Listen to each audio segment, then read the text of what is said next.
Please take your seats. Please take your seats.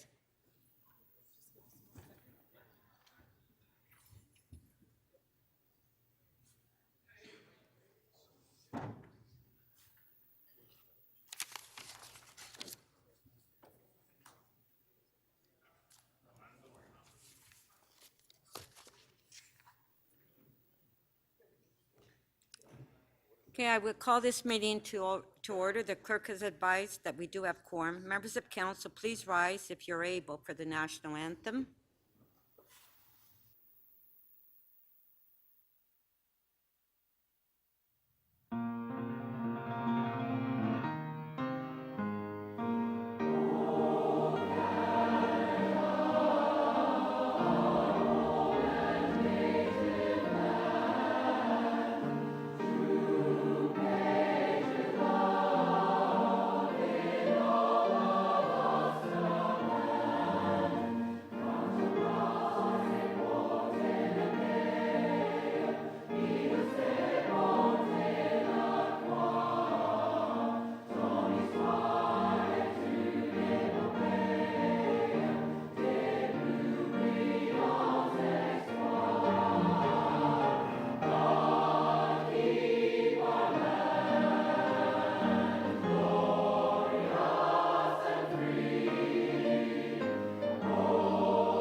Members, please remain standing and observe a moment of silence in memory of Joan Atwood, Walter Carr, Tony Ferebecki, Margaret Fisher, Michael Peter Niven, Joan Patricia Rideout, Sam Wei Kim.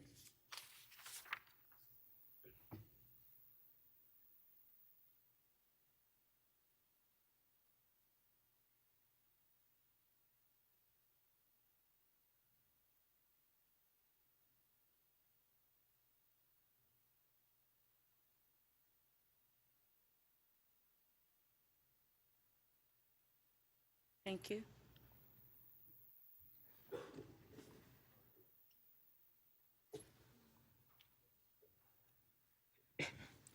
We acknowledge the land we are meeting on is the traditional territory of many nations, including the Mississaugas of the Credit, the Anishinaabe, the Chippewa, the Haudenosaunee, and the Wendat people, and is now home to many diverse First Nations, Inuit, and Métis peoples. We also acknowledge that Toronto is covered by Treaty 13 with the Mississaugas of the Credit. For the benefit of those who are connected to the internet, the city clerk has posted all of the agenda materials for today's meeting at toronto.ca/council.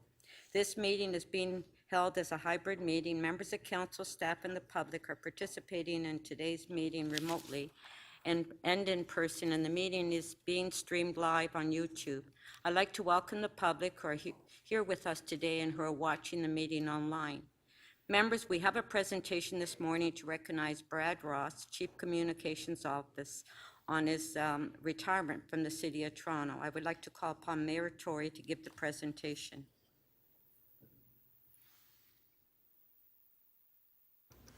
Well, Speaker, thank you, and good morning, colleagues, and good morning to members of the public joining us today. I think we all know that the past few years have been challenging for all of us. Throughout the pandemic, I, along with the rest of Council, relied on the expertise and advice of our dedicated and hardworking staff and the incredible leaders in the public service, including, of course, our Medical Officer of Health, our Fire Chief. Councillor Cressy was very much a part of that, and I don't think it's hard to fully comprehend unless you were part of it.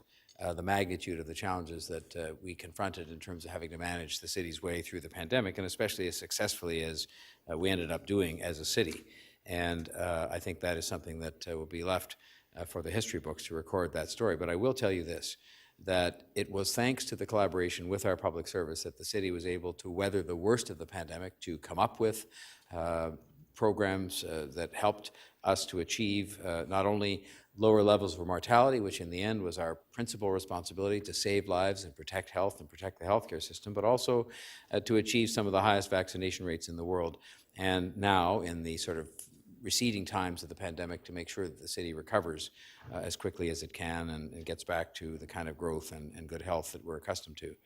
I will just tell you that what was, and I hear this in feedback I get from the members of the public every single day, that if they had to cite one thing that they said was handled well by the city, it was communication to the public on matters that were complicated. They didn't have answers. They were sensitive in many respects. And I just want to say to you something I think many of you will know, which is that somebody who is instrumental in making sure that we communicated consistently, frequently, and well in all of that was Brad Ross, the city's chief communications officer, who retires at the end of this year after a career spanning almost 40 years. I think we adopted more under Brad's watch the notion of having a consistent spokesperson for the city, somebody who was the face of the public service, the face of the city government, in fact. I think oftentimes that was left in times, including the first part of my own time here as mayor, to the mayor of the day. And I don't think it's possible, and I'm not sure it's appropriate to have the mayor of the day as an elected person as opposed to a public servant be that consistent spokesperson. And I will just say that Brad Ross took that on and was that consistent face, not just consistent in how he looked, but consistent in sort of how he said things and how he communicated to the public with professionalism and with great skill. I would say besides which he was younger and better looking than me, but I'll say not by much in either category. Over the past few years, and of course the job goes way beyond, as we all know, the job goes way beyond just speaking for the city, which is a hugely important and burdensome responsibility. He's also led the city's strategic public and employee communications division, which I think is setting the gold standard for communications excellence in all of Canada, sharing crucial information with Torontonians and sharing information internally with the people who make up our very excellent public service. Brad, the reason he's able to do all that with such great skill isn't because of anything learned in school or from a book. It's because by his nature, he's an empathetic and level-headed person who cares about the city and cared very much about the people he worked with and about the people that we all serve. Brad joined the City of Toronto as the Manager of Media Relations and Issues Management and stayed for 8 years before joining the TTC as Executive Director of Corporate Communications in 2008. And there, as you might remember, he again was that level-headed, steady voice that often is very much called upon in times of difficulty when the TTC has more sporadic but also very obviously very important issues that confront it. He returned to the city in 2019 as our first Chief Communications Officer, where he's been responsible for communicating the overall strategic direction for the City of Toronto, as well as making sure the public clearly understands Council's priorities, how to access city programs and services, and what to expect when we have problems that come up in terms of how we're moving to solve those problems.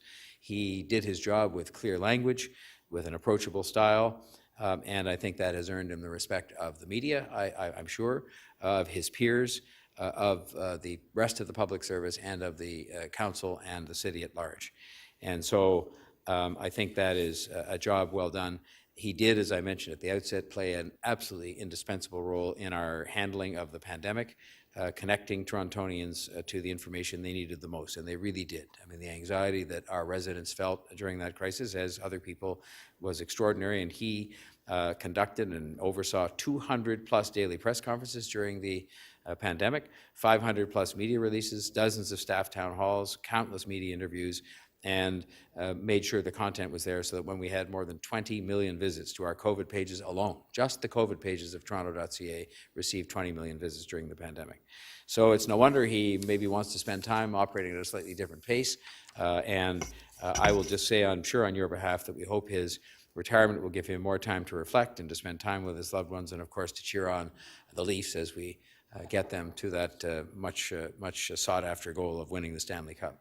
So Brad, notwithstanding all the great words that I spoke most sincerely, you don't get anything any more than anybody else gets when they retire, and that is a plaque, but it comes with our great affection and gratitude for a job very well done, and with best wishes for a long and healthy and happy retirement. Thank you very much. Thank you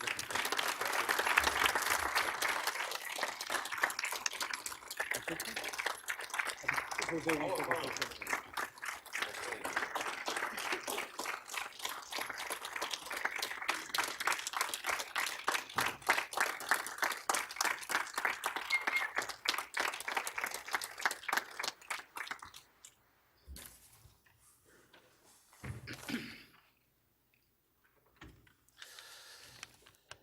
Well, good morning.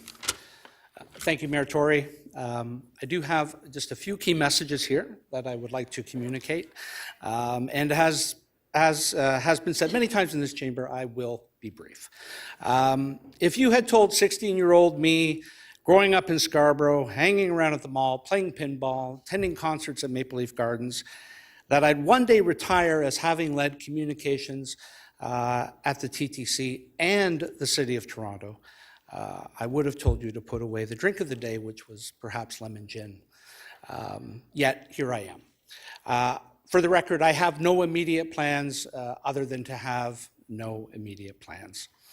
It has been an absolute privilege to lead communications and speak on behalf of the City of Toronto and a transit system the city relies upon so much, to explain, inform, and ensure, at a minimum, public understanding of what we do and why.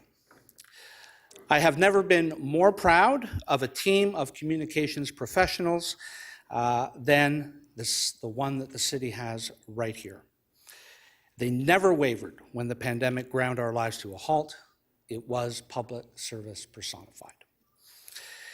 To the senior leadership team, to my colleagues and the corporate leadership team, yourself, Mayor Tory, to Chief Pegg, Dr. Davila, Joe Cressy, and Don Pete, thank you for your leadership in the city's response to COVID-19 and ultimately our recovery from it. The vaccination campaign was about protecting people and the tight-knit communities that make Toronto the great city that it is. Evenings, weekends, holidays, the commitment to getting it right, to doing the right thing always, should not be lost on anyone. I also want to thank my wife Pam, our children, maybe even our dogs, for their understanding when my face was buried in my phone when really it should have been more focused on them. And that's something I know we all struggle to balance. And finally, to members of the Toronto media whose job it is to hold government to account, to inform the public, and to write that first draft of history, thank you for what you do. Wishing you, councillors, a successful term with the monumental task and responsibility you have of governing this city. There is none greater. Thank you so much. Thank you.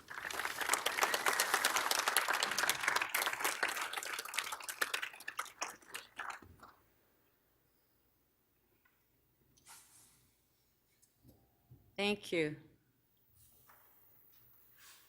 Councillor Myers, at this time, I believe that you want to make a few comments. Thank you, Speaker Nunziata. Over the last few weeks,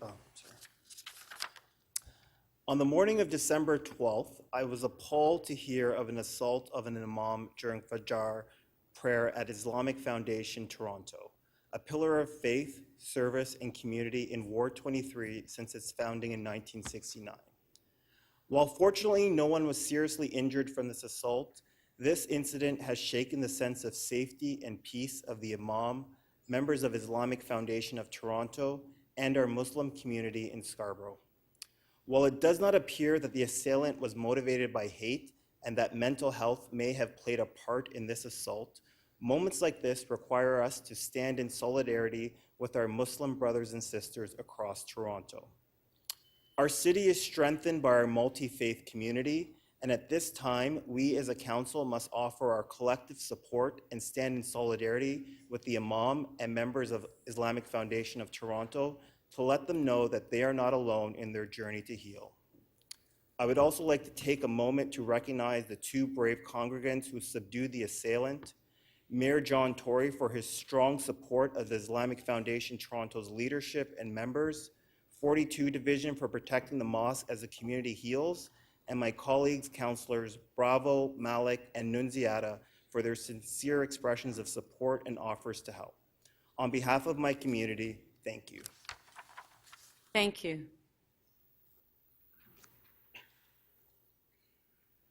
Today's special meeting of council is for the following purposes: to consider reports from the Executive Committee and from the Community Councils, to consider new business and member motions with notices, to introduce general bills and confirming bill for the special meeting. Members of council, this is a special meeting, and under council's procedures, no new business items such as motions without notice may be introduced. This rule cannot be waived. I will now call upon the committee chairs to introduce the reports. The chairs can speak about the reports for up to 5 minutes. Mayor Tory, you have a motion to introduce the Executive Committee report.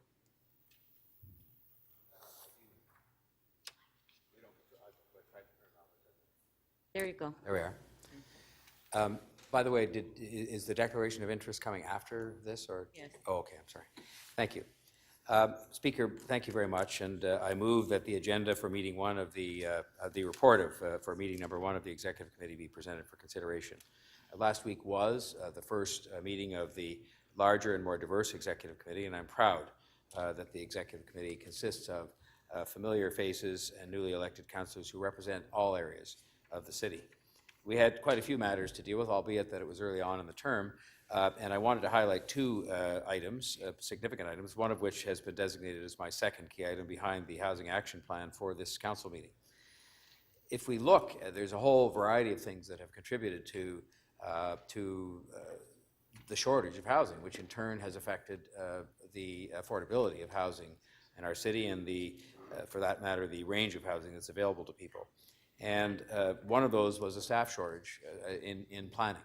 And I'm proud to say that we in the broadest collective sense, including of course our public service partners, brought forward a collaborative approach, including with our labor partners, to retain and attract planners to the city. And the report that's going to be in front of you, that is in front of you today, talks about some of the things that have been done in order to make sure that we can attract and retain the very best when it comes to the planning staff in the city. And we have the best. And it's very challenging, though, because there's a lot of competition, including from some of our neighboring municipalities, frankly, who have been trying to poach the people they clearly know are the best when it comes to our own department. And I should tell you, we have had the complete cooperation and leadership in moving forward in this area with our from our chief planner, Greg Lintern and his team, but also from our labor partners, because as was the case during the pandemic, when it has come down to having to take some steps that were necessary to protect and advance our position, in this case in terms of having the people at hand that can get the job done for us, they have been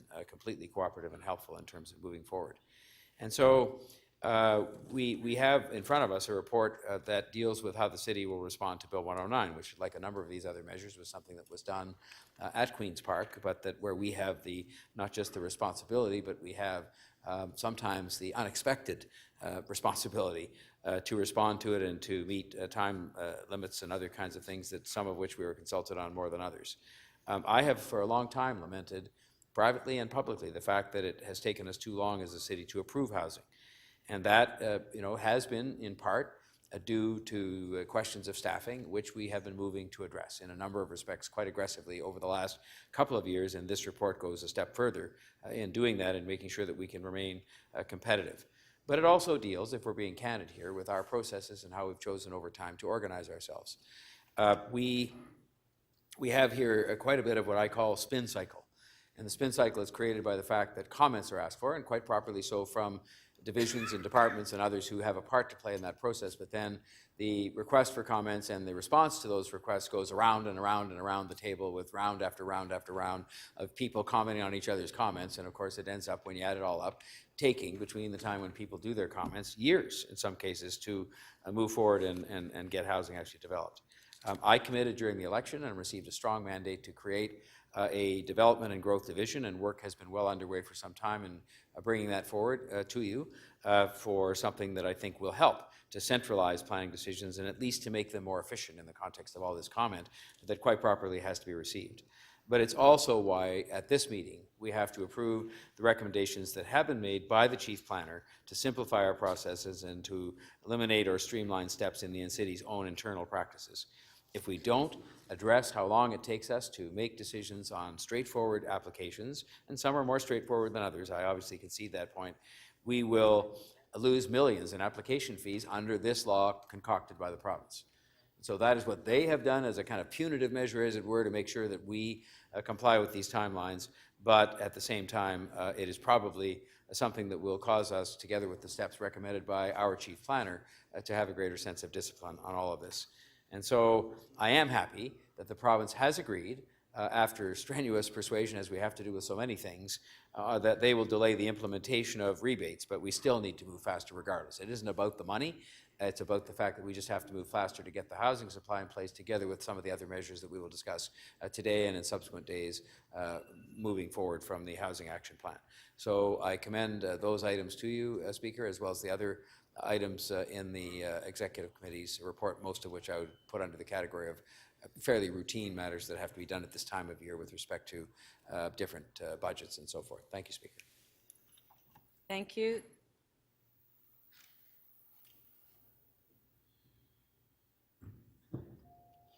Councillor Holliday. Thank you, Speaker. That the report from meeting number 1 of the Etobicoke York Community Council be presented for consideration. Thank you. Thank you.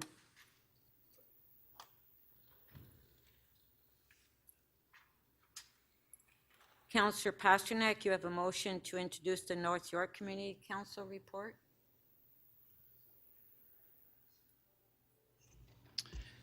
Yes, thank you. Thank you, Madam Speaker. Just put the motion on the screen.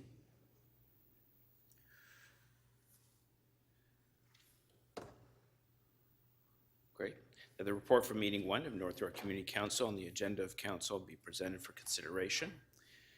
I'd like to take the opportunity to welcome a new councillor, Councillor Lily Cheng, to North York Community Council. She had an extremely successful first meeting, and I know she'll be a shining star in the years to come. I'd also like to welcome back Councillor John Burnside, who is known throughout North York now as the comeback kid. Thank you very much. Thank you.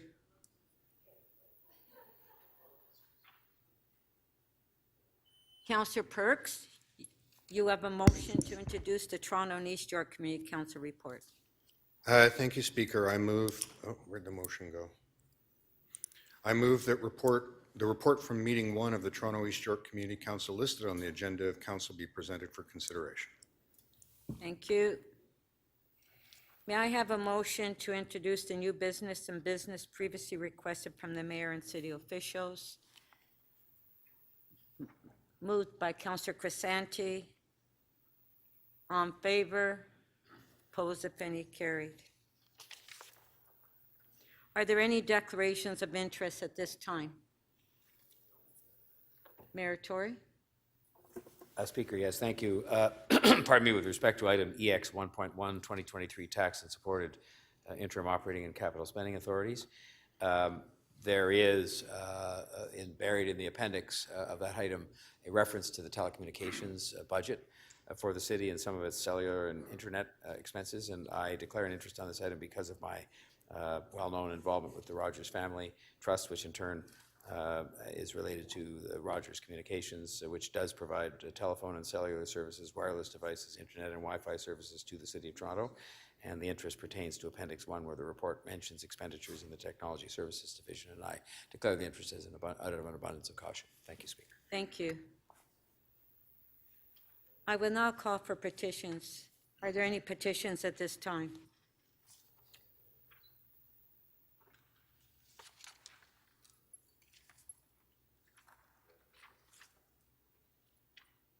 Members, I will now review the order paper. Once the order paper has been approved by council, any change will need a 2/3 vote. The mayor has designated item CC 2.1 on 2023 Housing Action Plan as his first key matter, and this will be our first item of business today. The mayor has designated item EX 1.4 on implementing Bill 109, the More Homes for Everyone Act 2022 as his second key matter. This will be considered as the first item of business tomorrow. Members, this meeting was originally scheduled for 1 day. However, it appears we may need a second day to complete the agenda as indicated by the timing of the mayor's second key matter. We need to decide when to do the run-through. We need to decide when to do the run-through of members' motion. I propose to consider them in agenda order once all the items are complete. We are scheduled to meet until 6 p.m. tonight. We will take a scheduled recess between 12:30 and 2 o'clock. Council will convene tomorrow at 9:30. I also propose that City Council set a time for a closed session if required later in the meeting. The city clerk has noted the items that members wish to hold, and I will now go through the items to take additional member holds, and I will review the order paper one section at a time. The clerk will open the speakers list on CMP, and you can place your name on the list. When I recognize you, state the item or items you wish to hold.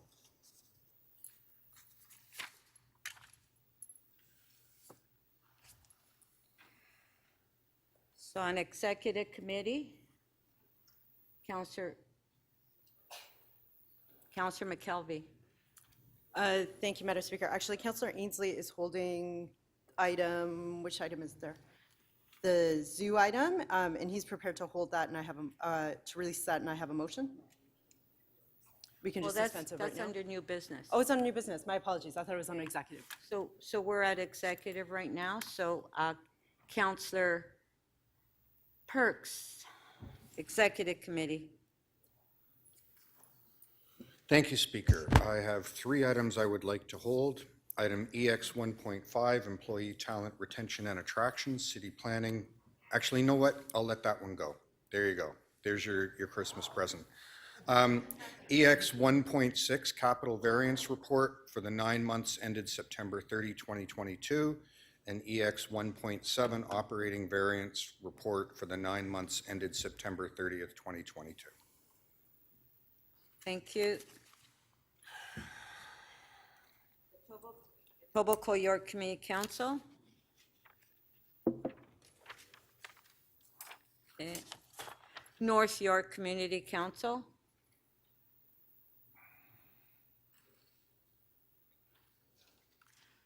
Toronto and East York Community Council. Councillor Fletcher. Yes, Speaker, I have a number of releases for your Christmas present. TE 1.6, 415 Broadview, Official Plan Zoning Amendment, Request for Direction. Release that. So you're releasing that? Yes? Okay, so on T 1.6, 415 Broadview, Councillor Fletcher is releasing. On favor? Carried, thank you. And then there is a couple of small amendments, I believe, that clerks have for these others. TE 1.7. No amendment. Do we have the amendments by Councillor Fletcher for T 1.7? Okay, just give us a second. Okay. Thank you. There it is there. This is a building beside the Ralph Thornton Center, which is one of the oldest heritage buildings in the city, and to make sure that nothing bad happens during this construction. With that, I move this amendment, Speaker, in the item. Okay, on the amendment that's on the screen, on favor, show of hands, opposed if any, carried. Item is amended, on favor, show of hands, carried, thank you.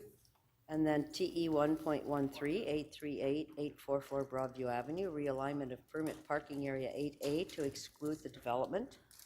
I'll move that. There's a technical amendment that had to be moved. Oh, that was part of the recommendation, because it's here without recommendation, okay. Yeah, Yeah, it's on the screen, thank you. okay. Thank you. There it is. So on T 1.13, motion is on the screen, all in favor, show of hands, opposed if any, carried. And one more, with the Okay. permit, realignment of permit parking, TE 1.14. Okay, do we have the motion on that one? Okay.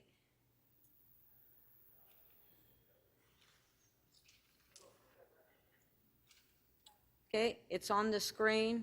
On favor, show of hands, opposed if any, carried. Thank you, Speaker. Are there any more on Toronto and East York? Okay, on new business and business previously requested. Councillor McKelvey, you had, Thank you. Councillor Ainsley is prepared to release CC 2.4 to me, and I have a motion. Okay. Do we have Counselor McKelvey's motion? Okay. This That's is, City Council appoint Councillor Paul Ainsley as Chair of the Board of Management of the Toronto Zoo for a term of office until December 31st, 2024, until a successor is appointed. Thank you. okay, we have the motion on the screen on CC 2.5, CC 2.4. On favor, show of hands, opposed if any, carried. Thank you.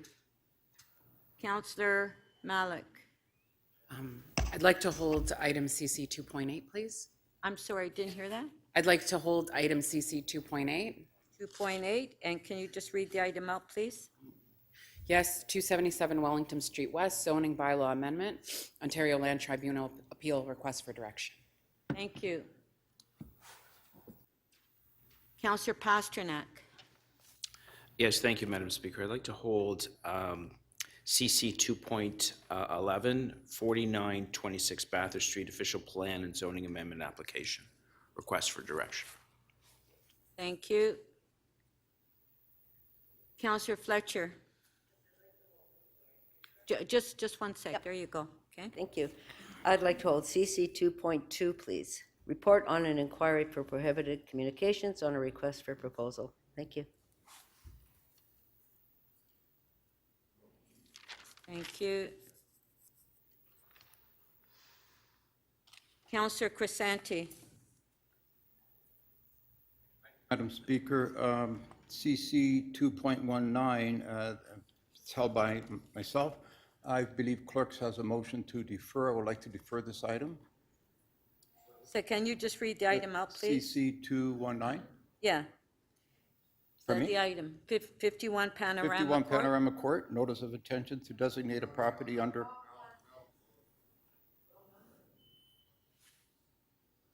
Yes, it's CC 2.19. 19. Yeah, he's held the item down. Just want to defer it. So you have a motion. The motion is on the screen. Who's- Oh, count, No, I'm holding it already. yes, but Counselor Perks doesn't want, okay, so it's being held down. Thank you. Counselor Thompson. Thank you, Speaker. I'd like to hold CC 2.13, 1960 Eglinton Avenue East, official plan amendment application, request for directions. Thank you. Thank you. Counselor Holliday. Thank you, Speaker. I'd like to hold CC 2.14, appeals of citywide zoning bylaw 569, 2013. Thank you. Thank you.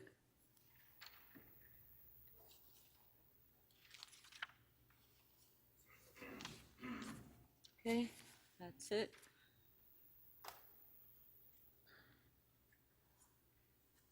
I will now consider request to make items urgent and time specific. The clerk will open the speakers list in CMP, and you can place your name on the list. Councillor McKelvey. Thank you, Madam Speaker. That City Council consider item CC 2.3 headed Legislative Changes to City Governance Bill 3 and Bill 39 immediately after the mayor's first key matter. Okay, it's on the screen. On favor? Show of hands carried. Thank you.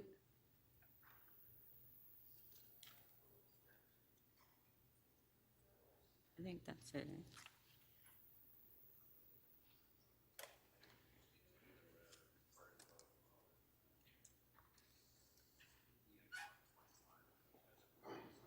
Yeah. Members, before we adopt the order paper, we will conduct recorded votes on the items that members have declared an interest. So Mayor Tory, we're going to have a recorded vote on the item that you declared, so if you could.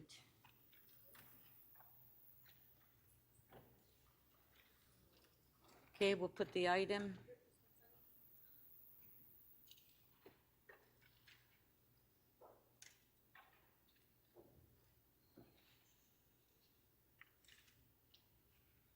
Okay, it's on the screen, recorded vote.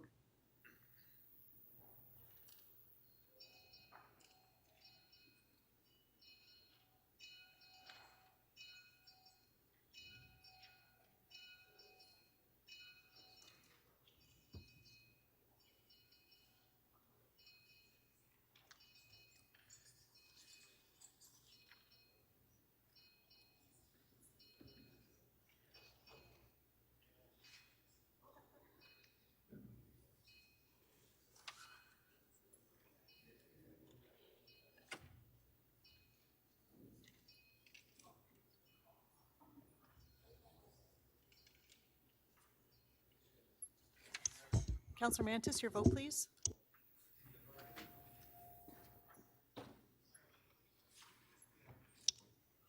Counselor Bradford, please. Counselor Bradford in favor. Thank you. Counselor Ainsley, please. In favor? Counselor Ainsley in the affirmative. Speaker, the item EX 1.1 as it pertains to the mayor's declared interest carries unanimously 25 in favor. Thank you. Okay, all those in favor of adopting, yeah, all those in favor of adopting the balance of, oh, okay, sorry. So all in favor of adopting the balance of the item? On favor? Carried, thank you. All those in favor of adopting the balance of the order paper and all items not held, please raise your hands. All in favor? Show of hands carried.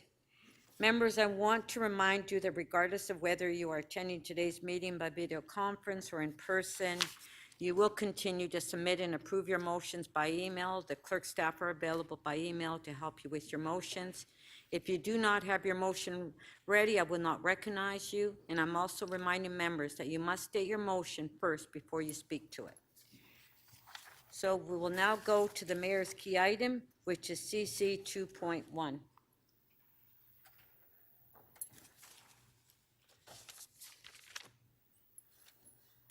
Questions?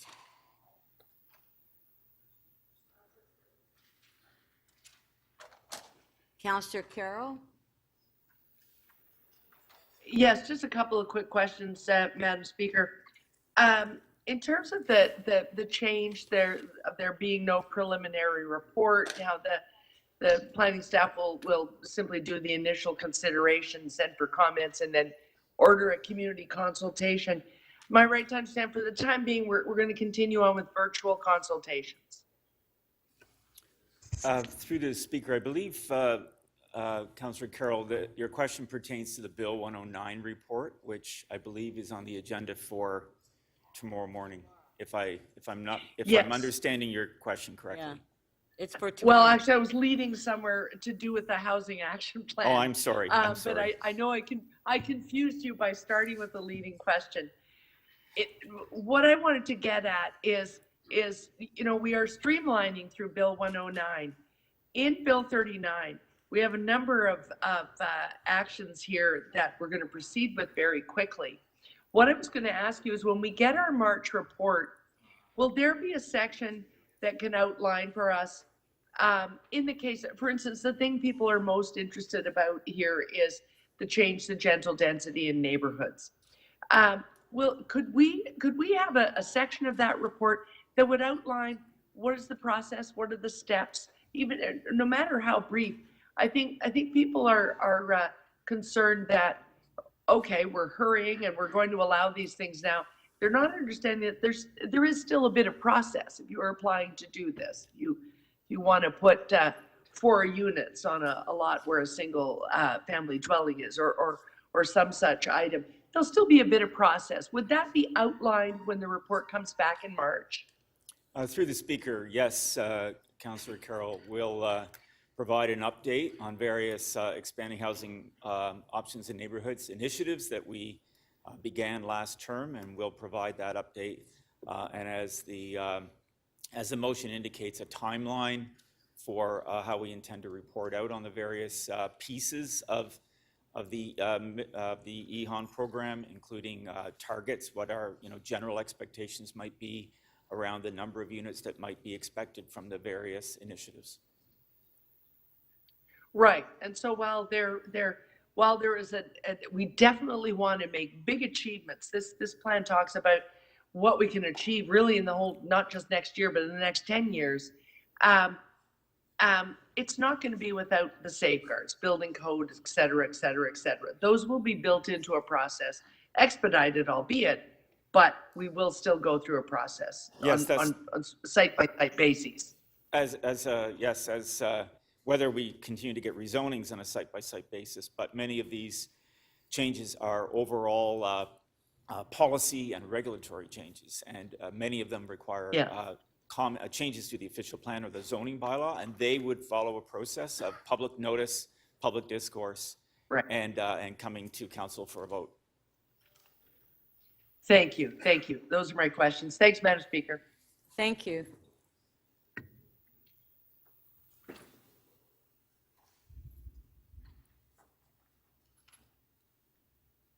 Councillor Malik, questions, 5 minutes. Thank you. My first question is that in the past 5 years, and this is to the Housing Secretariat or the Chief Planner, ideally, in the past 5 years, the GTA has lost 27% of its private rental apartments that were affordable to households earning less than $60,000 a year. How much new affordable housing would be needed to create? Would we need to create each year just to break even on the units that we're losing? Through the Speaker, thank you. So over the last 15 years, the City of Toronto has protected between 300 and 1,000 units of rental each year. And we already have a target of delivering 40,000 new affordable rental homes. So if we needed to replace, if we weren't being able to retain what we were protecting through our replacement policies, we would probably have to add at least another 1,000 units of affordable rental per year in order to make that up. Thank you. Thank you very much. Now that Bill 23 is law, the province has the ability to restrict Toronto's rental replacement protections. What tools do we have to safeguard affordable housing supply?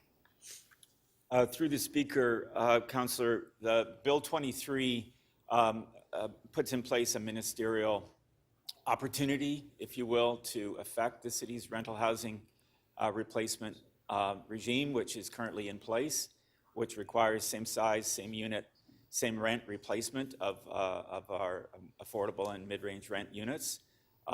We do not know what the use of that power might be in the future, but certainly without the continued use of that power, as Ms. Bond indicated, we risk and we have a great vulnerability to the housing supply at that rent level across the city. And as Ms. Bond indicated, over the last decade or so, we've been able to preserve 5,000 units through that program, and we would expect to be able to continue to do that given the development pressure that we're experiencing in the city. Thank you. Is the official plan amendment 453, policies to address the loss of dwelling rooms, currently in effect? And what would this policy automatically apply to any new rooming houses that are licensed under the new regulatory system?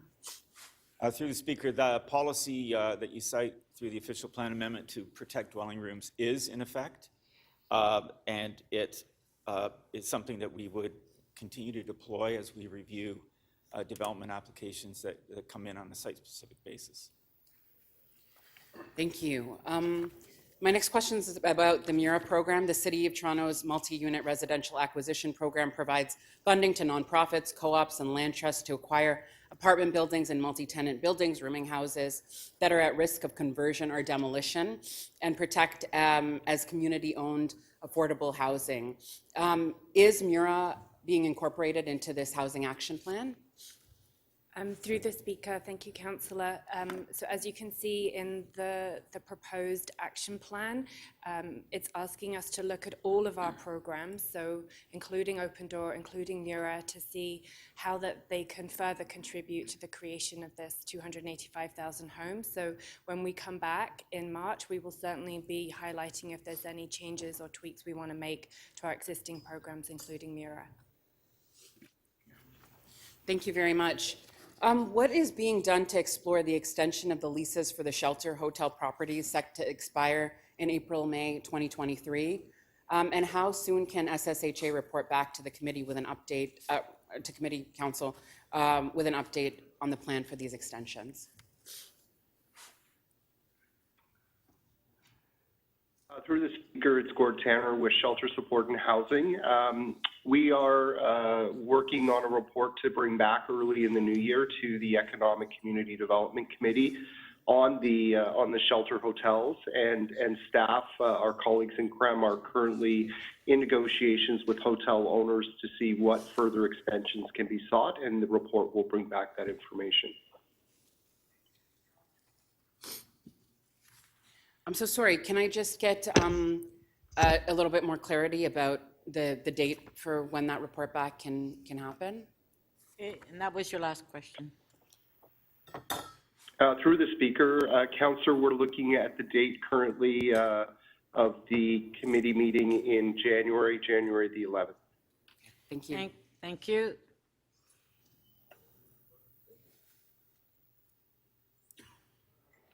Councillor McKelvey? Thank you, Madam Speaker. My questions are first for Toronto Fire. Are legal rooming houses a safety hazard? And is it important that we bring these into compliance as soon as possible?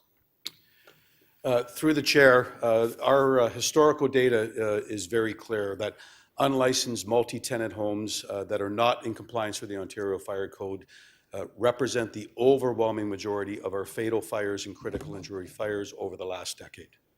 It is absolutely important and critical that multi-tenant homes comply with the Ontario Fire Code moving forward. And how are you planning to resource this new plan? So as part of the plan, we will require additional staff phased in based on the number of uptake for the home. So our first budget request would be going in, Deputy Mayor, in the 2024 budget, with staff onboarded for Q4 2024, ready to do the work. If the uptake reaches the target, the second budget request would be going in the 2025 budget with staff ready in Q4 2025 to continue the work. Okay, thank you. For MLS, the main complaints that I hear are related to property standards and parking. How are these issues going to be handled through the new regulatory framework for multi-tenant homes? So thank you for the question. We already have existing tools related to property standards and parking that we will utilize. Specifically to parking, if it is on private property, it's a zoning infraction, and we would work to educate and ensure that that is, and charge it as appropriate. And then on public property, we would work with our colleagues in parking enforcement to have that dealt with. And in the regulations that are proposed today, we're looking for some other enhancements with parking so that tenants and landlords are aware of the rules around parking. Okay, great. So yes, I do have a motion for a parking plan, but a property maintenance plan will be also required based on your framework. That's correct. It's one of the new requirements to have a property maintenance plan. Okay. And how will the enforcement and inspection plan, how has the plan been strengthened since what you brought to us in October 2021, and how are you planning to resource this? Thanks for the question. We have reallocated staff from in our own complement to build a 100% dedicated team of 6 bylaw officers and 1 supervisor. Again, 100% dedicated on this matter. They are looking at the annual inspections of the 350 that we already have, and they're also looking at the highest risk and the most problematic properties that we have based on complaints to bring them into compliance as well from a number of matters. And then finally, because of this dedicated team, we've had greater success in establishing relationships with tenants and landlords and the ability to get into the home and to make sure that it's safe. Okay. And my final question is for housing. How will you ensure that residents are not left unhoused as we help illegal rooming houses move into compliance with the new licensing framework? Thank you, Deputy Mayor. Through the Speaker, there are a number of things. Back in 1998, when Parkdale legalized rooming houses, we did see rooming houses move towards compliance without a great loss of renters losing their homes. So we think that it is possible to make this happen. We've provided information about the human rights approach to rooming houses, which was included in our original report. We have this 1-year lead-in period where we can really focus on education to help both renters and landlords understand the obligations and the changes that are coming. And in that period of time, the Housing Secretariat will also be bringing back our renovation policy bylaw, which will assist us in that notification process. And I think 2 other things that will be really helpful to us is that we will bring back a program for incentives to encourage and incentivize landlords to make the investments necessary without making renters homeless or without encouraging them to evict the renters. And finally, as part of this work, through our work with the Toronto Buildings, we'll be looking at alternative approaches to meeting the building code, all of which will work together to hopefully make people move towards compliance without renters losing their homes. So just in summary, I think it's fair to say that this is an important consideration for you and something you're giving a great deal of attention to? Absolutely. This has been one of the central focuses of our work. The ultimate aim here is to create safe, affordable, adequate housing and for more renters to be able to stay in our city in these types of homes. Thank you. Thank you.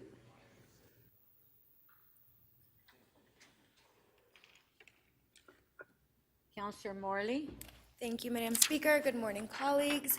I am rising today to ask a few questions of the Housing Secretariat.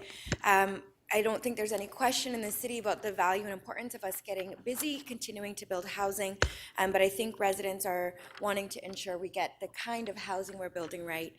So through you, Madam Speaker, to the Housing Secretariat, how will this new action plan be integrated with the Housing TO 2020-2030 action plan, which concerns housing across the housing continuum, including homelessness and supportive housing? Will any staff or resources be diverted from focusing on the actions and targets in the original housing plan? Thank you, Councillor. Through the Speaker, this new action plan will have to work very closely with the Housing TO plan. We have very ambitious targets in that plan for delivery of affordable housing, alongside this new focus on housing generally, the 285,000. So that 40,000 will very much be a part of what we're wanting to deliver. And as you're aware, as Council is aware, we're not intending to deliver on that 40,000 without the support of other levels of government. We've been really clear that we need investment from both the province and the federal government to deliver the level of affordability for those 40,000 homes. And we would love to go beyond that, but it is subject to the investments we might be able to secure. Thank you. One quick follow-up question. Statistics Canada recently reported that 40% of condos in Toronto are owned by investors. What measures could be added to this housing action plan to ensure that the new housing supply we want to incentivize isn't just for investors, but rather for Torontonians who need a place to live? Thank you, Councillor. Through the Speaker, the area of investment and the impact on the housing system and the housing market is a very interesting one. We could certainly look to do some research as part of our report back. I would highlight that a lot of investors do actually invest with a view to renting out. So our focus has really been on making sure that the housing supply is well utilized, hence why we brought a vacant homes tax forward, and that will be in effect. So hopefully that will mean that even if those condos are investment properties, they are rented out and they're for the benefit of people who live and work here. Thank you so much. Thank you. Councillor Fletcher, questions? Oh, sorry, Councillor Bravo. Sorry. Councillor Bravo, questions? Thank you, Speaker. Councillor Malik and Councillor Morley asked some of the important questions I had around incentivizing the building of homes people can afford and also about protecting existing affordable rental. Through the Speaker to the Executive Director of Housing Secretariat, is there any guarantee that with the zoning and official plan changes in this item, developers will build housing that's affordable to low and moderate income households in our city? Thank you, Councillor, through the Speaker. Obviously, changes in zoning, changes in our ability to deliver more housing supply will have a beneficial effect on the housing system generally, but the degree of affordability that largely we're seeking through our Housing TO plan and that is needed by many Torontonians, is actually needing to be subsidized. We need to subsidize the market in order to be able to get to that level of affordability. Hence why it's important that we as a city continue to bring programs forward that can do that, but also work with other levels of government to get beneath the level of affordability that's just delivered in the market. Thank you. And now to the General Manager of Shelter Support and Housing Administration, through the speaker.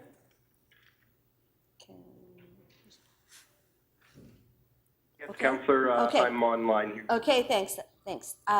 This housing plan doesn't have a section that addresses the needs of those who are most in need of housing in our city. I just learned that there's 22nd name was added to the homeless memorial today, and so that's why I'm asking, and my concern. Is the Toronto shelter system currently operating over capacity? And how many people are being turned away from the central intake line each day? Through the speaker to you, Councillor, the shelter system is currently operating at its maximum capacity. As we head into the winter months, we are adding additional beds, and through the course of the winter, they will sum to about 1,000 spaces. And that includes some of the housing that Abby and her team are bringing to market and will be available over the winter months. The number of people average in December of folks that are calling our central intake line and not being able to be matched to a bed is about 100 people per day. Okay, so 100 people So per it's day. come down a little. Sorry, go ahead. Sorry, it's come down a little bit from our last November average, which was about 180 people. Okay, so right before winter, we're turning away 100 people currently, but 180 people last month, and so we're going over capacity. So the follow-up question is, in my ward, there's been support for a model that was used to work with people staying at Dufferin Grove and help them secure housing. That was something that was done by the previous councillor, Anna Bailau. Is the Dufferin Grove model being used in response to all encampments in the city currently?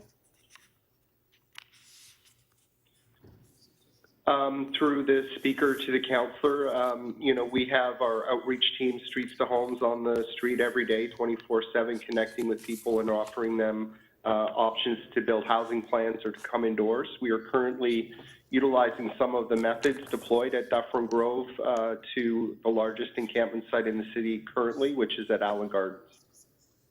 What would it take to actually effectively use that Dufferin Grove model, which was successful in removing, without the destruction of the possessions of encampment dwellers or any violence? What would it take to actually extend that to every encampment in the city, in your opinion? Through the speaker to the councillor would be more access to deeply affordable and supportive housing. Thank you. Thank you. Councillor Fletcher?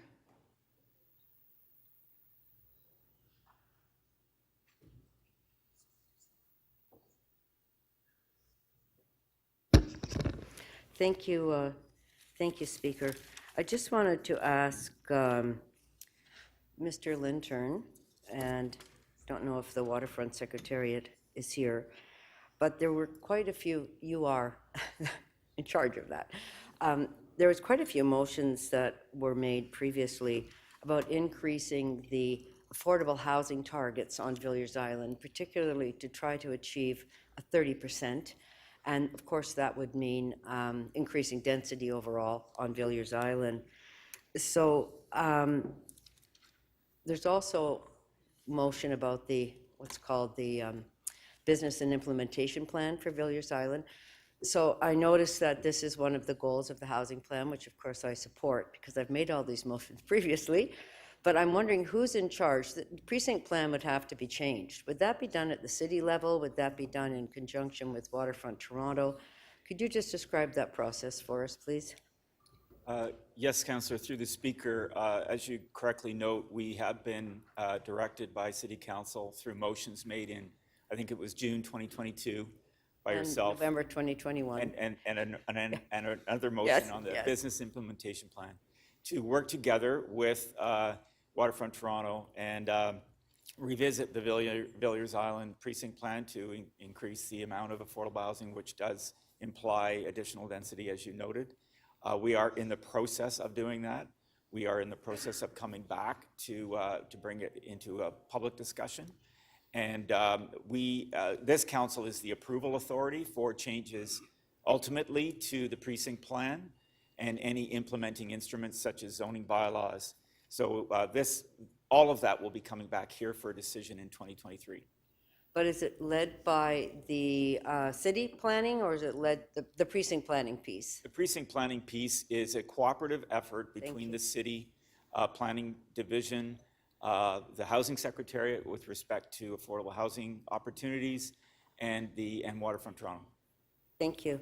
My next question just has to do with avenues, and I notice on the Danforth study that we undertook last year, there were some changes made even in the planning process that would allow for more affordable housing by shaving off maybe some of the angular planes and doing some of those things to make development more easier for people to achieve on the Danforth. Am I right about that? Am I remembering that properly? Through the speaker, yes, you are. Thank you.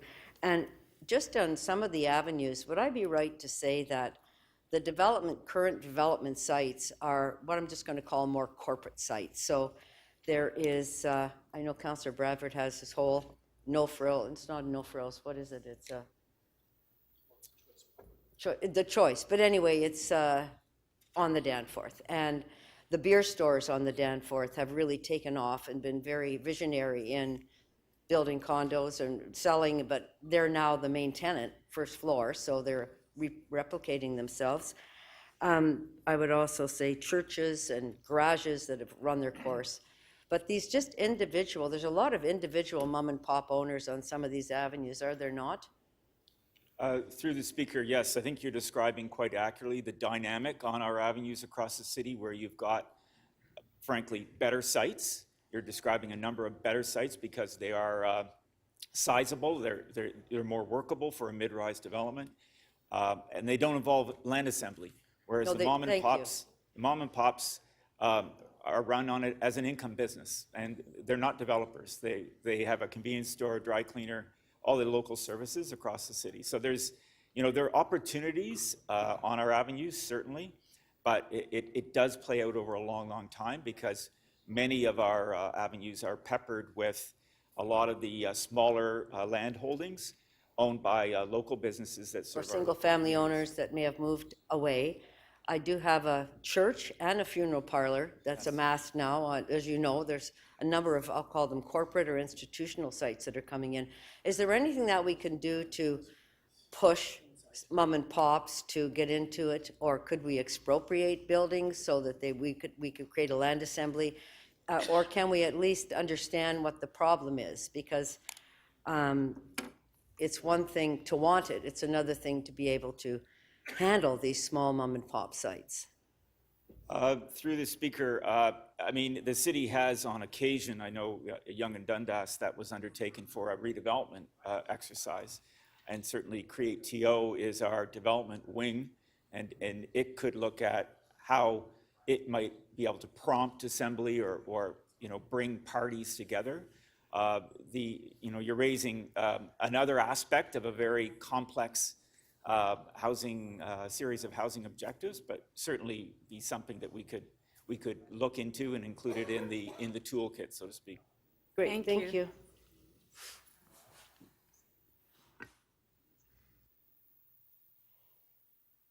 Councillor Crawford, questions? Thank you, Madam Speaker. Just some questions on multi-tenant rooming houses and illegal. Can you remind me again how many legal multi-tenant houses we have across the city? Well, downtown primarily. So thank you for the question. Legal rooming houses are only permitted in the former city of Toronto and parts of York and Etobicoke. We have approximately 350. And how many illegal rooming houses? I don't know. I know it's a difficult number, but estimate the amount of illegal rooming houses in the rest of the city. I cannot speculate or give you a number that would be I'm not comfortable with, but they are out there. We are aware of 80 problem properties that we're working with. I'm sure there are more, and what's important about this is to advise people of what is permitted and what is not. So you've mentioned in the recommendations, we're looking at doing more enforcement, which is a good thing. But can you talk a bit about right of entry? So one of the challenges, of course, with illegals, we do not have right of entry outside of the fire code violations. Will these new recommendations, when we legalize it across the city, will that change? Will you still have the same challenges in being able to enter an illegal rooming house? I think the challenges will subside, not fully, but they will subside because people aren't letting you in because they are not permitted and we don't want it, and they're perceived that you would shut them down. If there's a pathway to a legal framework where they can exist, they will open the door, they will speak to you, and we've had great success with dealing with tenants and landlords when you're explaining the rules and explaining the importance of safety and giving them a path to be legalized. So when you're looking at, I guess, the path going from illegal to legal, you're looking at incentives to, again, I'm looking at just the cost of renovating and turning it into illegal. What sort of, are there incentives for a landlord who may be potentially looking at that? I mean, and at the end of the day, it's bottom line, how much money you're going to be making as a legal or as illegal. Do you have any sense of will it be more profitable, I guess, for a legal rooming house to exist compared to an illegal one?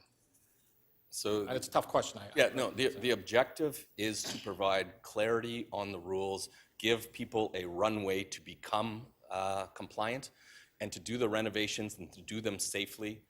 There's going to be a lot of public education on tenant rights, and tenants need to live safely and they need to be aware of what their rights are, and landlords can't be cutting corners and can't be doing things that are unsafe electrically or fireproofing. So it's important that the rules are out there, that they're clear, and that we give a runway for people to come into compliance, and that runway hasn't been there yet. So if a landlord who owns an illegal rooming house in Scarborough decides, I don't want to become legal, legitimate, there's no recourse, there's no ability for us to force him to do that. If they choose not to, they can continue. No, you may catch them, there are ways to do that, but he can choose not to in what we're moving forward on. Is that correct? So we are building in a recourse that first of all, our objective is not to dehouse. Our enforcement objective is to bring people into compliance and to do it safely. We are, part of our toolkit, we are asking for increased fines from the province, so hit them where it hurts is a key principle in bringing people into compliance, and we will charge as appropriate because we need to bring them into compliance. So which is good news. I mean, I'm looking, to have the recourse, but again, that is something that the province has to give us permission. We don't have the ability at this point, correct? Correct. We need the authority from the tenant or the landlord to let us into the property. We don't have authorities granted to us from the province. It's also important that Toronto Fire has their own, and theirs are separate, and while we try to work collaboratively together, my team can't use Fire's authority to enter to do our work. Okay, so have there been any conversations with the provincial government on this recourse and that ability? Is this something that we could expect, anticipate will happen as part of moving forward on these recommendations? I don't believe there's a hard recommendation in there to do that, but it's always as part of ongoing intergovernmental conversations is something that could be asked for. Often council sends a letter/message up to the province requesting certain things, and that may be the prudent way to do it. Okay, thank you. Thank you.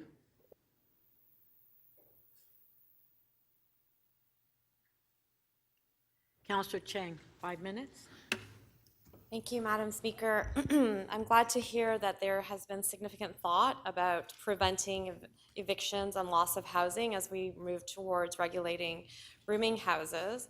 Have there been any surveys or research done to capture what percentage of housing might be lost, as landlords may not have the required capital to make the necessary renovations to comply with rooming house code compliance? Thank you, Councillor. Through the Speaker, as my colleague, Mr. Grant said, it's actually really hard for us to know how many illegal rooming houses there are in the city right now. And so through this year that we have ahead to prepare for the changes in the bylaw, a lot of our outreach will be precisely that, talking with landlords, identifying people who may find it hard from a knowledge perspective or a financial perspective, and bringing back either a bylaw and or incentives that can address those things. And what types of financial supports or incentives are being considered to help landlords get to compliance? Thank you, Councillor. Through the Speaker, as with some of our other programs, some of the things, the tools and the levers that the city have include grants that we can make available and or fee waivers as well. So those are two of the key ones. And also we've considered for other programs expedited processing of permits, or prioritizing of permits, I should say. So those are some of the things that we could consider in a new program. Right, and will there be a feedback loop built into the implementation of regulating rooming houses if we discover that we're losing housing in the first year? And will that feedback include the owners of these rooming houses so that we might be able to adapt and modify the program? Through the Speaker, I'm sure, along with all my colleagues, it's an absolutely critical piece to us that we keep tenants housed.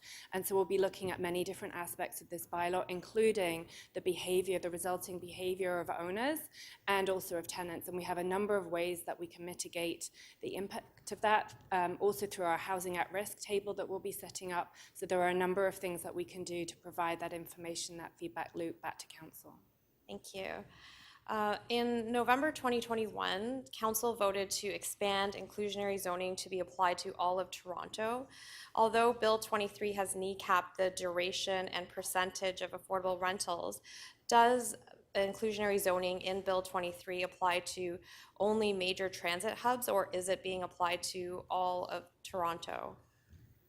Through the Speaker, Councillor, inclusionary zoning was altered by Bill 23 and it was always applicable only in protected major transit station areas.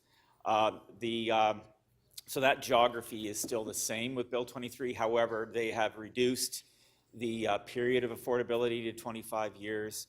They have altered the definition back to a market-based definition.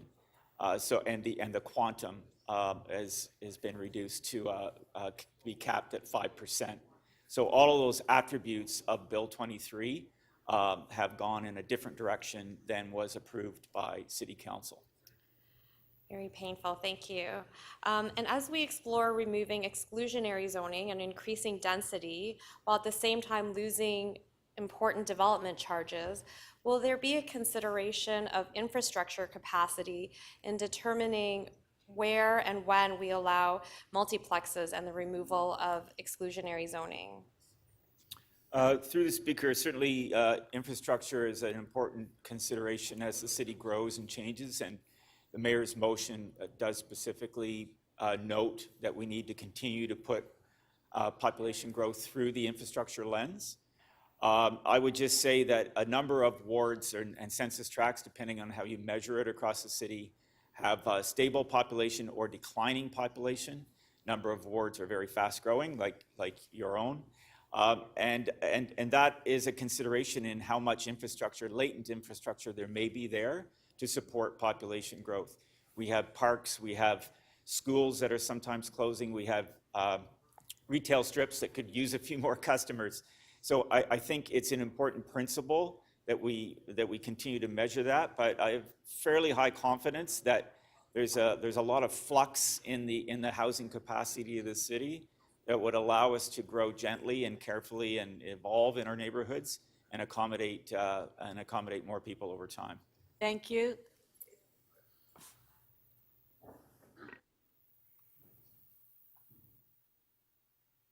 Councillor Robinson, questions?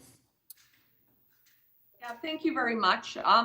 Just wondering where this is an old report before us, I understand. And so I'm wondering, like the last time we discussed this as a city council, there was a long list of motions moved But I don't see any of that reflected in this report.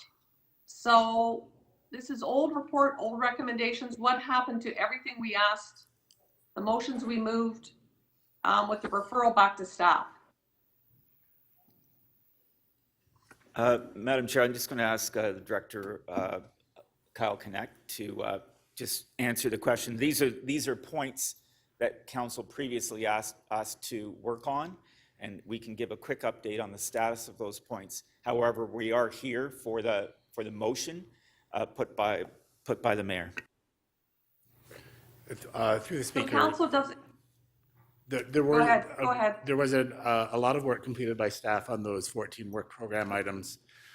There's some outstanding work, particularly with respect to the additional engagement and consultation and public opinion surveying that council requested. For that, we're engaging a third-party consultant, depending on the outcome of today's debate. We may or may not need to proceed with that consultant, but there certainly would be an ongoing public education and communications program after approval. So after it's approved, we're going to consult with the public. Is that what, just to clarify, you're going to consult with the public after it's approved? To clarify, after any approval, we would educate and communicate with the public to ensure that the public understands the regulatory framework, that stakeholders are empowered and have the knowledge they need to come into compliance or to engage with enforcement officials. So understands, you're saying understands, but not influence. The public won't have any influence on this because we're basically approving this today, correct? The motion is to approve this today, and I would remind councillors that there have been many years of consultation on the legalization of multi-tenant houses. Okay, but again, all those motions we put forward, that long list is not before us. That is correct. Because this was rushed, and I think the report was coming, but now it's rushed. Okay. So can you tell me how many residential units are in the pipeline, in the development pipeline? Because I've heard there's like 100,000 or more. Through the Speaker, the development pipeline that we report on every year has a considerable number of units. I believe last reported maybe over 500,000 units that are in various stages of approval, including units that have been built over a period of time.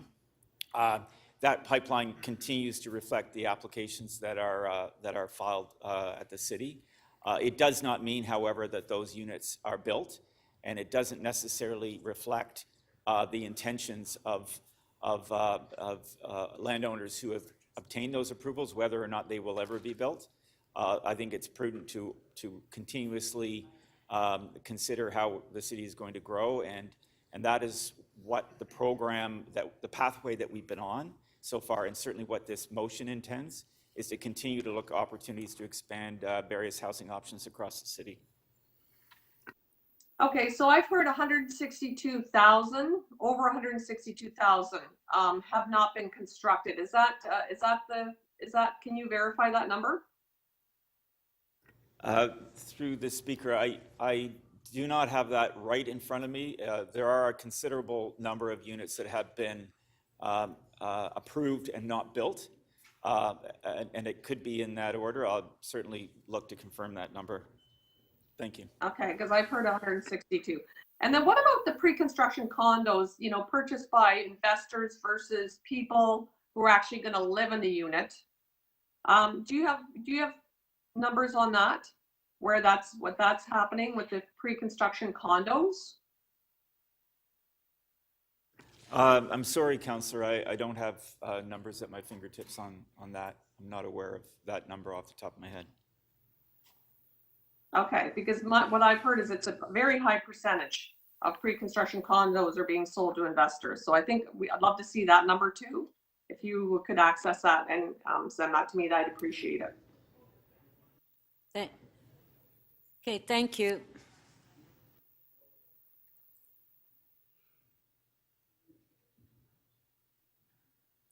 Councillor Burnside, questions? Yeah, thank you, Madam Speaker. So I'm just trying to understand the current process in the City of Toronto. If an operator of multi-tenant housing unit refuses to register, what's the maximum fine? So I don't have that. I think it's probably around $500 to $1,000, and that's something that we are applying for increased fines. As we do with changes to bylaws, we've recently been asking for increased fines. It's important that there are financial penalties for not adhering to our rules and regulations. Right, we found that, I think we recognize that even with trees. But $1,000 is the maximum currently? That's what I have right now. I can get back to you on that. Okay, that would be helpful. Well, but I guess more helpful is what would you be looking for as a maximum fine? So what has recently happened, and this is something we apply for, and then the Justice of the Peace in the province decides, and we've gotten up to $100,000. But they have to be, when they are initiated, it has to be what the Justice of the Peace feels is reasonable. Oh, okay, fine. But what would the city be looking at when they speak to the province about a maximum fine? We'd be looking up to $100,000. Okay, thank you. That's helpful.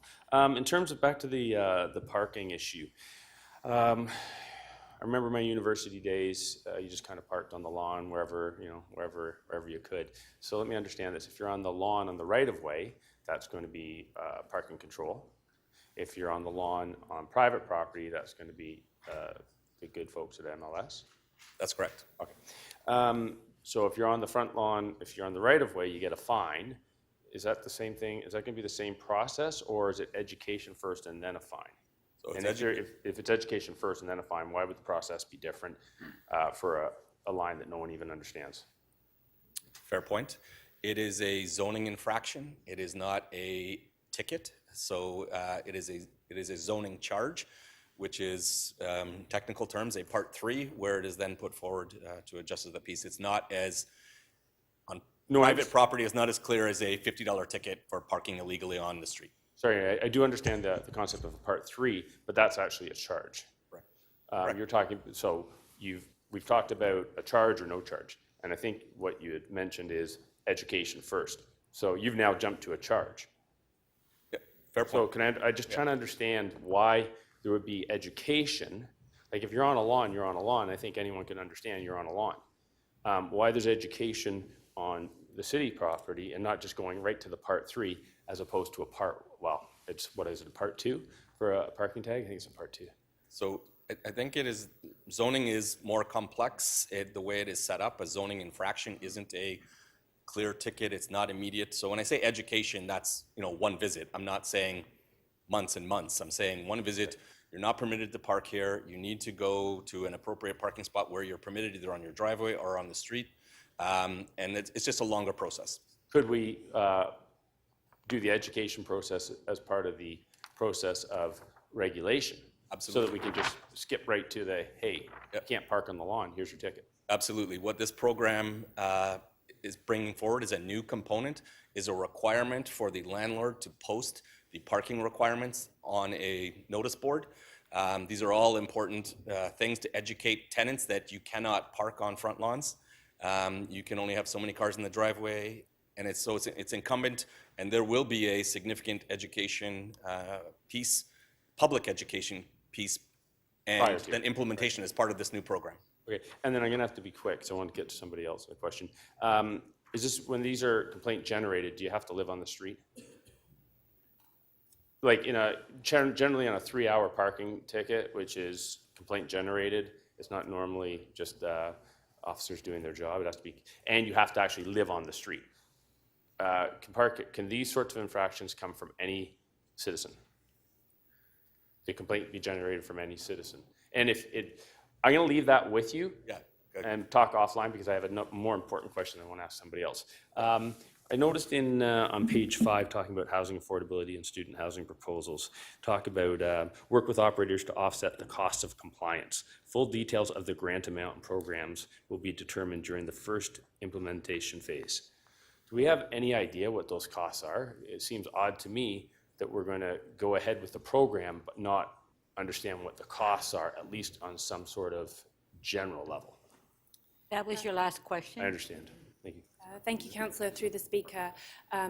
When we laid out the work plan to both create a pathway to compliance and also to support that, we identified this first phase being the first year prior to the bylaw being introduced as the place when we could do education and also reaching out to landlords to figure out whether an incentive program was necessary. We would bring that forward through if we find it to be necessary, we would bring it forward in the next budget year, which would actually be 2024, not this year. So we have a year to work with our colleagues in Toronto Buildings, looking at alternative ways to meet the current building code. That may well reduce the cost of actually bringing something into compliance. So there's a number of pieces of work that will come together so that we will bring something back during the next budget if necessary to align with the timing that we're proposing for the bylaw coming into effect. Thank you.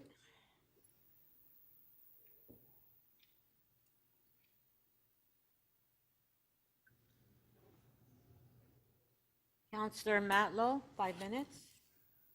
Madam Speaker, through you, what are the reasons why the city's Housing Now plan has failed to build affordable housing as of yet? Has it been like financing, supply chain issues, inflation?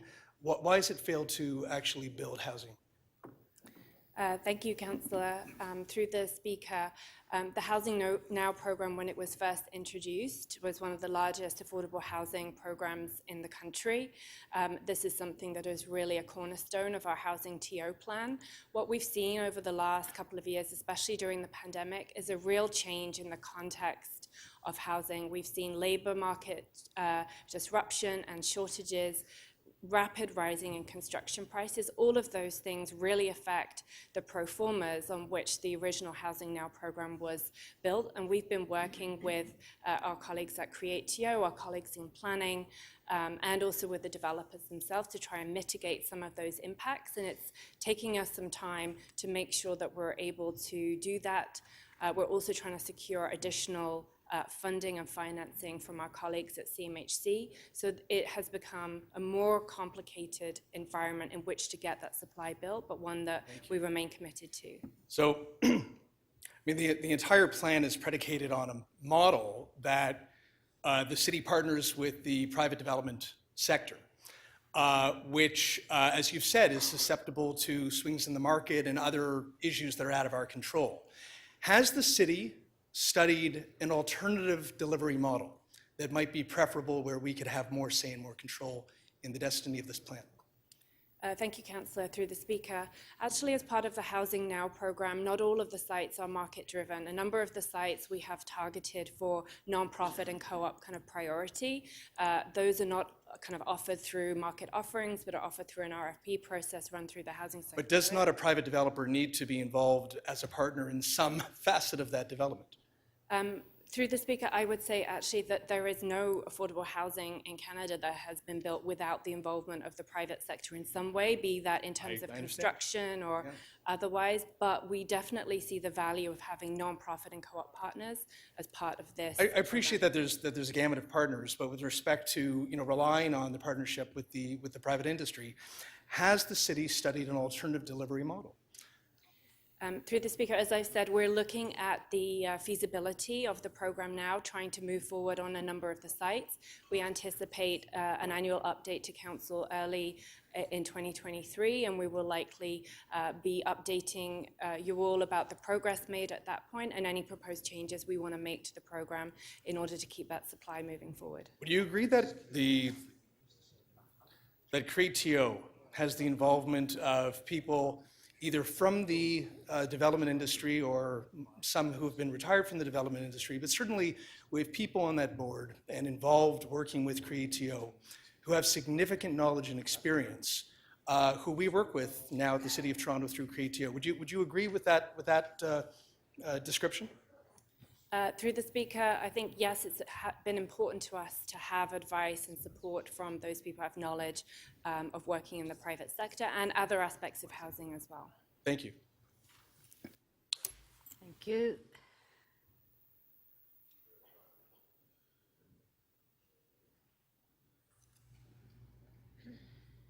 Councillor Pasternak? Thank you. Thank you, Madam Speaker. Through you to staff, the last time this came to council, and Councillor Robinson made references to it, we moved a whole bunch of motions. Shortly after, within days of that, when we were relaying complaints about illegal rooming houses to the staff, to your inspection staff, they were saying they're now legal. They didn't understand what council had dealt with. Is there a better communication piece in place to let your frontline staff know what's been approved and what has yet to be approved? Yes, and thank you for the question, Councillor Pasternak. We have, again, as I mentioned earlier in a response, we have established a dedicated team, and the clear lines of communication are clear. And again, as we build this team, we will have a direct link to the team and educate them on what was passed by council and what was not. That should not have happened. So going forward, when it comes to reaching out to an owner of I guess a large house that has been partitioned into mini rooms, and I guess it's illegal under our bylaws, we are going to try and convince them to legalize it and to take on some major renovations. Now, it's my understanding that there's really no way to do those renovations while the current inhabitants are there. What is the plan to prevent the city from perpetuating renovictions? So an important part of the program is stakeholder engagement and people being aware of what the rules are and understanding and providing a runway to do that, those renovations. Those people complaining about the cost of renovations already did them with their partitions. So removing them is a cost that they incurred by themselves by doing it without following the appropriate regulations. So it's important that we give clear rules and we educate and we communicate to the public and stakeholders what you are permitted to do. The intent is not to dehouse.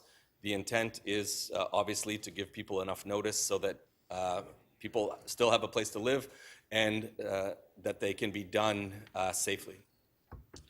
And when it comes to legalizing a rooming house that we suspect is illegal, I mean, you can't gain entry. So what we hear from your staff is they have no way of knowing. So we're assuming it's illegal, but we really don't know. Would they still have to go to committee of adjustment or some kind of process to get the approvals, other than building and fire inspection officers, which obviously have to come in? Like, maybe this is a planning issue. It is. And can, under this plan, committee of adjustment turn them down, or is it by right? Through the speaker, the zoning proposal before you has various attributes, including 6 rooms, 12 rooms, 25, depending on the location. Generally speaking, it's 6 rooms. If an applicant wanted to regularize or normalize 7 rooms, that would be a zoning request, an application to vary. So that possibility has always existed and would continue to exist. And any other standards that might be applicable to the house, or any landowner can approach the city for a zoning variance. So back to getting an owner to conform, there's municipal licensing, there's fire inspection officers, and of course there's building.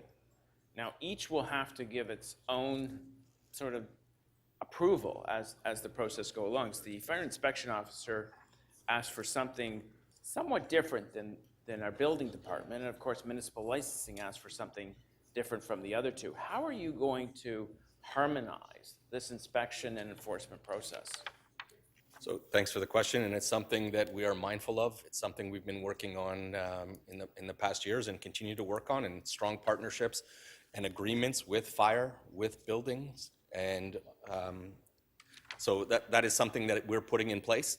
And we've worked very well together, all three of those groups, on a number of different matters, and we'll continue to do that.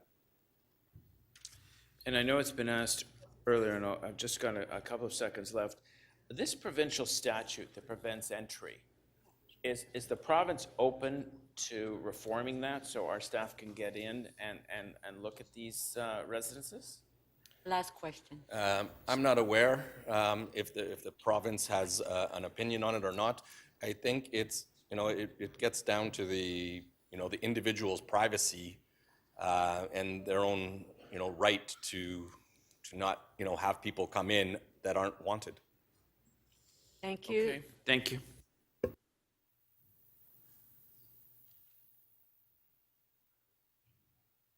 Councillor Thompson?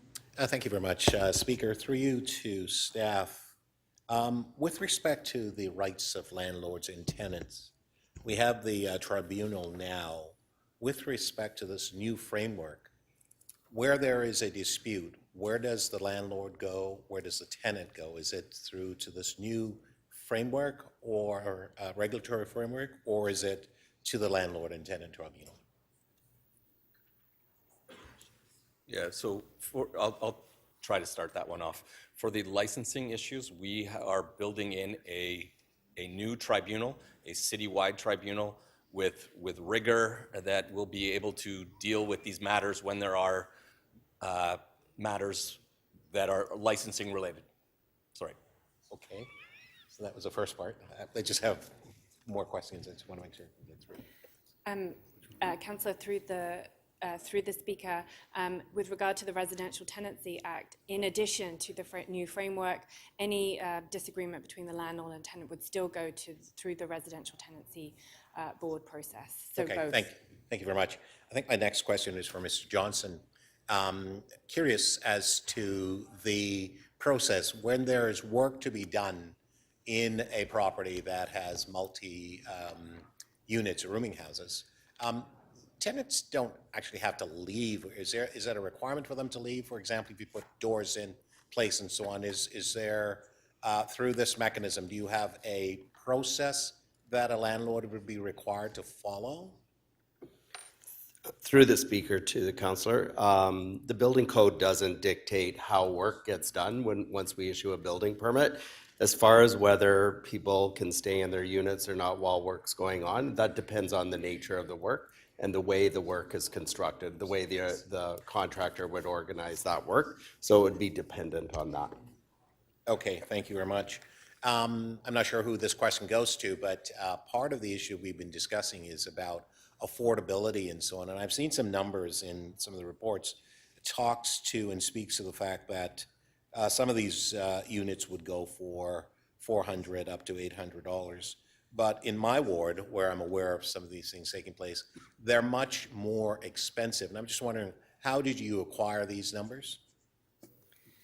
Through the Speaker, thank you, Councillor.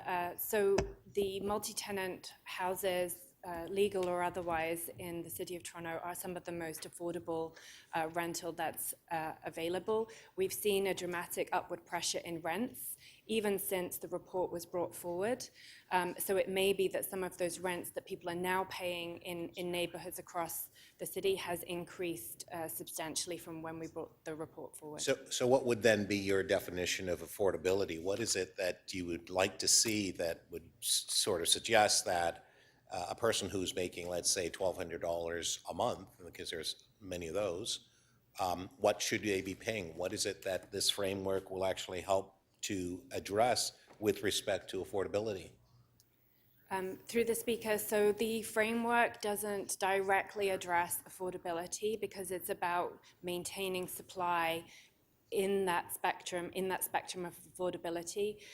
When we encourage landlords to make investments in their property, it's likely that any future program that we would offer would provide incentives in lieu of committing to a level of affordability.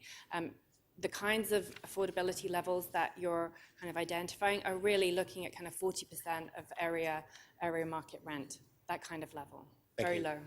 Thank you very much. I think, Mr. Grant, I think you said that there were will be 6 bylaw enforcement officers that will actually be the ones who are going to inspect properties. Given the fact of the expanded nature of the intent of this new framework, is 6 the sufficient number to enforce our bylaws? No, it is not. 6 is our current staff that we've resourced it because this is an important matter. Moving forward with this program, we are growing that team to 32. We are also including stakeholder engagement leads. There's a supervisor and a manager. Again, the importance of this, we are growing this program, but doing it, we need to do it in such a way that we're right-sizing it. We're not overdoing it. We're not underdoing it. It's something we will look at year over year. Right, and just my final question. So even with respect to this new framework, we will not, do you think that we'll be able to eliminate the illegal rooming houses that exist in the city? Not entirely. Our objective is to provide them with a path so that they can go to be legal. Right now, they do not have that path, and as a result, they have stayed illegal and underground. Thank you. Thank you, Speaker. Thank you.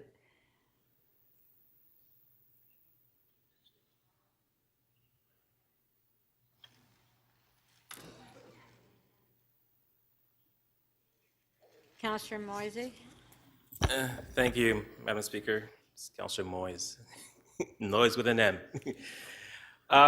Thank you. My question, I only have one question today, on this issue. It's around encampments.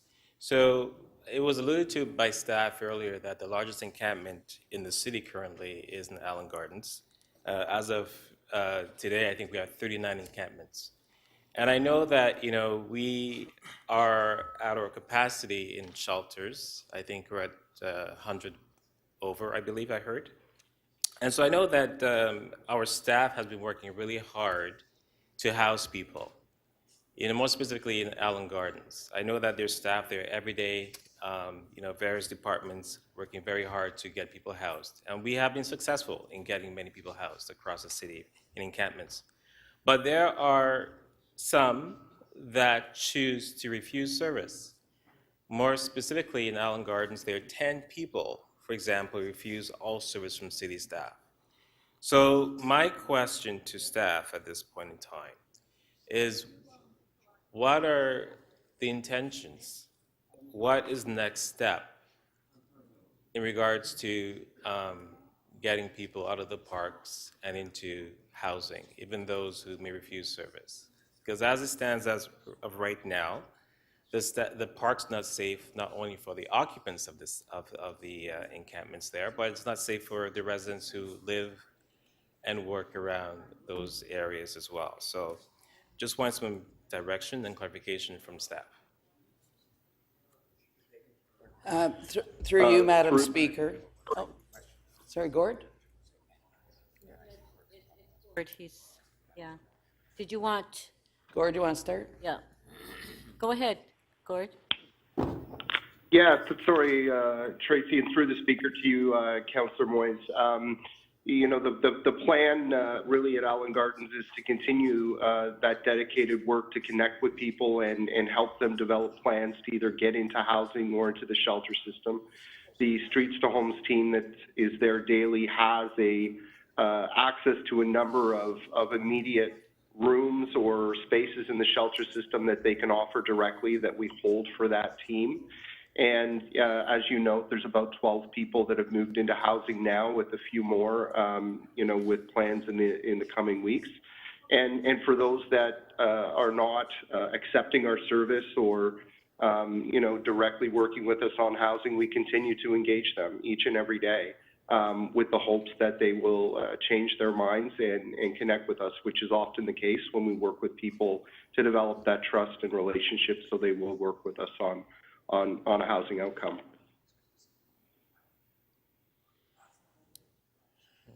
Okay, that's not the answer I was looking for. Welcome to City Hall. Again, I know that this is something that's been worked on for months now, and it continues to grow. I know when I first got elected, it was 31 people in the encampments. And yes, we have been successful in housing people, but we're trending in the wrong direction to now 39. So again, I know that there's been incidents around the city in our parks, there's been assaults. There's been actually people lost their lives in one case I'm aware of, more specifically in my ward. And of course, it's a concern not only to me, but my entire community, and it should be a concern to the entire city as well. So I hope that more tension is put on this issue before things get worse than they have already. So I'm just wanting to state that out loud in this chamber. Thank you. Thank you.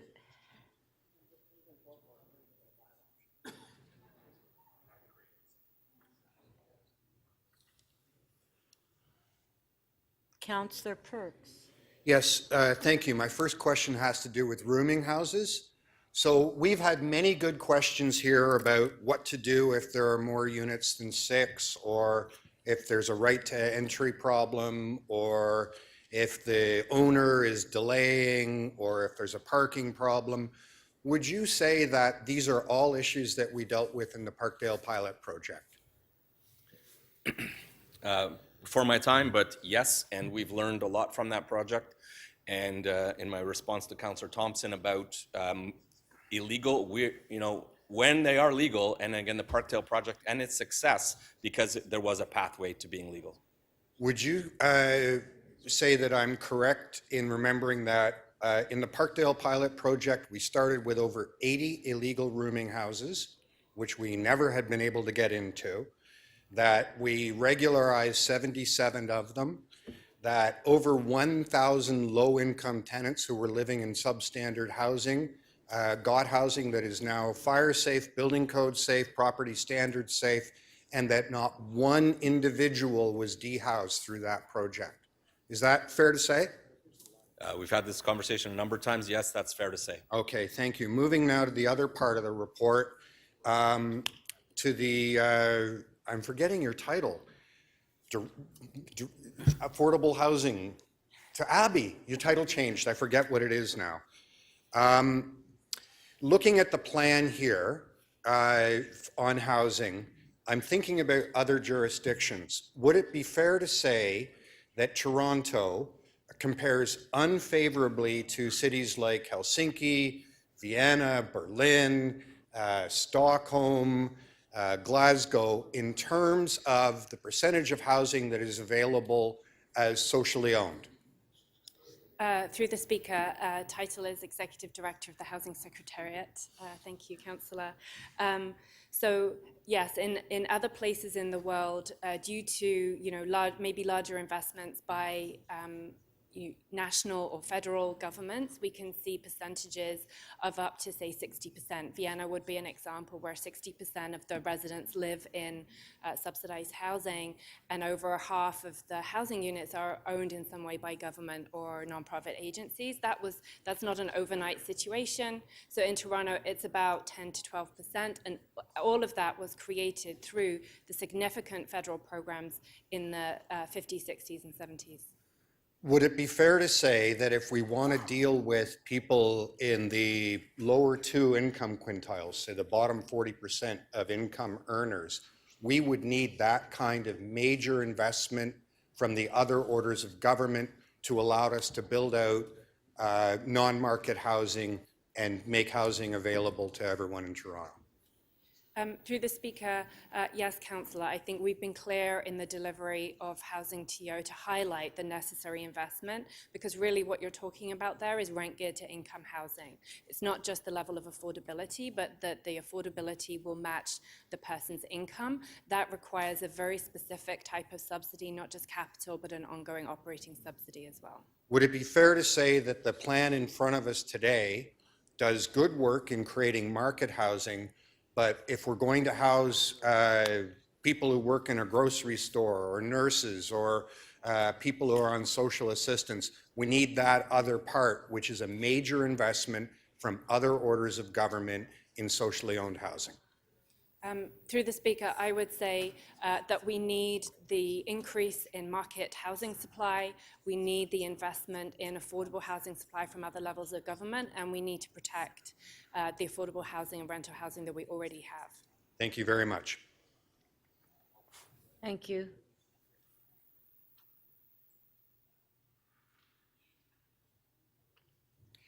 Councillor Sachs? Thank you, good morning. Through you to Mr. Lintern. Mr. Lintern, you're aware that there are cases in the City of Toronto now where there are more dwelling rooms than the zoning limit permits, correct? With respect to multi-tenant housing? Yes. Yes, there may be, yes. And as an example, at 400 Euclid, the current limit is for 6 dwelling rooms, and the city is aware that there's something like 22 in that building, correct? I'm not specifically aware of that address, but if you want to. Through the speaker, I'm aware of that application. There's a current proposal at Committee of Adjustment to bring a rooming house with a large number of dwelling rooms into conformity with the bylaw that's in force in that area. With respect, through the speaker, my understanding is that the Committee of Adjustment has already turned down that application. That's correct, and it's before TLAB on appeal. So we have a situation there where there are 22 units, there's at least 21 tenants living in the building right now, and most of those are in units that are not consistent with the zoning bylaw, correct? My understanding is that the maximum number of rooms on that property is 6 rooms, and the number of rooms that exists is over 20. Correct. And so they're seeking a different permission. Right. Is there, so this is a case where the Committee of Adjustment refused to permit that kind of variance. Is there any case in the City of Toronto where the Committee of Adjustment has approved a variance that would allow 22 units in a building where the zoning limit is for 6?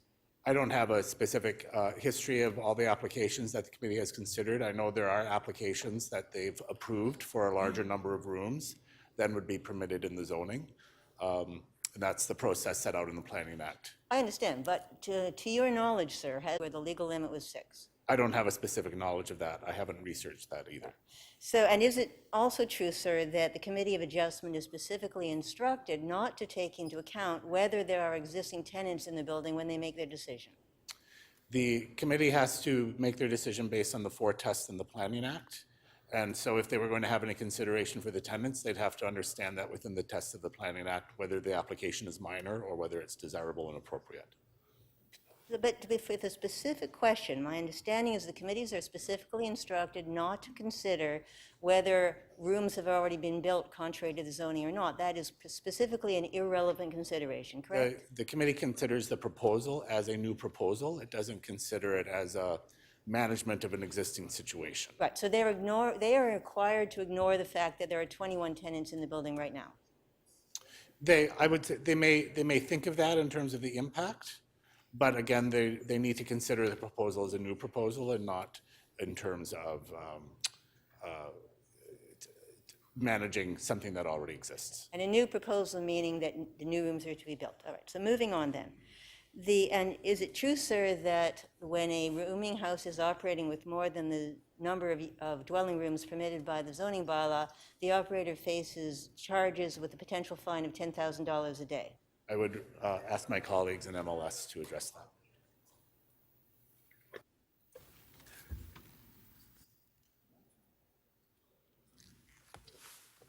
So the answer, sorry? Who's answering the question?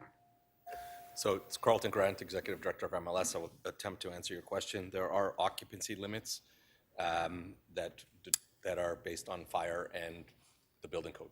But my point is that the operator faces a significant fine if they keep operating more dwelling rooms than the zoning bylaw permits, correct? That's correct. All right.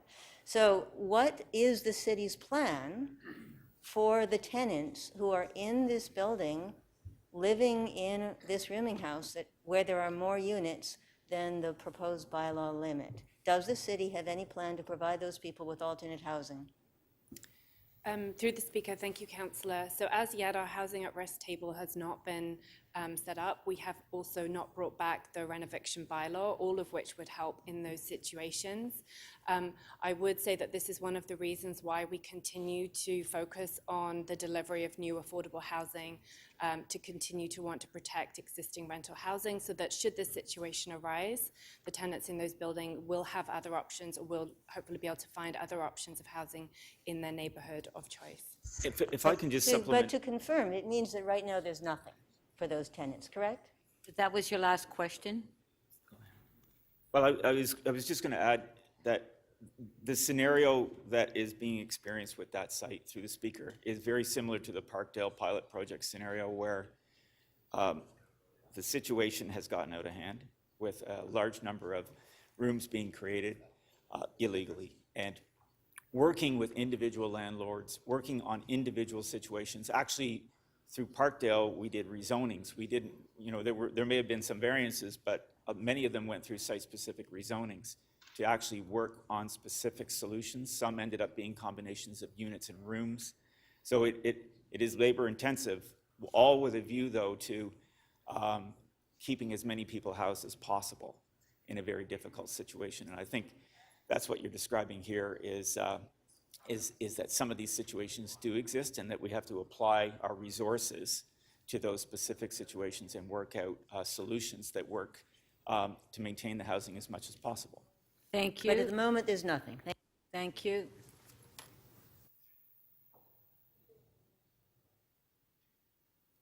Councillor Crisanti? Thank you, Madam Speaker. I'm going to pick up where the councillor just left off. So I just want to confirm that this report, this program, currently limits multi-tenant units to 6, am I correct? Is it the total number 6? Through the speaker, the maximum number of dwelling rooms currently permitted varies across the city. In the former Toronto, it's 6, 12, or 25, depending on the zone. And in the former Etobicoke and former York, where they are permitted, the number of occupants is regulated rather than the number of dwelling rooms. The proposal would regulate the number of dwelling rooms consistently across the city at 6, 12, or 25, depending on the zone. Most areas, 6 would be the maximum number of rooms.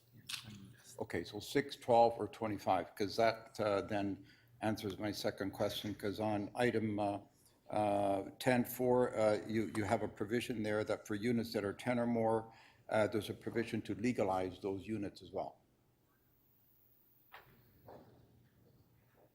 And while you're looking that up, you made reference to occupancy limits. In the former Etobicoke bylaw and the former York bylaw, the zoning bylaw limits the number of occupants, whereas in Toronto, the zoning bylaw relies on the building code to regulate the number of occupants. So if we're going to be consistent to limit the number of units, we're not going to give consideration to limiting the number of occupants as well? There's got to be a fire code provision for that as well, correct? That's right. The building code and the fire code will regulate the number of occupants, but in the zoning bylaw that the city controls and administers, we propose regulating the number of rooms as a best practice and a more straightforward way of controlling the development. A lot of the issues I've had is with complaints about the total number of occupants in a unit, in a single-family residential house. What is the total occupancy of people you can have in a, we regulate, every building in the city in terms of total number of occupants. So I don't know if you can answer that, or if the fire chief has that information. What is the total number of people you can house safely in a single-family residential unit? Thank you, Councillor, and through the chair. Councillor, that's a very difficult question to answer. So if they are living, for example, as a single-family unit, we have no ability to restrict the number of individuals that live in a house.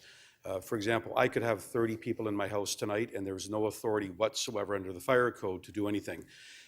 There are 4 or 5 different classifications, and this will get very technical. I'm more than happy to take this offline and have a briefing note prepared for you. But it's not a black and white question, Councillor. No, that's interesting, and that's why I'm asking, because we apparently are able to do that when it comes to like a banquet hall, or when it comes to a conference room, or even in the building we're in now, there's an occupancy limit that we can have in this council chamber likely, but we can regulate that, but yet we can't do that when it comes to residential units. So through the chair, you're absolutely right. So the Ontario Fire Code, like the building code, will set occupancy limits based on the building classification as you have just described. When you get into the definition of single-family living, we have zero authority to regulate that. And in terms of the different types of residential living, when you get into multi-unit houses, the fire code has a number of different applications. Okay. Now, when it comes to enforcement, the issue we've had in the past, and I've been out there in the community with MLS and representatives, from your office as well, is the issue of having access, to be able to access a unit to determine whether it's operating illegally before we can even enforce it. So surrounding that whole issue of access, given this new program, what are the tools that we have to accommodate us to ensure that we do get access to be able to enforce? Because without that, quite frankly, I don't think we're able to enforce. Thank you for the question. The access is problematic right now because the tenants are fearing to lose their home, their residence to as student housing or whatever it's for. In the new model, these will be permitted uses, and you can have 6, 12, the numbers that, sorry, I'll stick with 6, the numbers that Kyle spoke of. Mm-hmm. And once the rules are out there, they're clear, they're understandable, access by tenants and landlords will change drastically. Because it's permitted use, and right now it's a non-permitted use, so people don't want us in their homes because they're fear of losing their home. So it'll change in what way? It'll change because there'll be clear rules, and we will, when we knock on the door and we say these are the rules, there is a pathway to become legalized, that there's a route to get there, and we will be able to have conversations, and we have had conversations with a number of these difficult properties because they just building relationships, having a dedicated team that understands the issues that tenants and landlords face and the community faces overall. Thank you. No, that was your last question. Thank you.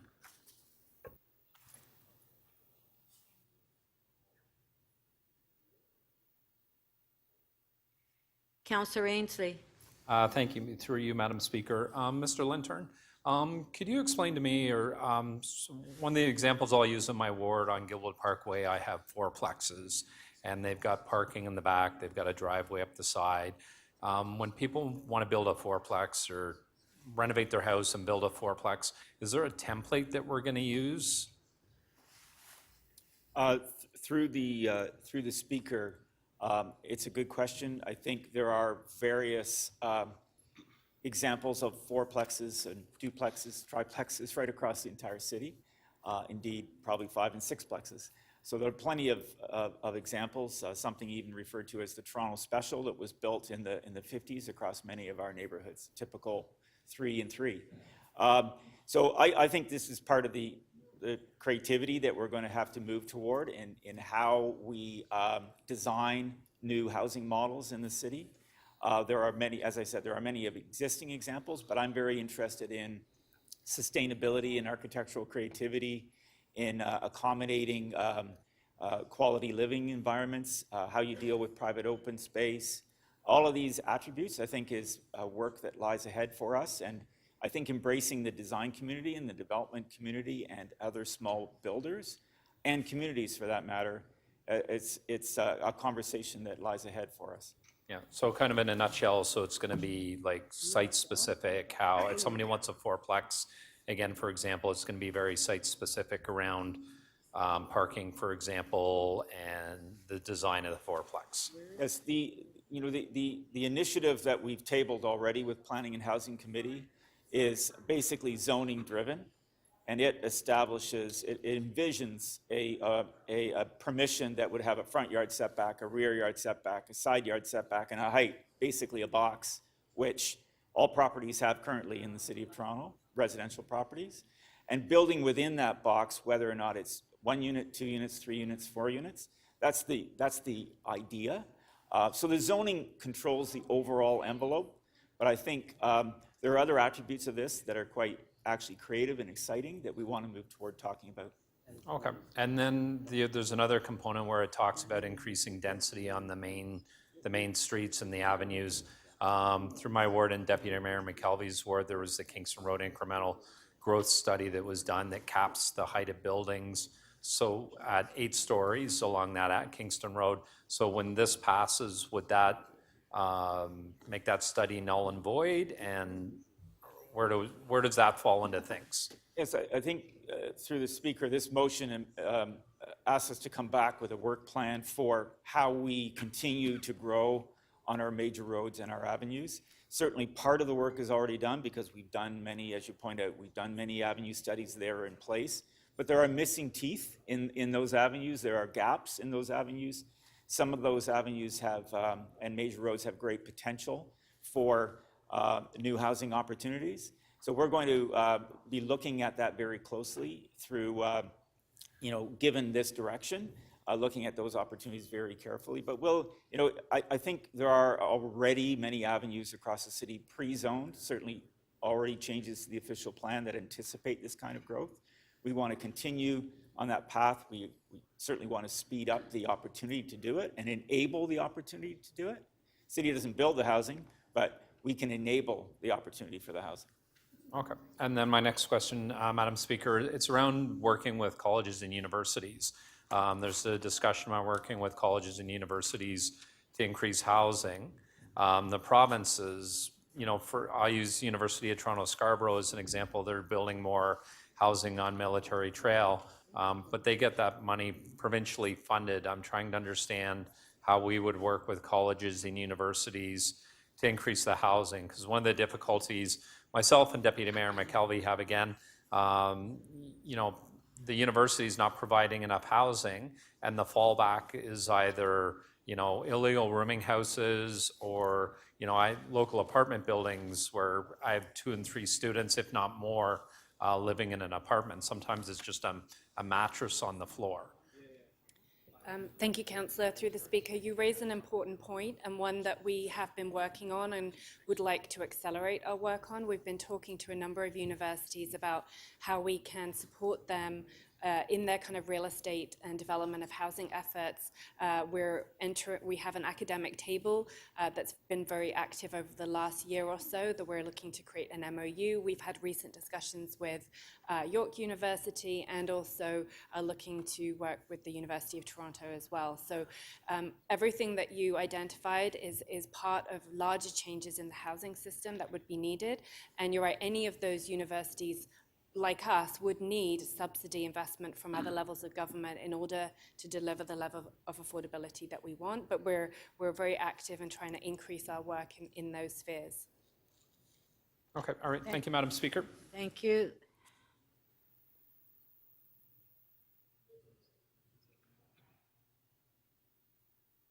Councillor Holiday, questions? Yes, thank you, Speaker. My questions are for the mayor.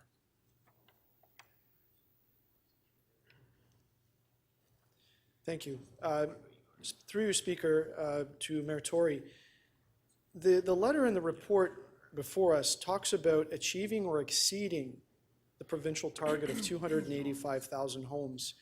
Given all of the things that we heard in the last council meeting about Bill 23 and about how development of this scale will stress the city and stress taxpayers to pay for it, why would we want to try to exceed that number? Through you, Speaker, I think if you do the math, that even the 285,000, may not be enough to keep up with, for example, the anticipated immigration to Toronto. They're estimating that out of the 500,000 people that will now be admitted to the country, and I think that's a blessing for the country and a blessing for the city and an economic necessity for us.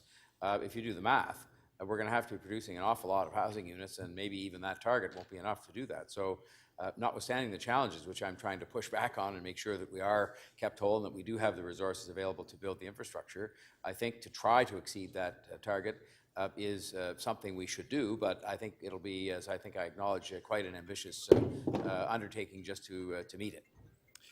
The letter goes on and it uses the words to distribute growth more equitably. Could you explain, what that means and why you think it needs to be done equitably? Well, I mean, equitably may or may not have been the right word, but the bottom line is that the development that has taken place of new housing has taken place in a very concentrated way in many parts of the city and not at all in others. In fact, we have neighborhoods in the city, as I pointed out, I think in that letter, but certainly in my public statements, where there has been a decrease in population, which would imply that certainly there hasn't been any new housing added, and there may be just the same housing with fewer people living in it. And so I think, again, if we're going to look at the growth that's projected for the city, and this is no secret, it's a part of immigration, but it's also just the projections that have been made by everybody.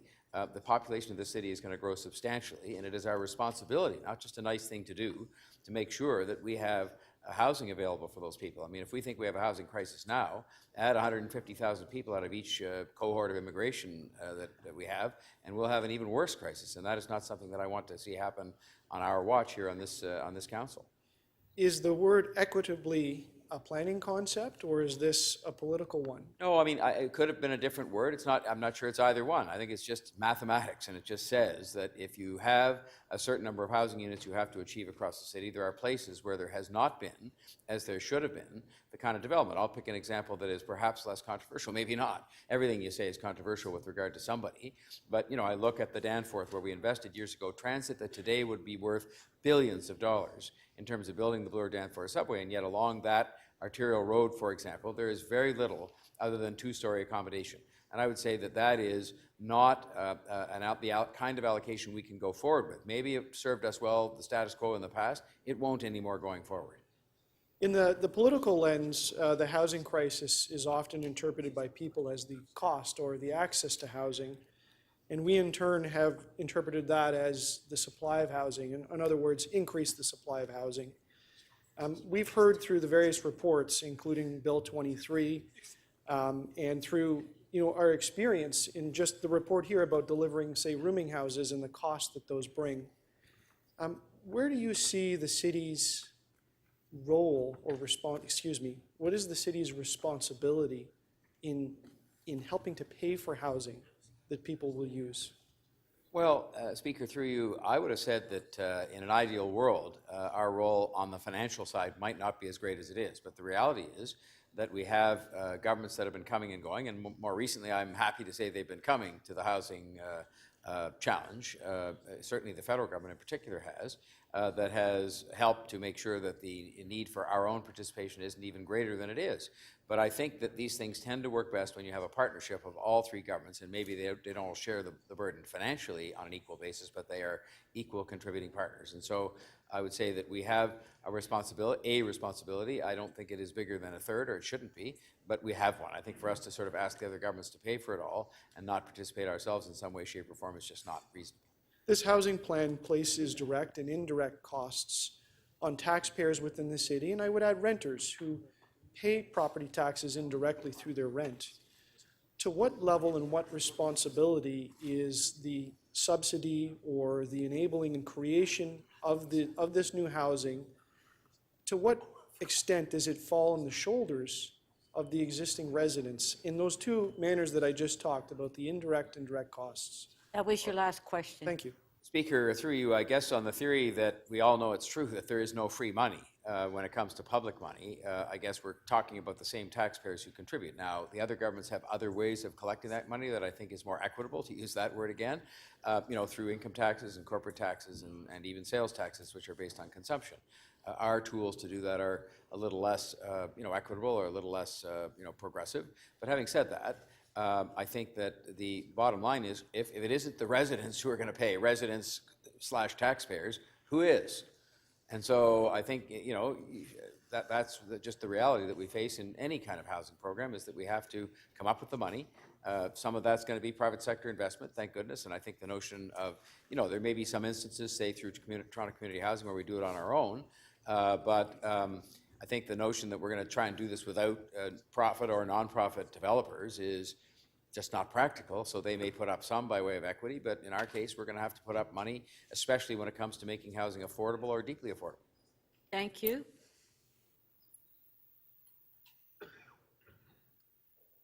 Okay, so we'll go to speakers. Mayor Tory. Oh, sorry, I didn't see your name. Okay, Councillor Bradford, question. Thanks, Madam Speaker. And first question would be to Housing Secretariat about the average rent prices in multi-tenant housing, if you have a ballpark figure around that. Through the speaker, we see a range of rents. I would say around $600-700 a month would be an average right now. But like I said, that's probably rising at a fast rate. In terms of the housing continuum here in Toronto, where do multi-tenant houses slot in housing provisions for people? Multi-tenant homes are really some of the most affordable homes, rental homes in the City of Toronto right now. And we know that many people at the kind of lower income spectrum finding it really difficult to find rental housing. So multi-tenant homes may be one of their only options to stay in the communities in which they choose. So so I'm hearing very important, we have a housing plan in front of us from the mayor. There's been a number of housing plans over the years.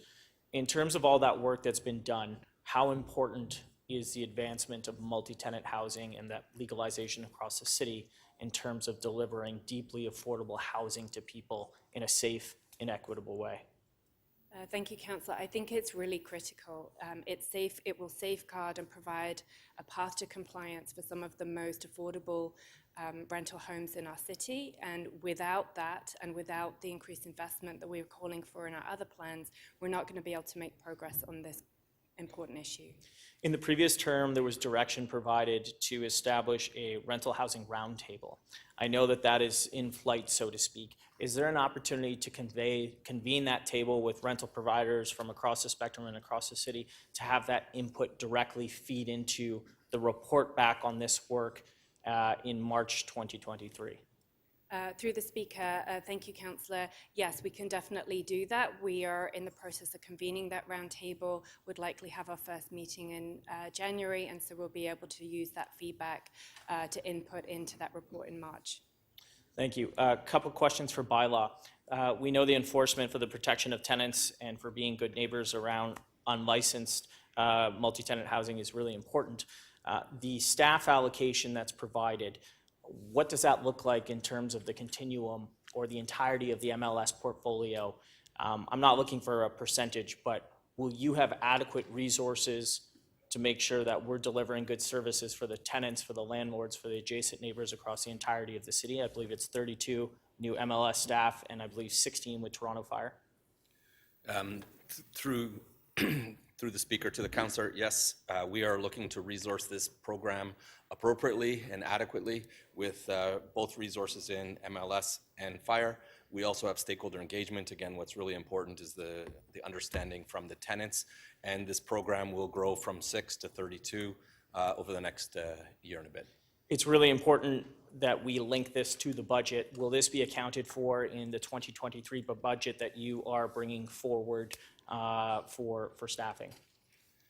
That's something we're actively working on with financial planning. Obviously, this needs to be approved before that is inserted, but we are working closely with financial planning to ensure that it is aligned with as we go through the budget over the next 2 months. Plan is to staff up. Right. I want to talk about specifically some of the exemptions or not exemptions provided to this. Do we have exemptions in multi-tenant housing for not-for-profits? Yes, we do. We have them for non-for-profits, shelters, and co-ops. So there's a number of exemptions that exist. Fraternity and sorority houses were historically, is it true that they were historically exempt? Yes, they were historically exempt until 2018. And then that changed, and now they were no longer exempted. That's correct. I understand that there are challenges with some of these houses. It might be related to noise, it might be related to waste, it might be related to long grass. Do you currently at MLS have the tools available to your disposal to enforce on those things? Thank you for the question. Yes, we have those tools available to us already in the form of the noise bylaw and the property standards bylaw. So you feel like those tools are adequate to address the concerns related to these properties when they arise? Those are adequate tools and the appropriate tools. And the appropriate tools. Is it different if it becomes part of multi-tenant housing? No, it is not. We still have the appropriate and adequate tools to deal with noise, waste, long grass, and weeds. Is it true that some fraternities and sororities are in fact also nonprofits? It is my understanding that some fraternities and sororities are not-for-profit. So you don't need the tools provided by multi-tenant housing. It was originally exempted and it has been added, but that might not be needed. That was your last question. Thank you. That's correct. Thank you.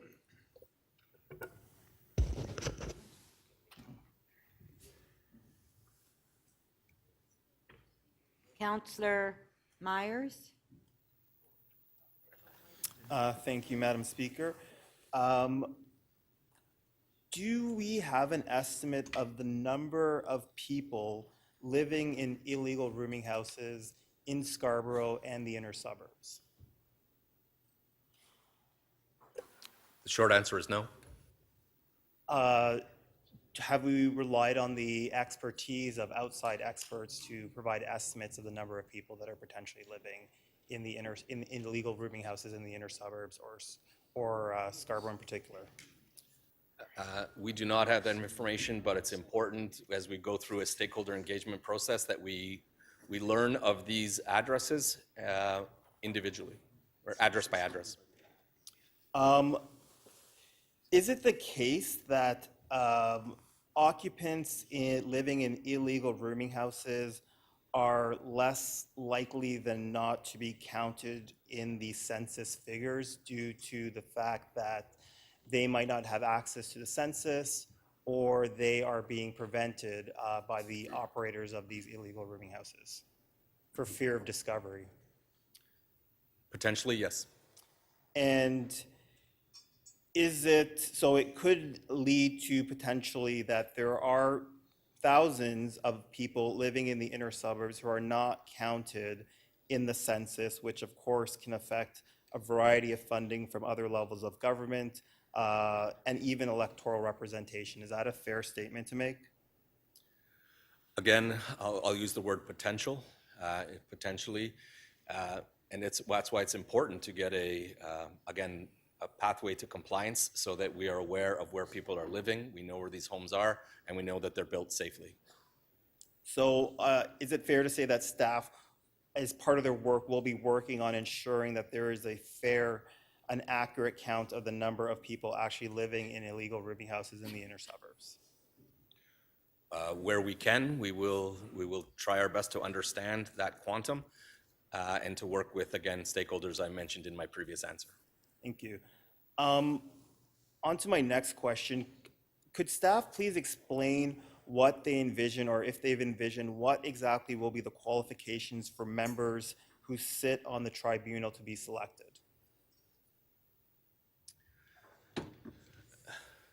So we currently have a rooming house commission with a rooming house commissioner, and it's made up of two. We are looking to enhance that. We are looking to grow it because it's going to go citywide. That's something we would likely have to work with clerks on the appropriate skills to be on that tribunal. And will you be looking to ensure that there is a sufficient representation from all parts of the city? Where we can, yes, as this is a citywide program, it's important that it has citywide representation. And my final question, I've heard a lot of answers regarding self-reporting of operators. What are you doing anything to encourage self-reporting by tenants?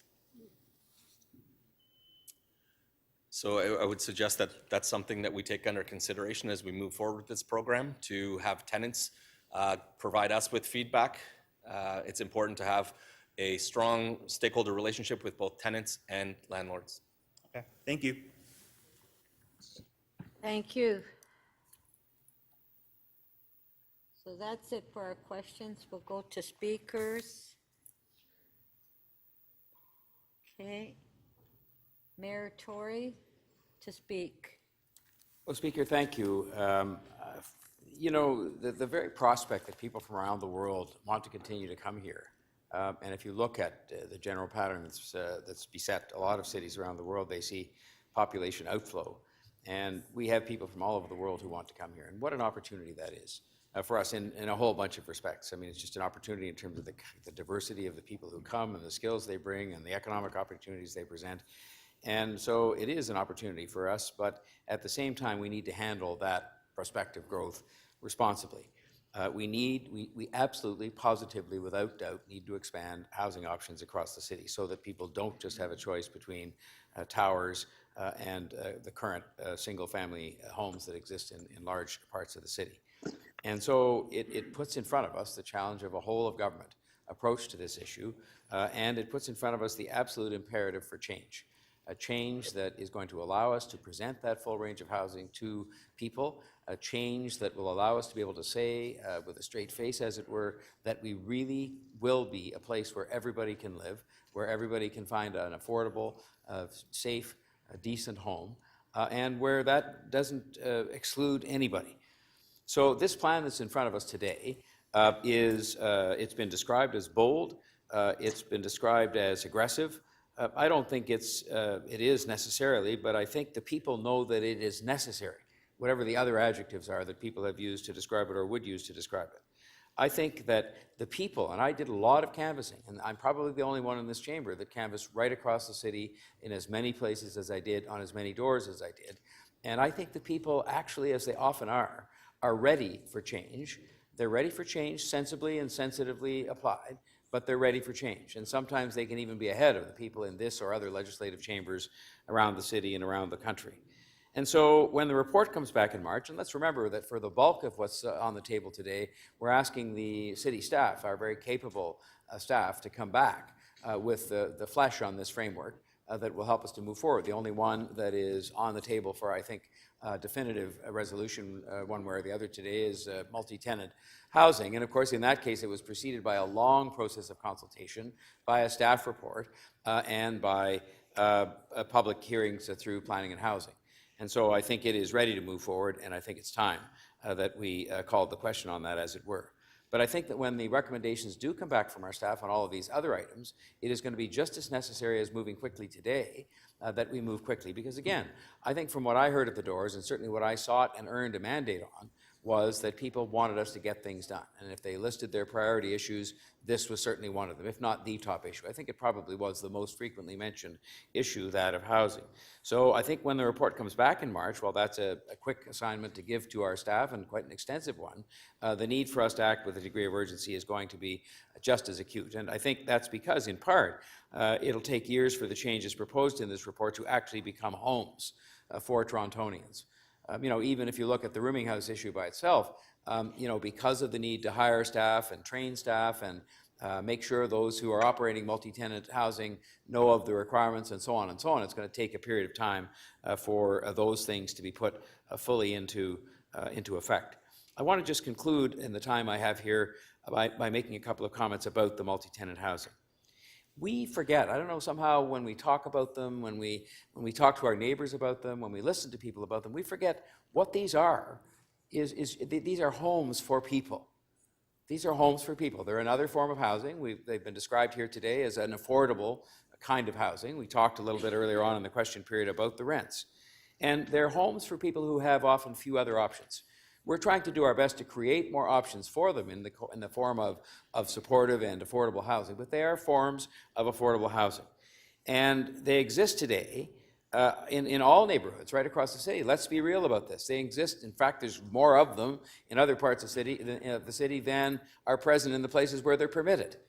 And if you looked at some of the numbers I referred to with the media earlier this morning in terms of deaths that have taken place in unlicensed rooming houses, in terms of complaints that are received across the city from neighborhoods about the ones that are unlicensed, we can see that what we have to do here, I believe, is to take the steps necessary that are proposed here in this report to protect the people who live in those unlicensed rooming houses now by regulating and licensing them, and by permitting and regulating and ensuring safety in all multi-tenant homes across the city in a consistent manner.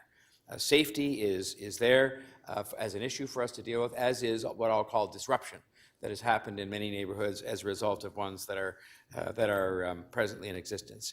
And I'll simply conclude by repeating one last thing that I said this morning earlier on. This is not an either or choice between having stable, stable, welcoming neighborhoods, or the status quo.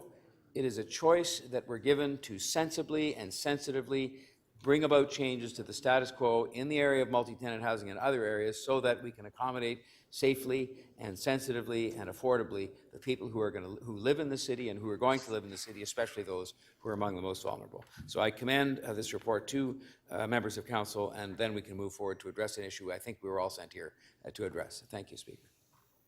Thank you.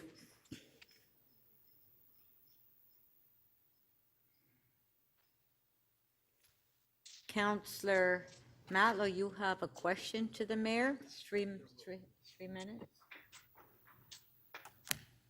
Yes, I just wanted to ask, I was just reviewing Deputy Mayor McKelvey's motion.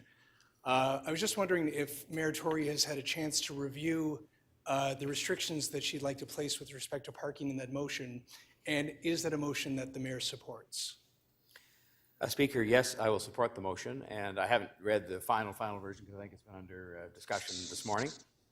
I'm happy to take a look at it, but the thrust of what she's trying to do, I believe, is both sound public policy and also is responsive to some of the concerns that have been expressed by people around the city about this, so that we can try to build as broad a consensus behind this kind of housing in all parts of the city, for all parts of the city, so that no one is excluded.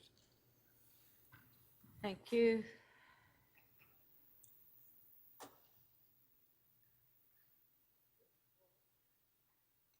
Councillor Matlow to speak, 5 minutes. Madam Speaker, we are in the midst of, I'm sorry, Madam Speaker, if I may pause my time just for a moment, because I'm just being distracted in front of me. Gentlemen, if you wouldn't mind. I'd appreciate it. Councillor Bradford. If you wouldn't mind resetting, thank you. Councillor Matlow, you have the floor. I appreciate that, and thank you. We are facing an unprecedented housing crisis here in Toronto and globally. Do you have a motion? Thank you, I do. Okay. You know the rules? Yeah, I learned them. Okay. Read your motion before you speak. Well, it's a very lengthy motion, but I will put the motion in front of you and I'll describe it. I want to begin by addressing the fact that we are facing an unprecedented housing crisis. And this housing crisis in real terms means that we have more and more people, including younger people, who cannot afford to live in this city. I hear from Torontonians every day who are telling me, and I know they are telling you, that they are giving up on their dreams of ever affording to own a home and struggle to make the rent. This is something that needs courage and needs conviction to be able to move forward on. So therefore, I want to congratulate Mayor Tory for moving forward with a plan that I believe is answering that moment. And I believe that while it doesn't solve the housing crisis, it is a meaningful step in the right direction. I want to thank the mayor for listening to city staff who've been recommending many of these items for a very long time prior to the last municipal election, that this council was not ready to move on, including... Councillor Matlow, can you explain your motion so people know what they're voting on? Summarize your motion. Do I not have the ability to speak in the way that I choose to? No, just speak on your motion so members of council know what your motion is if they have questions. So can you speak on your motion and what your motion is? Madam Speaker, could you pause my time? I don't think the speaker should be telling a member of council exactly how to make their comments. Well, Councillor Matlow, you know the rules that when you speak, if you do have a motion... I don't believe that's the rule. You speak, yes, it is the rule. You speak on your motion, you talk about your motion, and then you speak on your motion. So please, just describe what your motion is, Madam Speaker, with because all it's due a very respect, if you lengthy could pause my motion. time, I disagree with what you're saying. I don't believe that's the rule. So I'd like to continue either making my comments. Yes, I'm going to speak to the motion, but I have comments to make. Okay, go ahead, Councillor. Meanwhile, you've just spent a good No, I had deal your of my time. I had your time on hold. Madam Speaker, this should not be about politics today. This is about a housing crisis that all of us should be on the same page to address. We are here representing people who cannot afford to live in the city, who are asking us to take real and meaningful steps. This council ignored our planning staff's recommendations over and over again because there was a lack of courage before. And now I believe that we are moving forward in the right direction, and the emotions that I'm moving complement and contribute to filling out this plan so that we can better protect tenants, that we can ensure that we cut red tape in a genuine way, that we can look at better alternatives, including the potential of a public builder, so that we are not controlled by the instability and unpredictability of the private sector, that we can actually get affordable housing units built now rather than just make speeches about them. This is about actually addressing the ability to have a one-stop shop to make things easier for people to move ahead with multiplexes, to look at the financialization of housing, which is one of the real core issues of the crisis that we're dealing with. And the mayor was not alone in canvassing the entire city, so did I. And I went out there supporting candidates who, unlike who the mayor was supporting, who were the very votes who were in the way of moving forward with legalizing rooming houses, I supported candidates who are here today to vote for this plan. This is not about strong mayor powers. This is not about Bill 39. This is about having a council that I think is going to be more progressive than the last one, who will have the courage and conviction to move forward with doing the right thing, who won't leave people unsafe in unregulated buildings, new Canadians, students and others who have been left like that for too long, when the mayor did not use his political currency to get his own deputy mayors and executive committee members to vote with him the last 2 votes. That's what's happening today. So those are my comments, Madam Speaker, about my motion. But I'm going to go a little further as well. We need to look at finally imposing rent control on our sites and the sites where we will be working with the private sector to actually ensure that we have deeply affordable units. Housing now thus far has been a failure. We've had no control over it. And where we do have control, the limited purview of control that we have on our own lands, or where we incentivize with public funds, we should be telling those owners that we expect that those tenants live in affordable homes and that they are protected to live in affordable homes for many, many, many years to come. A lot of speeches, a lot of interviews, very little substance have come out of this council. So now it's time for people like us, and including me, to realize that the way that we've been doing things for a very long time does not meet the moment, does not address the reality. I've had to grow.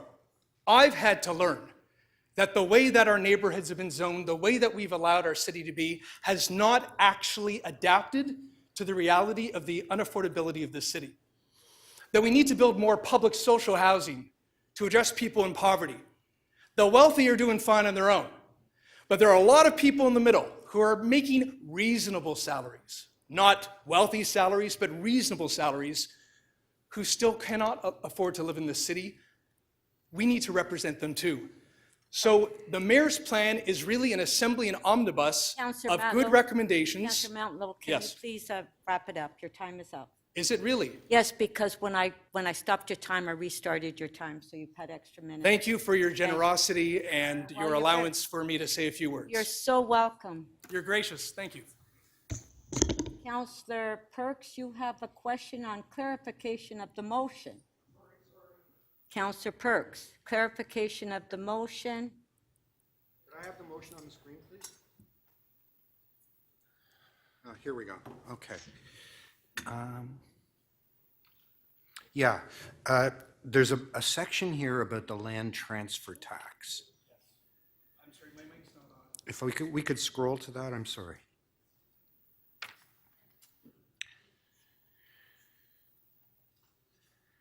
Okay.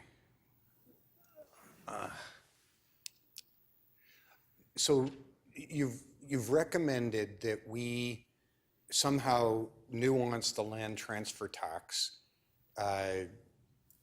in a different way. My understanding is that the land transfer tax is collected by the province and that they actually set the rules for how the different quanta are applied. Have you checked to see whether we actually have the authority to do this? Yeah, okay. Thank you, Madam Speaker. So you'll see the way that this is written is in the context of asking staff to report on whether or not we can do something about this. So what I'm doing is leading us toward exploring the very question that you want answered. But I want to see if we can use the tools that we have, and of course we need to understand better what the province will allow us to do or not. But I want to see how better we can use the tools that we have to address the financialization of housing.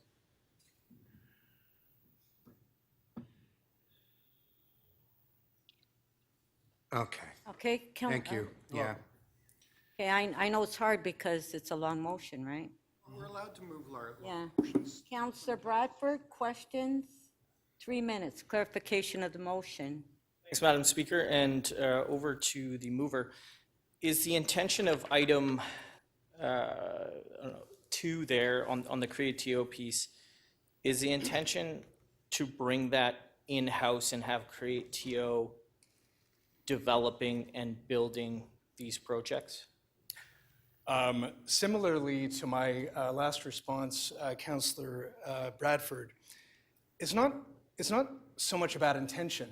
The intention is to explore whether or not there is a preferred alternative to the status quo, which has failed to build affordable housing. So the intention is to explore it.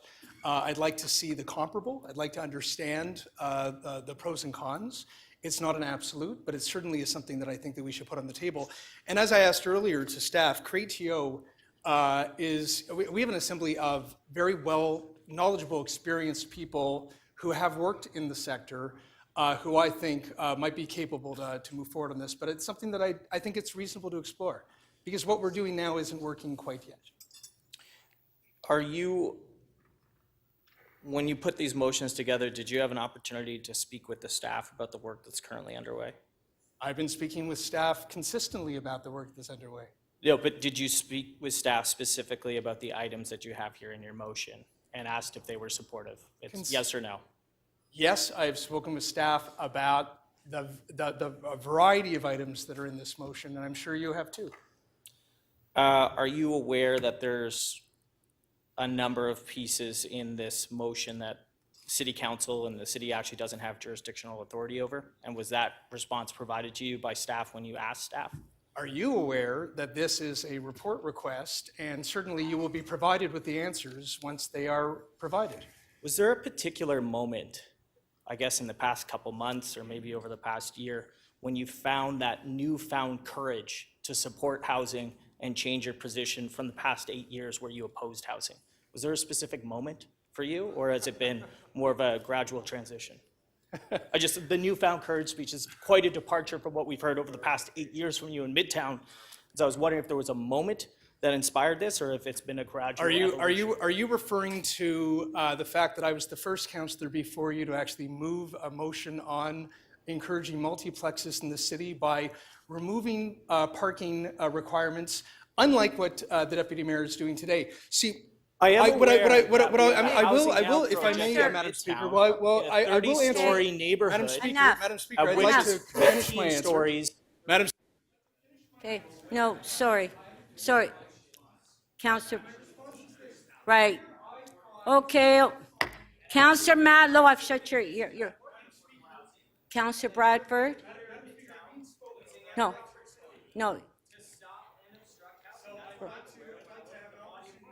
Okay, you have responded, your time is up. Councillor Bradford, please, thank you, and Councillor Matlow, please. Stop, no, you're done. Councillor Fletcher, you have a question. Councillor Fletcher. Yes, there you go, 3 Thank you. minutes. On your Housing Now site, Councillor Matlow, how much more density did you ask to increase there? On your Housing Now site in Midtown, how much density increase did you ask for on that site? So we asked to increase it by 4 stories, and we were successful in doing so, and we worked with the community. And how tall is it? I honestly forget the exact height at this point. Okay, Yeah. not too tall, okay. Yeah. What we tried to do, though, is we tried to maximize. Okay, thank you for that. Thank you, it's not too tall, I believe it's the smallest Housing Now site in the city, am I right? yes, I know. That was not the decision of the Thank local. you, that's fine. There's lots the local councillor can do, as you know, I did in Don Somerville, where I added 100 affordable units. Good So, for you. Thank you. The other thing is that I just want to make sure, before we approach any of these things, that, and we don't want to waste any staff time, that you've checked with the CEO of Creatio and corporate, DCM Corporate, that that's actually a direction that they're even interested in going outside of city council. I'd be happy to answer Did you that. check or not? Question, yes or no? My candid answer is, that's not important to me Okay, about what thank their, you. excuse me, what their interest is.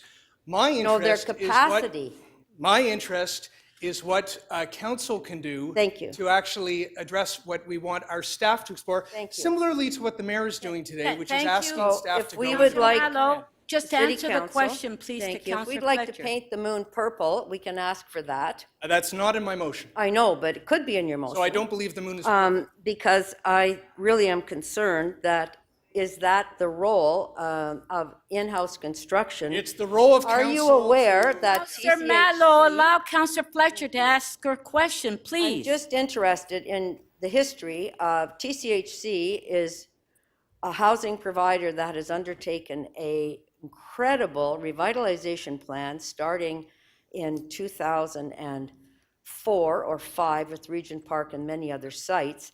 Are you aware that after looking at all of that, they determined that that they, as an in-house constructor, that was not a good model? Are you aware of that? So, Just asking if you're aware. Councillor Fletcher, Aware or not aware? if you read, I'm just asking a question. Yeah, Madam Councillor Mallow, just answer the question, and that's your. Aware or not aware? Yes, I'm aware, or no, I'm not. Yes Which or one? no, Councillor Mallow, are you aware or not? sorry, am I on like a witness stand or No, something? Like, Councillor what's going Fletcher on is here? asking the question. I can handle it myself, thank Guys, you. hold on, I'm not on a witness stand. No, yes. Am in I- that am I sense, you're really? right. You're not on a witness stand, but Okay. it's a pretty simple question So, well, about in-house construction. Madam Speaker, could you please just explain to me, am I on a witness stand here? Am I allowed to respond in a normal way? What am I allowed to do and what am I Normal not way allowed to would do? be, no, I'm not aware, or Uh, yes, I'm Madam Speaker, aware. please Councillor clarify Fletcher, the rules. that was your last question. Thank you. Thank you. May I answer the question finally? Are you aware, Councillor Mallow? That was the question. So if you just look at the motion is asking staff, like, you're arriving at destinations, you're arriving at conclusions that some of you wish to get to. The motion, just like the mayor's motion, is asking staff to actually do some thoughtful work and provide us the answers. I've been asking this for a very long time, to understand if there are alternative models to be able to explore to actually provide affordable housing. Why would we not want to ask those questions? Like, are we so asked them already. glued to what we're Well, doing yes. today and the Councillor status Fletcher, quo that we're not willing to explore Because we've other asked them options? before, and we know the answer. I don't want to waste staff time, Councillor. Okay, Councillor, the time is up. Thank you.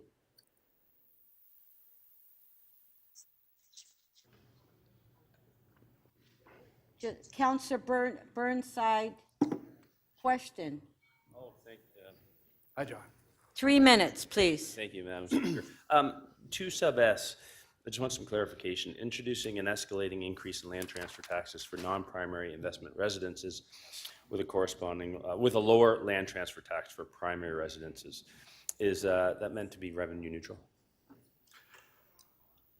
My honest answer is, I don't know where that will arrive, whether it be revenue neutral or not. What I do want to explore, and again, just in a similar spirit to our other colleagues, what I want staff to provide us some information on is whether or not these tools can be in use to be able to incentivize the market to free up for homes and not simply be investment properties for numbered companies or what have you. Whether or not it arrives at revenue neutral, I wouldn't know the answer yet because staff haven't reported, but it's a reasonable question. But what's your vision? That's kind of what I'm trying to understand. Yeah, 'cause you're so moving- my vision is to address the financialization of housing in a genuine and meaningful way, where we actually use the limited tools that we have in the toolbox to be able to incentivize housing being homes, rather than number of companies, just using them to flip. And the reality is, there's billions of dollars in money laundering happening as well. So that's another component of the motion that complements that. Okay, and that that needs brings to be me to my addressed. last Yeah, question. Request the Toronto Police to vigorously investigate money laundering. Yes. As we know, vigorous investigation, something as complex as money laundering would take a lot of officers. That would be a significant strain on their budget. Would you be in favor of increasing the police budget for that specific item? That's good. Well done. Thank you. Yeah, you're welcome. So I believe that the Toronto Police Services Board should certainly use the resources within their means to focus on the priorities of Torontonians. There are many priorities. One of the things that we are aware of is that there is reported up to $30 billion or more in money laundering happening here in Toronto and around the GTA. That certainly, I would expect that the Toronto Police would consider something important to investigate. And that's a question for them. That's something that I believe that we should be requesting. Thank you. Thank you.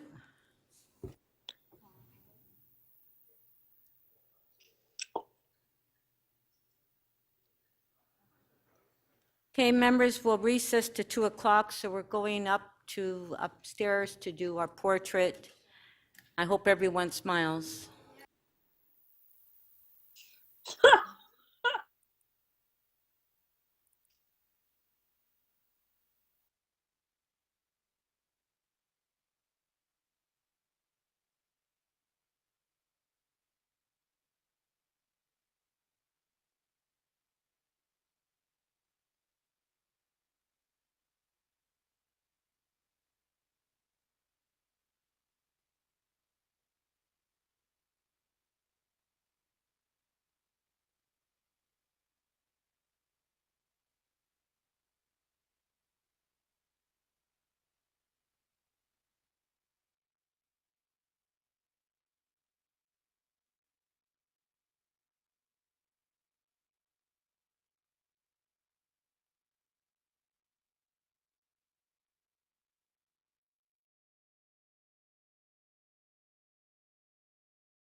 Okay, members of council, if you can please take your seats.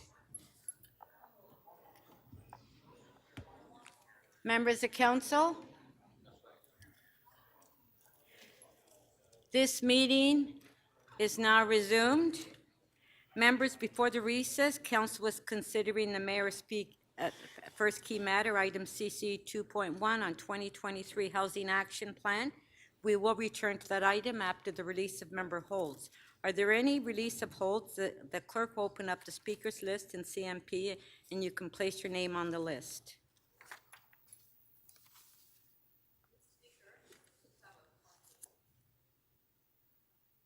Okay, just one sec, Councillor Fletcher.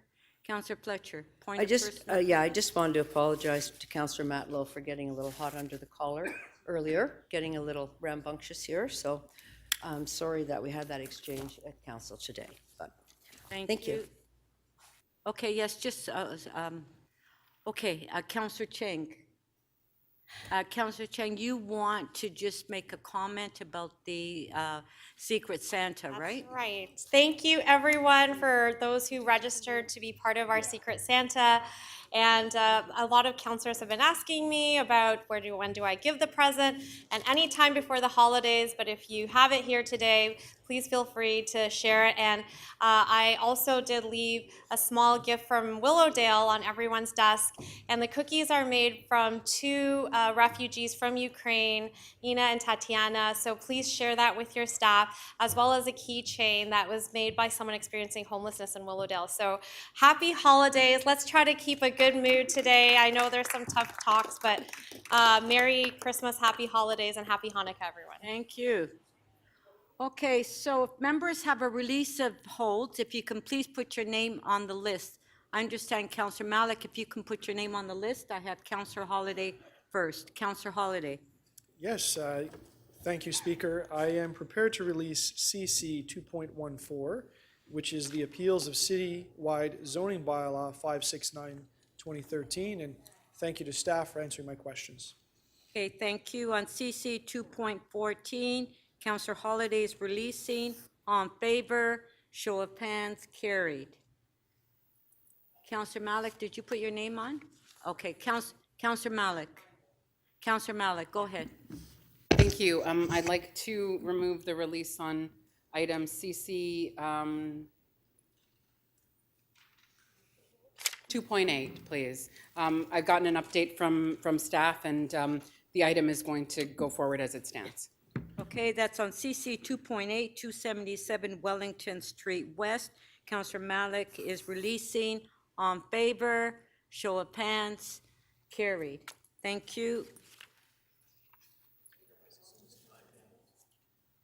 Councillor Robertson, did you have a release? No, I do not. Okay. Okay, Councillor Thompson? Thank you, Speaker. I do have a release here, and my system is timed out. It's CC 2.13, 1960 Eglinton Avenue East Official Plan Amendment application. Okay, on CC 2.13, 1960 Eglinton Avenue East, Councillor Thompson is releasing. On favor, show of hands, opposed if any, carried. Are there any further quick releases? Okay, we will now return to the debate on item CC 2.1. We'll put the names on the list.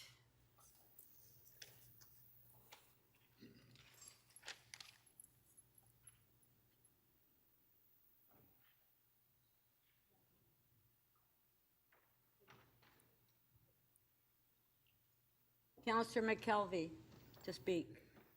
Thank you, Madam Speaker. I have a motion, and I'll walk through because there's a lot in here to unpack. So the first is to set the maximum number of dwelling rooms in multi-tenant housings as 6 in the former city of Etobicoke, former city of North York, and the former city of Scarborough, where the current draft bylaw would permit multi-tenant houses with 12 or 25 rooms located within the boundaries of former city of Etobicoke, city of North York, and city of Scarborough. So this is just in the new areas for the as of right. So 12 or 25 could still be done, but through the Committee of Adjustment. The second is to set the parking rate for multi-tenant houses as 0 parking rates within the former boundaries of the City of Toronto and with 0.34 parking spaces per dwelling room for other areas of the city. This is the same recommendation that city staff brought forward last October, so it's just returning to that original recommendation of theirs. The second is to enhance the communication plan with some additional details, adding in annual reporting back to the Committee of Planning and Housing, and that was a recommendation that was number 51 last time from Planning and Housing, and it just got omitted, so bringing that back in with the addition F, which is asking for land economic studies, and this is just making sure that we're looking at multi-tenant homes and other missing middle housing doesn't impact the housing prices and make it so that either single families can't afford to live in them anymore, as well as other things like that and impacts on other uses. Ontario Corporate Registered Business Address, this is just, we have lots of concerns about foreign operators, so this is just making sure that they have to live in the province of Ontario to operate. A parking plan, so this is just saying that the operators must let their tenants know how many parking spaces are available on site and what the local parking rules are, because while it's different across the City of Toronto, right? It's not the same everywhere, and residents need to know that. Transparency, making tribunal decisions available online, and also providing information on the open data portal. And then the last is review, asking the city manager on the 4th anniversary of enactment to conduct a third-party review of the multi-tenant housing framework across all aspects of implementation and enforcement, as well as the recommended number of dwelling rooms and the minimum parking rate. Again, those were looking at that first motions there, and including stakeholder, tenant, and community consultation. There's a lot in that motion, and I want people to know where it came from. Some of them are recommendations from the Planning and Housing Committee last year that I brought in. Others are motions that Councillor Carroll, Councillor Bailão, myself, Councillor Lai worked on over several months last year prior to it coming to City Council, and we're going to table at that meeting, but then we did defer it.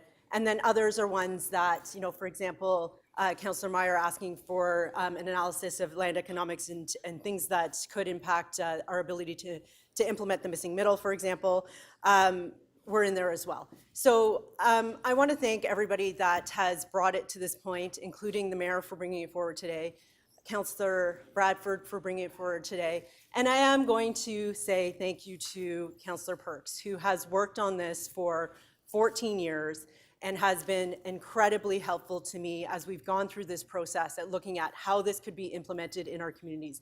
And that included setting me up with tours of Parkdale, where we talked to people that lived in multi-tenant homes. We talked to their neighbors. We talked about what happened when you brought them into compliance. So this has been over 4 years of learning for me, and I'm very happy that today we're going to hopefully finally improve a regulatory framework for multi-tenant housing. And I just want you to know that I, in the 2018 election, was very clear with my residents that I supported this as long as it was also coupled with appropriate parking and property measures to make sure, because those are the things that the neighbors in my community care about. That's what they worry about. And so these measures will do that. But I also want to share with you the very, very personal reason why I support this. And there's two reasons for that, both very personal. When my mother was 15 years old, she moved out of Blake Boltby, Ontario Housing, and moved out on her own at 15. And the only place she could live was an illegal rooming house. When I was born, when she was 17 years old, she shared a house with other friends, other students, etc. And it was that co-living that allowed them to survive, to get by. It's because they had that option available to them. So it's important that we make this option available to all the residents in Toronto right now. And I will tell you as a last thing that my son last year had to do an assignment. He was graduating high school. He had to find a home, he had to find a job, and he had to take transit there. And he had to do that on his budget. And the only thing he could find and afford was an illegal rooming house in Scarborough. We need to change that. Thank you. Thank you.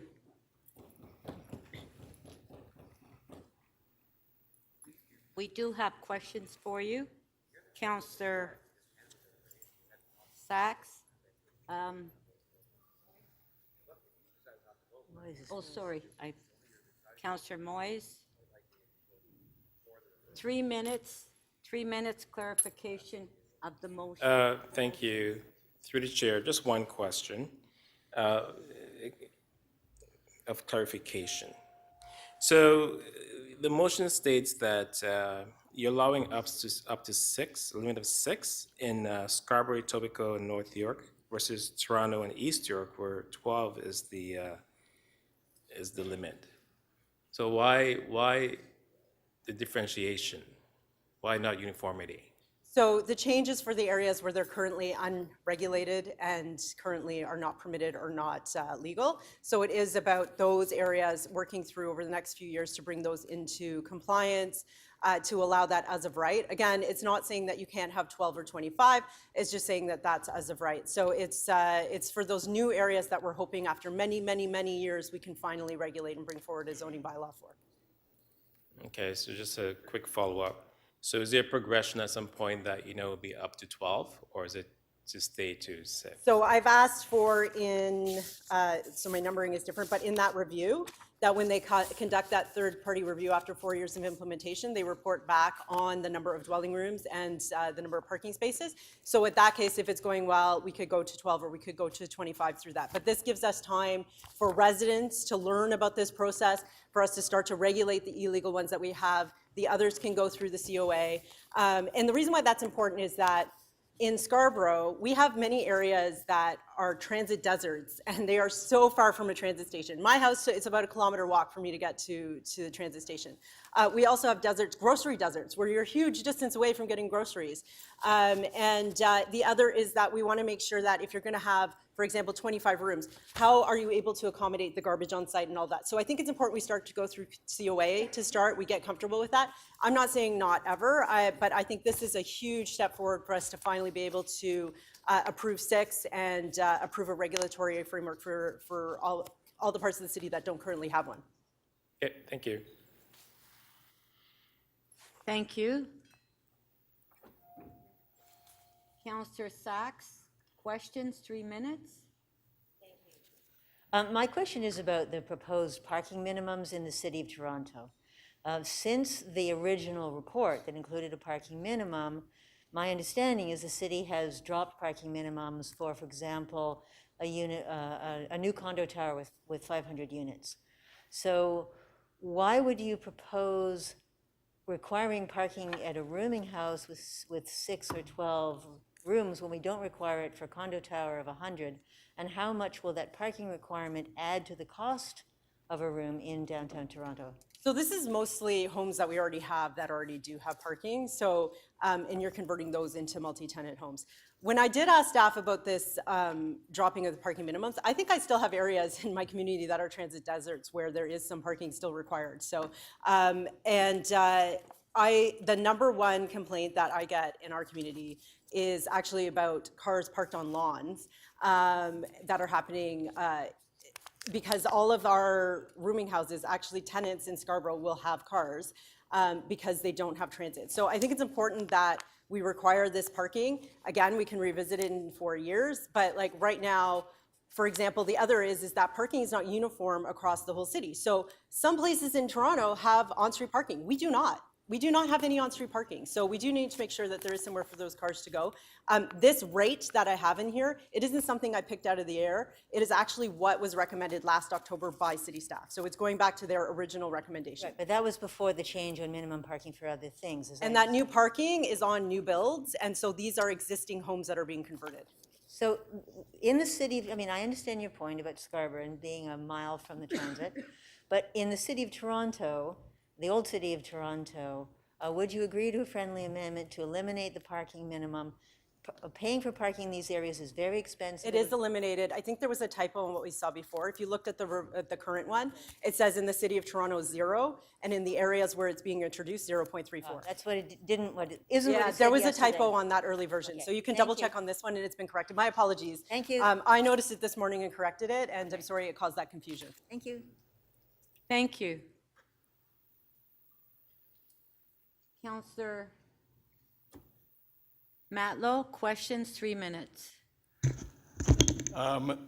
Much of the focus of this whole package has been about cutting red tape and making things easier to build affordable housing. Did you speak with staff? And if so, did they recommend that restricting rooms in certain parts of our city along with parking minimums, did they recommend that they would build more affordably priced homes or fewer? What did they say? So city staff did have review, so everything has been adjusted for their wording. They, of course, they want the Mercedes-Benz, they want the Rolls-Royce. That was their original recommendation, is what they had with the 6, the 12, the 25. But they do understand what I have been saying to them is that I want a reliable, workable K card that can start to get this done, that we can have residents that can come on board with this process, start to accept new neighbors into our neighborhoods and new people that are coming in there. So they have been clear that they can go through COA till then. And I've also added in that we revise this and look at it again in 4 years. Why should there be some parts of the city versus others that should have these minimum parking requirements and restrictions on rooms for people who obviously need to access them? So staff's first choice is always a harmonized bylaw that is the same everywhere, but we know that our City of Toronto is not the same everywhere. Residents through my community, for example, it's a transit desert. I have a 1 kilometer walk to get out to a bus stop. So there are differences in transit. There's difference in the proximity to grocery. We have places that are called as grocery deserts in Scarborough, where you have to go a long distance to get food. Parking is different. So you might have on-street parking. I have no on-street parking. So we don't have harmonized bylaws for parking and these other things. So while I understand their first choice is to have harmonized, I'm looking for something that can be workable, implementable, and can bring as many people, being not councillors as well as residents, on board so that we can move on this finally after the 14 years that Councillor Perks has been working on it. So you're saying we don't need to have the same harmonized approach to transit in every part of the city. We can get back to that another time. Not what I'm saying, but you can score a political point there if you want. It's not a political point, but you know what I mean. It's the conversation about sort of, do we need to harmonize everything or do we need to tailor it to different areas? So with respect to, like we've discussed, garden suites, laneway housing, a number of different things, is there a reason though that these specific parts of the city should have fewer rooms available to people who want to access them affordably?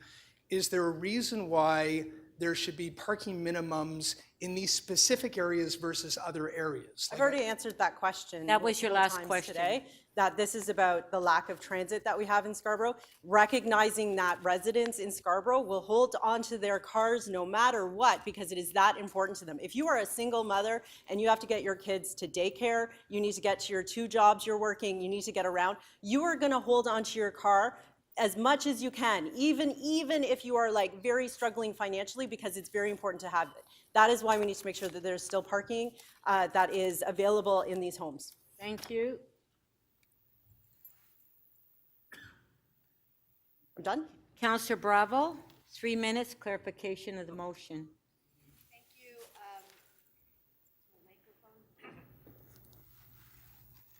Go ahead. Okay, thank you. Through the chair to Councillor McKelvey. I have many rooming houses in my ward, in my neighborhood, and I think the regularization is very important.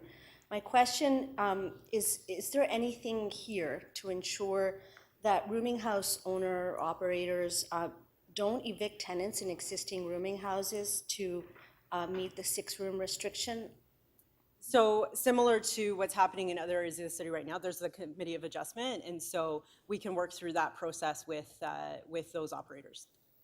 And just right now, I mean, the original recommendation was not 12 or 25 everywhere, right? It was in select areas. So there are going to be areas right now of 6 where we still have that to deal with. So that is a problem that we face regardless everywhere in the city as we implement this. So if someone is evicted to meet the 6-room threshold, what happens? Well, that's been covered in the questions earlier on. Again, this was in the staff recommendations. I asked Abby Bond those questions earlier as well.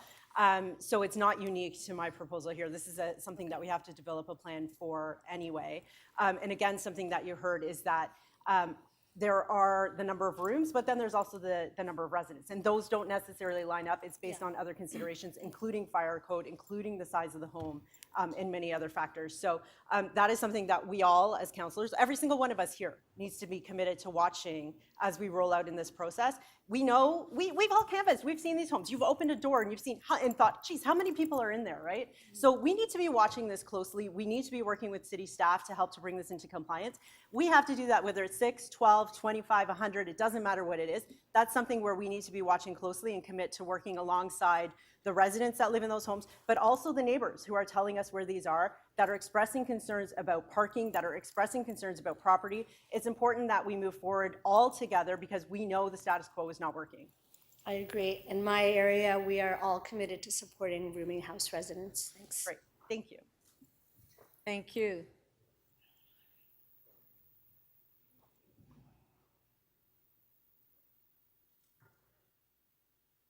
Councillor Holiday, 3 minutes. Thank you, Speaker. To Deputy Mayor McKelvey. I like this motion on parking. Deputy Mayor McKelvey, in your experience with rooming houses in perhaps the outer parts of the city, such as Scarborough, do you find that the people there do drive cars? Do the people have cars? Yeah. Sorry, yes, they do. So, I mean, I have a different problem in some cases than others. So, I have homes with international students. In many cases, they're very wealthy. So I'm getting calls about G-Wagons on cars, right? G-Wagons on lawns, but in some parts of my wards. In others, where that's not the case, and it actually is people that live in the rooming houses for economic reasons, in many of those cases, they still have cars too because they don't have transit. So, you know, Council changed the parking bylaw to take away the requirement in many of these neighborhoods, but in your experience, do most of these neighborhoods, if they're not rooming houses, have at least 2 parking spots, if not more? So in your view, is this radical in any way? This is not radical in any way. Most of these homes are going to have more parking than I'm proposing here anyway. This is not radical. Right. This was actually staff's recommendation last October. Would you support more parking? Well, I think, again, I'm trying to balance staff's recommendations, so this is what they recommended last year, so that's what I'm most comfortable with. Would you care if the owner put in more parking? If the owner put in more parking because their residents had more cars, then that's great. So unlike the report, we're not doing maximums. No, this is a minimum requirement. And finally, you know, I would imagine based on the report and our assumptions at council, the people living in these places are of modest income. Would you say that the war on the car has a disproportionate impact on someone with modest income? Well, I mean, I don't like to use rhetoric like the war on the car, but I will repeat that efficiently. I know that in Scarborough, if you are a single mother working 2 jobs and you have to get your kids to daycare and you had to do that all on transit, with the lack of transit that we have out there, it would be a very difficult, very, very long day. Yep, or to your work, right? You have to drop the kids off and get out to work or to school in different parts of the city. And thank you, Councillor. I lost my train of thought here. But just finally, though, you know, of all the stresses that people have in life, would you agree, though, that, you know, having a place to park your car when you get home from a long day, you know, one less thing to worry about than to manage a ticket on a street or to pay someone else to have a parking spot? You know, perhaps this is one small concession to make people's lives easier. The ones that do have cars. I absolutely wholeheartedly agree with you on that. Again, we do not have on-street parking overnight. So it is important that residents that do have a vehicle, they have a vehicle because they need a vehicle, have somewhere where they can park it at the end of the night. Thank you. Thank you. Thank you.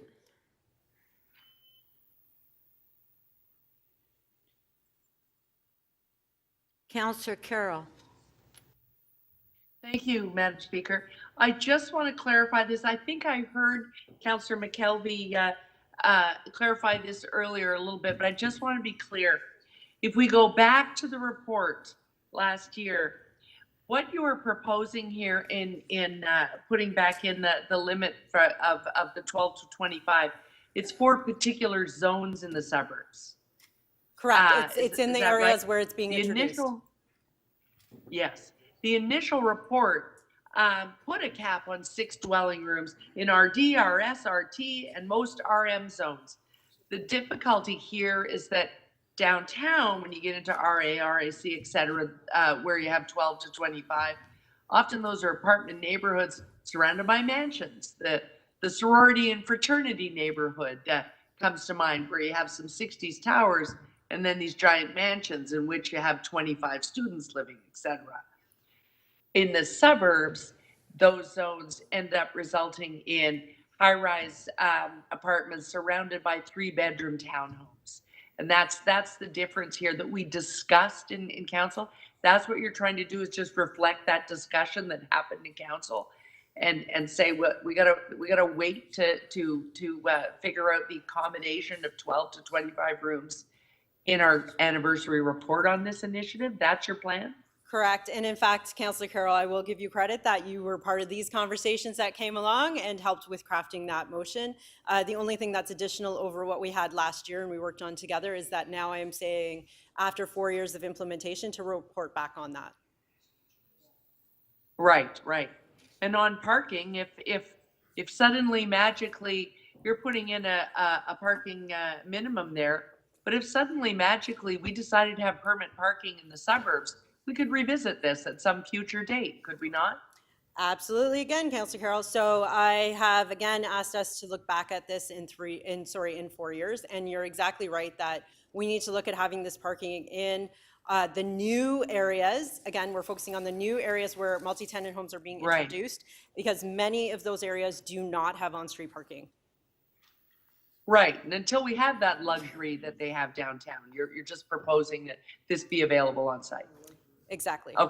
Okay, thank you. That clarifies it for me, Madam Speaker. Thank you.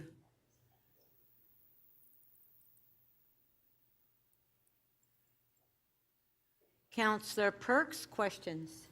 Thank you very much. Councillor McKelvey, there are two areas where I hope you can clarify things. And these are the issues of the security of tenure of tenants and parking. Right now, if you live in an illegal rooming house, it's a very typical situation that one day the landlord just says, put your stuff on the curb, you're out. And because you have an established legal tenure, you maybe don't understand your rights, you have no protections at all. That happens right now, doesn't it? That happens. That has happened several times in my ward. Most tragically, it happened in 2018. We had an 18-year-old student die in a fire in a basement in an illegal rooming house. All the other students were thrown out on the street, that they had nowhere to go. That same owner of that home owned another one, threw all those students out onto the street as well. Then last fall, we had a fire and there was about 22 people that were thrown out on the street immediately. So yes, that happens. And isn't it the case that when we start the process of regularizing an illegal rooming house, as we've been doing in the downtown for a while, that among the things staff do is identify the tenants and explain to them what rights they have so that they understand that under the landlord-tenant tribunal, they've got rights to tenure and so on. Isn't that also the case? That is also the case, and you're the one that taught me all that by telling me about the Parkdale pilot. I will say that one of the problems we have right now is the students living in there, they're basically told not to talk to their neighbors. They're living in a circumstance that's just not comfortable for everybody, because you should feel included in your community. So that even though there is a number of units permitted in the proposal we're doing here, overall, just by introducing this, we improve the security of tenure of every single person living in an illegal rooming house from today's status. Is that correct? Absolutely, and that's why we all need to move forward with this today. Okay. On the parking minimums, I think some of the questions have shown there's a little bit of confusion. Isn't it the case that up until last year, when council decided to change parking standards for new builds, that anyone coming forward either to build a rooming house or legalize them had to bring in on-site parking? That is correct, and that was also what was recommended last year, yes. And isn't it the case that what rooming house owners in the downtown would do to get around the fact that none of their tenants might have cars or very few, is that they would come forward with a variance request, either through a rezoning or a committee of adjustment application? Committee of Adjustment is there to solve those sorts of problems. So in conclusion then, isn't it the case that what you're asking rooming house owners to do in the suburbs is just on parking is just the same as what they've always had to do in the downtown? Yep. Okay, thank you. You're welcome.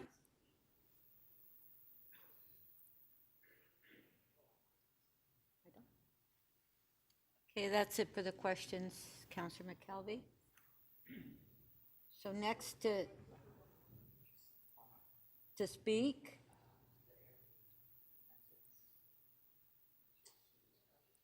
is Councillor Sachs. Thank you. I have two motions to move, please. One of them is, the first one that's come up is in relation to the housing plan and the introductory wording. The introductory wording of the mayor's housing plan talks a lot about housing, but my motion is to add that in addition, the plans should be designed to meet our climate goals and to achieve good urban planning, including 15-minute neighborhoods. That motion, is there. And my second motion is in relation to rooming houses. The proposed rooming house bylaw, which I do strongly support, gives the MLS authority to refuse a permit if the rooming house poses a danger to public safety. But there are many adverse impacts on the community that are short of public safety. For example, in one case in my ward, urine and feces being thrown at the neighbors, as well as abuse of all kinds at all hours. Now, it's not a safety hazard to have urine thrown at your head, but it is something that people shouldn't have to put up with. And so my motion is that the enforcement staff should have should at least consider and have the discretion to bring information about repeated material disturbances of the neighbors to the attention of the licensing tribunal before a rooming house license is renewed. So those are my two motions. Thank you. We do have questions for you. Councillor Fletcher, 3 minutes clarification of the motion. Just Councillor Sachs, often you can ask for a hearing if there are, and the commissioner of the tribunal has an ability to have a hearing if you have many indiscretions taking place at that address. Has something changed in this report that that's no longer available to you? Well, the hearings are still possible. The question is, sorry, and I was an administrative lawyer for a long time. So the question is, which criterion are relevant to the exercise of the discretion? The bylaw is drafted to say that safety is relevant. It excludes, doesn't mention anything else, and that's consistent with a guidance document from the city that I reviewed for a group of my constituents, which again set out the criteria for the commissioner to apply and nowhere mentioned the impact on the neighbors. So, I mean, we don't want it just to be empowering NIMBYs, but there has to be some way of providing reasonable protection against undue disturbance and harassment, which does sometimes happen. And so after consultation with other councillors and some of the staff, it seems that the least intrusive way to bring these issues to the attention of the tribunal before a renewal is to give this responsibility to the MLS enforcement staff, and that's what my motion does. Would you not have brought this to their attention numerous times before that? Well, Or not?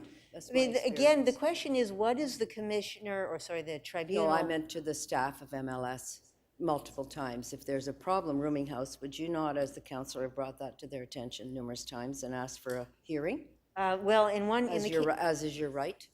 In the case that I'm referring to, there have been multiple hearings every month, and the tribunal keeps giving the operator an extension with conditions which the operator doesn't comply with, so we're not getting anywhere. I see. That's a. But that's a different set of Okay. problems. I just want to make sure that the tribunal has jurisdiction to refuse the permit on the grounds of repeated disturbance to the I neighbors. think it's only on renewal or a hearing, so it's triggering the hearing is what I see you're trying to do here. You're trying to trigger the hearing, and that would be, they can trigger it, you can trigger it. You It aware? was not to trigger the hearing, it was to make sure that this isn't, sorry, it was not to specifically to trigger the hearing, but to make sure that this information is taken seriously, is brought to the attention before an automatic renewal so that it does get considered. This is. You're aware there's no automatic renewal, you're aware you're asked about every renewal? I am asked about every renewal, Okay. that's true, but I don't have all the information the staff has about infractions. Right, thank you. Thank you. Thank you.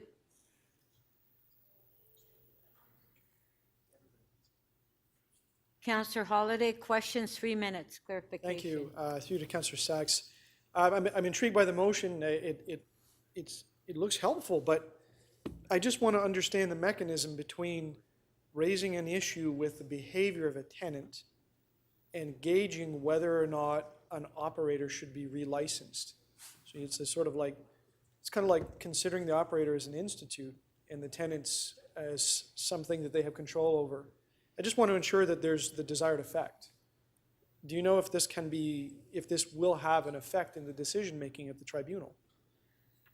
You're right that the operator and the tenants are not identical, but the conduct of the operator can have a lot of influence on the overall effect of the house to the neighbors. And the situation that I've observed is that the operators are ignoring that, and the tribunal is not given explicit jurisdiction to consider impact on the neighbors because it's excluded from the guidance document. So making this a relevant factor for the tribunal to consider puts more responsibility on the operator in that, this is not a common problem. We have, I gather, hundreds of rooming houses, and in most cases, they seem to operate fairly well, but in a small number of them, some combination of the poor treatment by the landlord and the tenants that they choose results in really serious problems for the neighbors. I'm trying to provide some relief for those affected neighbors. So rather than my plain reading of this about bringing some facts and information in front of the tribunal, do you believe that the effect of this motion is to actually make those facts part of the decision-making process? Well, legal advises that I can't do that. All I can do is, because I can't direct the enforcement staff in how they exercise their discretion, and of course I can't direct the tribunal on how it exercises its discretion, but this seems to be as far as we as council can go to increase the likelihood that the relevant facts are brought to the attention of the tribunal and considered before renewing the license of a bad operator. So to be clear, you think that this will increase the likelihood, and with all of those limitations, and would you agree that even us discussing this and accepting this sends a message? I sure hope so. Thank you very much. Thank you, sir. Sorry, I'm going to have to keep sitting while people ask me questions because this is too long a stand for me. Thank you. Okay, so that's it for the questions, Councillor Sachs. Next speaker Thank you. is Councillor Malik. Thank you very much. I have two motions. I don't know if they're up on the screen. The first motion, and these are both around the preservation of Toronto's affordable rental housing stock. Sure. There it is. The City Council amend Recommendation 1 to add a new section as follows: preservation of Toronto's affordable rental housing stock. This looks at developing a strategy to ensure the preservation of rental replacement protections, to ensure the preservation and expansion of the multi-unit residential acquisition program, MURA, and ensure the application of the official plan amendment 453 policies to address the loss of dwelling rooms apply to multi-tenant properties that will be brought under the new rooming house regulation. And the second motion is, I guess my preference is just that it would be an amendment to add that the database that tracks affordable rental units that are approved, under construction, built, and demolished under Chapter 667 of the Toronto Municipal Code and replaced through rental replacement and dwelling room official plan policies. I have checked these motions with staff and adjusted them according to their advice and their recommendations. As has been mentioned by so many of my colleagues here today, it is unacceptable that people and families are being squeezed out of our city, and that the financial pressure and strain caused by soaring rents and housing prices is actually tearing apart our communities. The creation of this 2023 Housing Action Plan is an important step to address the housing crisis in Toronto, and I commend the Mayor and my council colleagues for the leadership on this. With rent-evictions and housing seen as a place for speculators rather than shelter or as a right, we know that Toronto is losing more units of affordable housing than it's building. We also know that because of the devastating changes made by the province's Bill 23, Toronto renters are no longer protected the way that they have been. We can and we must protect affordable housing and renters alongside the creation of more housing and diverse forms of housing. We've talked about supportive housing, rentals, co-ops, alongside the condos that we know to build so well in Toronto. Cities like the multi-unit residential acquisition program and rental replacement are critical to the city's leadership in protecting affordable housing and renters while we build new. MURA provides funding to nonprofits, co-ops, land trusts, and Indigenous housing groups to acquire apartment buildings. I'm so sorry. This is the same cold that I've had since the first meeting, and it's the season, right? And Indigenous housing groups to acquire apartment buildings and multi-tenant buildings that are at risk of conversion or demolition, and protect affordable housing for low and moderate income Torontonians, the ones that we have mentioned so many times in our discussions today, and to advance the city's commitment to truth, reconciliation, and justice for Indigenous communities. 20% of annual funding allocations under the MURA program are directed to support acquisitions by Indigenous housing organizations for Indigenous residents. The rental replacement program in Toronto preserves housing stock by requiring demolished rental units be replaced by the same number of similar units. The majority of residents in my ward of Spadina-Fort York are renters. The percentage of households renting in Toronto has continued to increase in the past decade, and now more than a third of our city are renters. Let's come together and take the steps necessary to support renters and existing affordable rental as part of this crucial and urgent step towards our housing action plan. Thank you. Thank you. We do have a question for you. Thank you. Councillor Holiday, 3 minutes, clarification. Thank you, Speaker. Through you to Councillor Malik. Do I understand the intention of the motion, specifically part number 4A3, which is about the loss of dwelling rooms? Do I read this plainly to say once a rooming house is created, you can't go back? So if somebody creates a rooming house, creates these dwelling rooms, and that owner decides to sell it one day and it reverts back to a detached dwelling in one of the neighborhoods, that they can't do that? Sorry, this is about the official plan amendment point? Yeah. It's just about the protections on the dwelling rooms. So, Yeah. you convert a bungalow, somebody converts it, says great investment, they do this. It stays that way forever. Do I understand that correctly? So the overall, intention and the addition to the housing action plan of all these 3 points, including that one, is to make sure that we are protecting affordable rental and renters while we're also building new. And we do have that capability through this official plan amendment to make sure that that is happening, and want to make sure that it extends to rooming houses and multi-tenant dwellings. And I am actually looking to staff to be able to bring that back to us in the housing action plan. You're asking some important questions around the details of this, and I look forward to this being included in the housing action plan and for us to be able to consider that when it comes back to council. Can you help clarify, though, your intentions at least? I understand it may be a bit complicated, there's more reports, but if you're moving a motion here that suggests that the conversion of a property to a multi-tenant property under these regulations, it's a one-way street, it doesn't go back. Is that the intention? I gotta be sure. The intention here is to protect affordable rental housing stock in the city. That is the direction, whether it's a one-way street, one way or the other. I think that is something that has to come back to us for discussion. But right now, if you're asking me about my intention is very clear, and it is about making sure that we are not actually losing more affordable rental housing units in the city than we're building, because if we are losing them, there will not be any pace that we can have for building new stock that will actually get us ahead of this crisis. And maybe the last question, because the words are direct the chief planner, and then, to ensure the application, ... Those are directives rather than a report request, and you're clear on that. That's a very direct approach. That's the intention. There, you said it. You answered your own question. Okay? Thank you.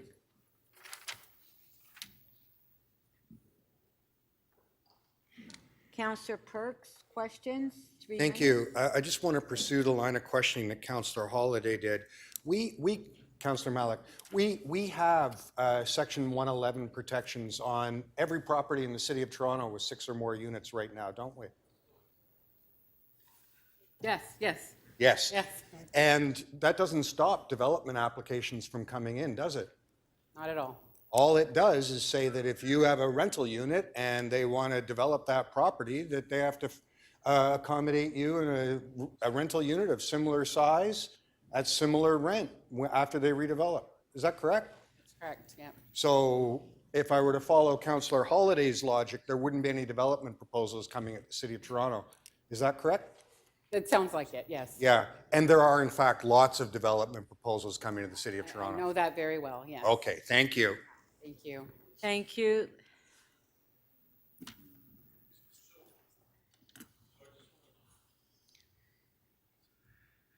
Councillor Burnside, 3 minutes. So I just want to follow up on Councillor Perks' question about the 6 or more units where rooming houses have been allowed in certain parts of the city and not others. So I think there's a real distinction there, but my question to the mover is, would you be, if someone, back to Councillor Holiday's point, were to convert their house into a rooming house of 6 units, and then they wanted to just sell the property or convert it back, would you be opposed to preventing that?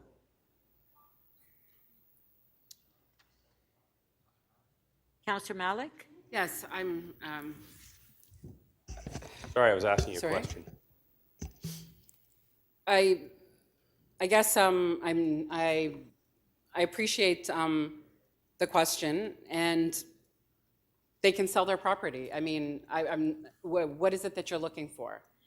Well, the question that I asked is what I'm looking for the answer, Yeah. is if, I'll repeat it in Yes. case now that you're listening. Yeah. But one converts a house, well, respectfully, Councillor Fletcher, she was on her phone and I had a question and I'd like it answered, that's all. Yes, and all of our Okay, notes so- and our research are on our electronic devices. We're all looking at them.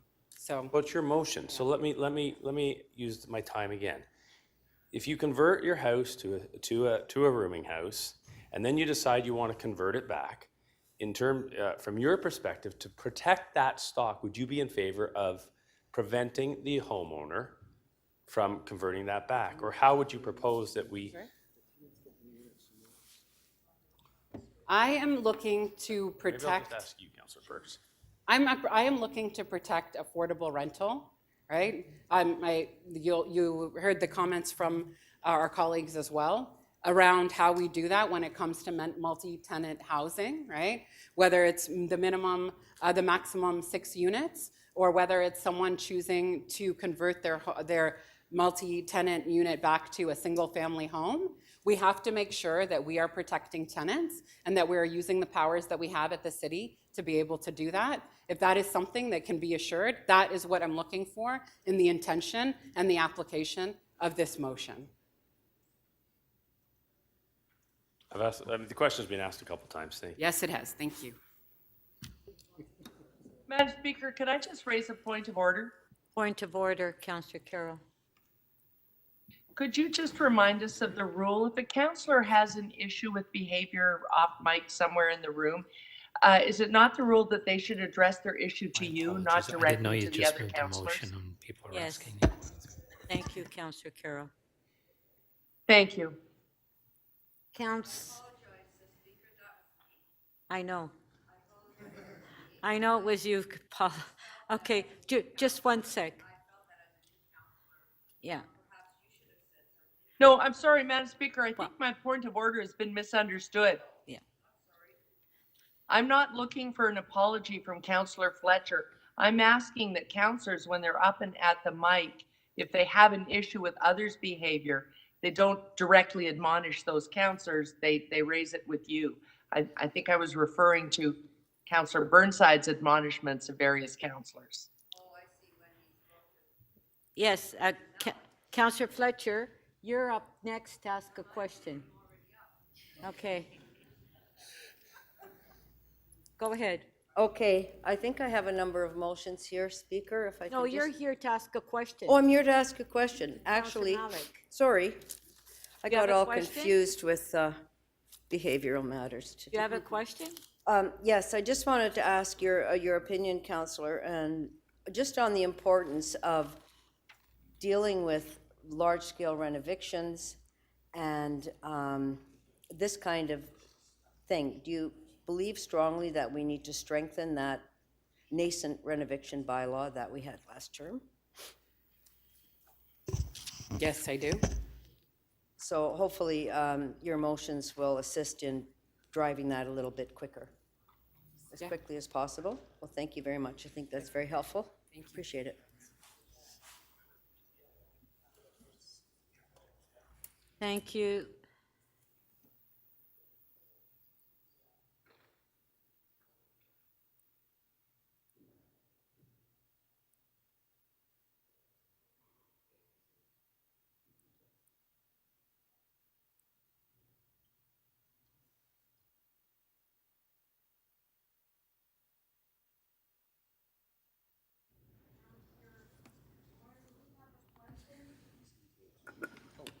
Yes, Madam Speaker, thank you. For my colleague, Councillor Malik, I appreciate the spirit in which these motions have come forward, and I think some of the concerns that I'm hearing bubble up from colleagues is around protecting potential investors who may change their mind about investing in a rooming house, for example. And I just wanted you to speak a little bit, if you may, to the importance of having landlords in rooming houses that are committed to long-term tenancy, and maybe how this might incentivize that kind of investment opportunity for those who are looking to provide affordable rentals or rentals for Torontonians. Is that a fair question? Councillor Morley, right now you're at the point of asking the question on clarification of her motion. Of the motion, right. Just of her motion only. Right, so Yeah, my okay. question was specific was around the spirit of her motion, and if whether or not she believes that that motion is going to disincentivize poor landlords who are not investing into tenant or multi-residential or multi-unit housing as a short-term investment, but rather whether this might incentivize folks to be in that kind of an investment opportunity or stepping forward as landlords. Might this incentivize them for that being a long-term commitment as opposed to short-term for profit, if that makes sense? I appreciate that, and thank you. And I understand how it builds on the spirit of the questions that have come before. I want to be very clear. Anyone can take their property and decide to do what they like with it. If it is a multi-tenant property, we have to make sure that those affordable rental units are protected and that people are able to find accommodation somewhere else. If it is a conversion back to a single-family home, people have every right to do that. We have to make sure, in the powers that we have as a city, that we are ensuring that people are not being displaced and that they are finding alternative accommodation somewhere else, and we're protecting the amount of affordable rental that we have in this city. That is the aim of this. Thank you, Councillor. I think from an equity standpoint, it makes a lot of sense, and the folks on the margins who need this housing, I think will benefit from this motion, so thank you so much. Thank you.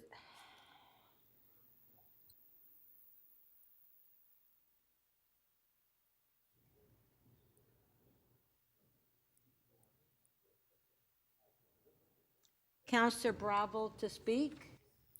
Thank you, Madam Chair. I have two motions. The first one is really about our approach to intensification in this housing plan and wanting to see that it's done through the lens of right to housing and livability, with reference to specific targets for not-for-profit and co-op homes, and to update the Open Door program to realize those in partnership. The second motion is about ensuring that no pressure created on the housing supply is minimizing pressure created on the housing supply and strengthening the safety net should rooming house leases not be renewed. So if we can have the motions for my colleagues. I'm going to vote for this housing plan because I think it promises things that we need, particularly new housing supply to meet the needs of a growing city. What pains me is that unless we act on the affordability problem that we've heard of like all in this debate and in questions of staff, is that we're going not only going to continue on a policy path that, in my view, has created conditions for homelessness, we're also going to make the crisis worse, and more people will be out on the street. And that's really what I'm feeling and thinking and bringing right now. Planning rules and housing plans have to meet our obligations, yes, in the long term to build more homes people can afford, in the short term, as Councillor Malik has indicated, to protect affordable homes that we already have, and immediately to keep people safe and warm in the face of a cruel winter that's coming. Housing and homelessness are two sides of the same coin, and we separate them here in two different divisions, but they're connected, inseparable. There's 130,000 affordable homes lost in the last 5 years, according to the Wellesley Institute, and this plan does propose to build 250,000 more homes, which we need. Here's the problem. The levers to make sure that those homes people can afford are just not there. And we need to protect tenants, as Councillor Malik talked about. You want people to join the workforce?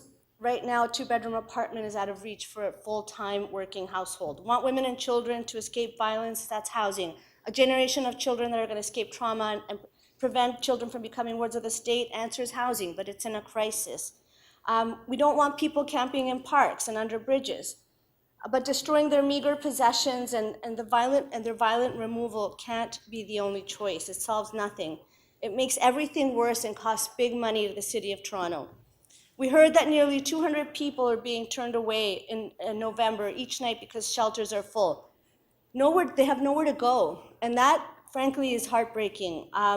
I've had conversations with other councillors here where we take the measure of how we're failing. Now, failure means injury and it means death. We heard that 22 names were added this month to the Homeless Memorial. That's heavy. And I went to a community organized meeting in Committee Room 2 to which we were all invited, and it was forcefully and passionately said that people want to see some urgent action here. Most important, if we want to realize the most basic material expression of human rights and care for each other, it's got to be a home that's safe and warm that people can afford. And to afford a one-bedroom apartment right now, you need to earn twice the median income in the City of Toronto. That's just simply not acceptable, and what we see right now is record numbers of homelessness. If we're not here to make policy if we don't act, we're here to make policy that will create more harm, more trauma, and more violence. You know, I come from a country, and like many of people in the City of Toronto would have come from a place where you have to have a really high fence and a lot of security, and you never feel safe out on the street. And the main driver of that is that people don't have a home with dignity. I want my kids and my grandkids and everybody's kids to live in a safe, prosperous Toronto. And I just don't see how, without addressing the issues about how we're injecting affordability into every decision and how we're actually acting immediately to forestall the kind of disaster that we can expect happening this winter around the question of homelessness, that we really need to inject this into this housing plan, and so I thank you for that. Thank you. Councillor Bravo, on your motion, I'll have to rule that out of order because it's not before us. On both motions? 1B. Okay. Thank you. So my motions are in relation to the rooming house item. So what my motion is asking is that should rooming house leases not be renewed as a result of what we're doing here and for any other reason, that we strengthen the safety net by asking, could you put up my motion, please? Okay. No, I'm ruling 1B out of order. Sorry, 5B, sorry. I see one up here, okay. Yeah. Okay. Because the emergency shelters are not before us. So what I'm asking is for us to think about how, if rooming house leases are not renewed, there will be people who are evicted or out on the street, and for whatever reason that we need to strengthen the social safety net. And I just want to say, and I appreciate the opportunity to say this, we have made a political and policy choice at the City of Toronto to have one division that deals with shelters and one division that deals with planning and housing. And I think it needs to be said that homelessness and housing are one and the same. They're connected, they're indivisible, and so I accept your ruling, but I think that going forward, if we don't start thinking about how homelessness is actually essential to planning and housing, then we're gonna end up with outcomes in which we see a huge disaster coming, and to me, it's morally unacceptable. Thank you. Yeah, it can be discussed at committee. Councillor Carroll, you have a question to Councillor Bravo? Councillor Well, Carroll? thank you, Madam Speaker. My question was actually, I anticipated that we might at some point later rule this out of order. Councillor Bravo, I'm not sure if you discussed your motion with staff. It's really the formal structure we have, that the Housing Secretariat goes one way and shelter the other. But I wonder if you were able to have staff look at your motion, and would they have told you that the very thing you want to come to ECDC in January is scheduled to come on January 11th anyway? I just wanted to know if you were aware of that. I am aware of the timing, and I'm also aware Good. that there's that there is a timeliness and an urgency around extending the leases for the shelter hotels, which are set to expire as early as April, May.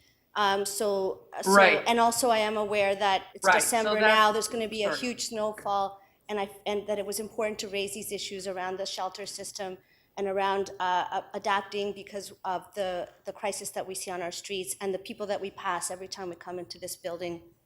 Thank you. Councillor? Right, thank you.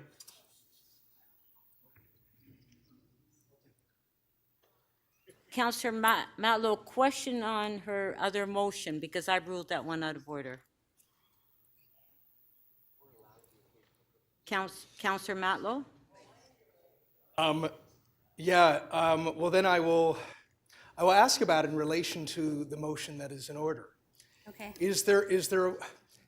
I wonder if there's a way that this council could entertain the way to be in order, because can you understand a housing plan that we can be proud of that doesn't consider ensuring that there is a safe roof over everyone's head, in particular those most vulnerable who might be in our parks and in our streets today? Councillor Matlow, I understand that there's a structure that's been set at the City of Toronto, but I feel an obligation when I hear from housing experts, advocates, people who are living on the street and the organizations to which they belong, people who are concerned about the human harm that's taking place on our streets right now, to bring that here. And I do think that it's as vital as it is to look forward and build, without the short-term piece around affordability, which we've heard about, and an immediate response to the output, the policy output of what we've decided here collectively as a society, and even in this council chamber, is homelessness. So I felt the moral obligation, I felt the personal and the political obligation to bring that here, and I would love to have this housing plan address that, were it possible, and were it not ruled out of order. Thank you. Thank you. Councillor Carroll to speak. Madam Speaker, I'm sad to have to be downstairs, but I am still nursing a cold. I wish I was in the chamber with you. I may sneak up there anyway, because I'm anticipating from the comments that we're about to do something I've been hoping for 20 years, almost 20 years. There are a lot of new councillors in the chamber at this meeting.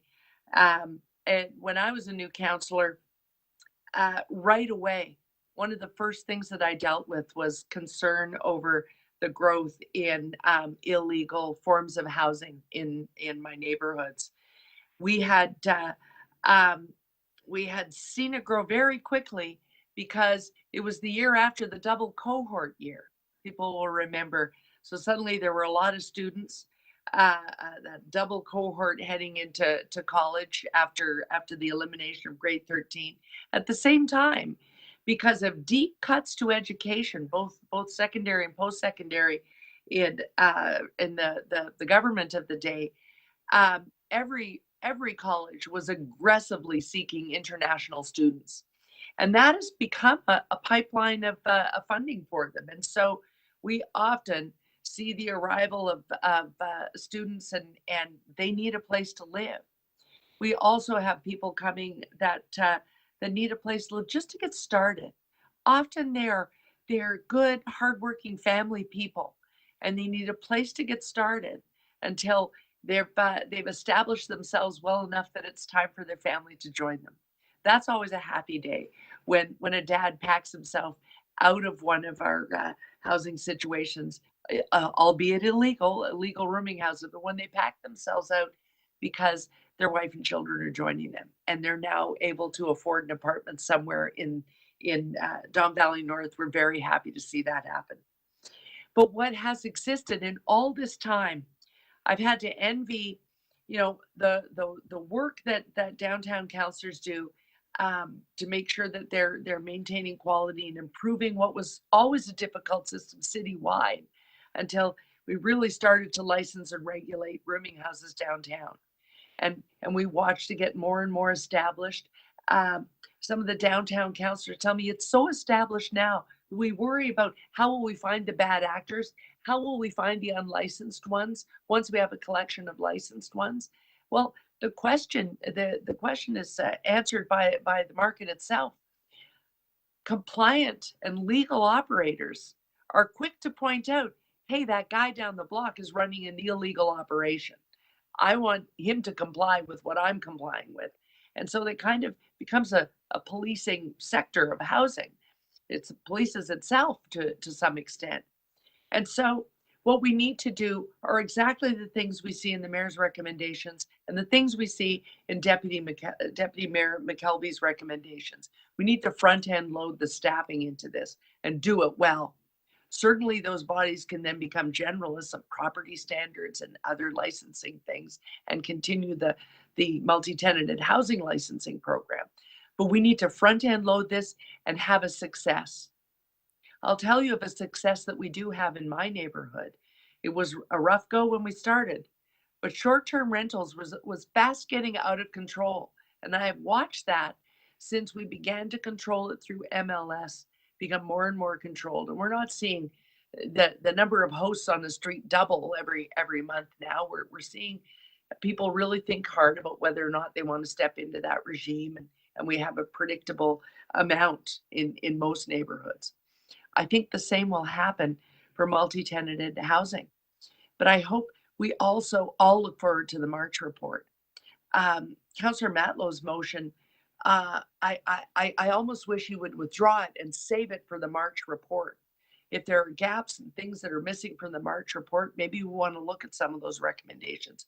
Right now, all I want is for staff to take what's in part 1 and part 2 of the Mayor's Housing Action Plan and go to work on it. Make these things law, make them regulation, and let us get started. And when we see that March report on the part 1 housing part on this, the EHON, which will again, whether we like it or not, be received differently in the suburbs than in the downtown core. We will look at it in March, and those are ideas that I'd be more happy to support at that time. Thank you. Those are my comments, Madam Speaker. Thank you.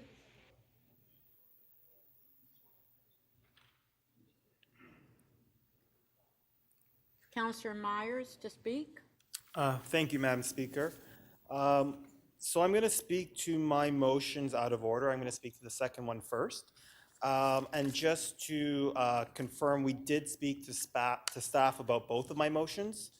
So regarding my motion to create an advisory committee that would report directly to council on the operations of the tribunal and the bylaw, the housing bylaw, the multi-tenant housing bylaw itself, I think it's really important to add an element of governance improvement, transparency, and accountability in whatever legislation we're trying to pass here.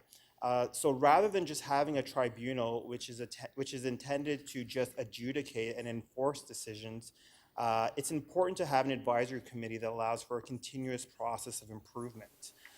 So as drafted, this advisory committee would include a representative mix of experts, including operators and tenants who have the necessary lived experience of managing and living in multi-tenant housing in order to add a level of expertise that may or may not be missing from those that are selected to sit on the tribunal. From my understanding, a similar type of advisory committee was established as part of the Parkdale project, and in fact contributed to a successful legalization effort there of the multi-tenant housing stock with a focus on conflict resolution. I believe this committee will be an important part of governance to keep the tribunal moving smoothly and to give tenants and operators confidence that the city will be continuing to review and improve its processes for implementation. Regarding the first motion, so I will add right off the bat that we did speak to staff, and staff originally recommended that rather than go to the Planning and Housing Committee, that this should go to Executive Committee along with the rest of the Housing Action Report. And the reason I kept it as a Planning and Housing Committee is because I think it's extremely important that MIRA is protected. MIRA is funded by development charges, which as a result of Bill 23 will no longer be available. And as we seek to expand the stock of multi-tenant housing in the inner suburbs, I believe it is important that we have the adequate resources in order to ensure as much as possible that we are not inadvertently displacing individuals. To be very clear, this does not mean that there is not a role for other levels of government to fund MIRA and contribute to its success, as we all have a responsibility in ensuring affordable housing for the most vulnerable citizens in our city. However, given the size and scope of the Housing Action Plan, I feel it might be more appropriate to speak about MIRA in a more focused way at the Planning and Housing Committee with advocates that petitioned for its establishment. It's important to note that this program was established in part due to the passionate advocacy of Toronto Land Trust and housing advocates, and the Planning and Housing Committee perhaps allows them a more focused avenue on how we can support and expand MIRA to meet the demand that will likely result from legalization. Thank you.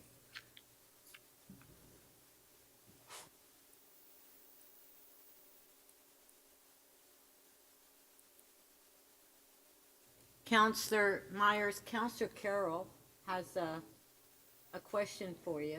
3 minutes, clarification of the motion.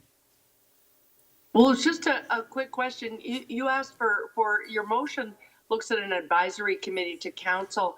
I was wondering if you checked that one with staff, because as I understand it, an advisory committee has to have a committee to report to. It can't report directly to council. Only our accountability officers report directly to us in this council. So could it be an advisory committee to planning and housing? So we checked the language with staff and we didn't bring that up, but if that is the case, I'm very open to making that change. That And the then, council so on a friendly basis? Yeah. Super.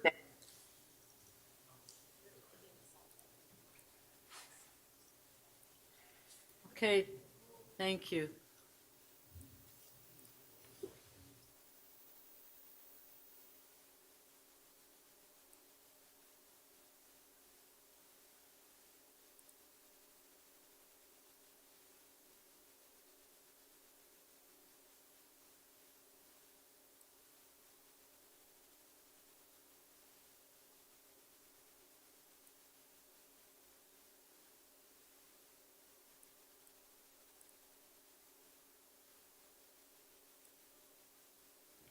My mic on. Yeah, thank you. Councillor Nunziata. Thank you. I'll just be brief. First of all, I want to thank the mayor for bringing the Housing Action Plan here to council. Thank you for that. But I just wanted to speak briefly on the rooming houses. I know that it's been before us many times, and I'm very much in support of the rooming house. Now, in the former city of York, we had legal rooming houses. For years, we've had that.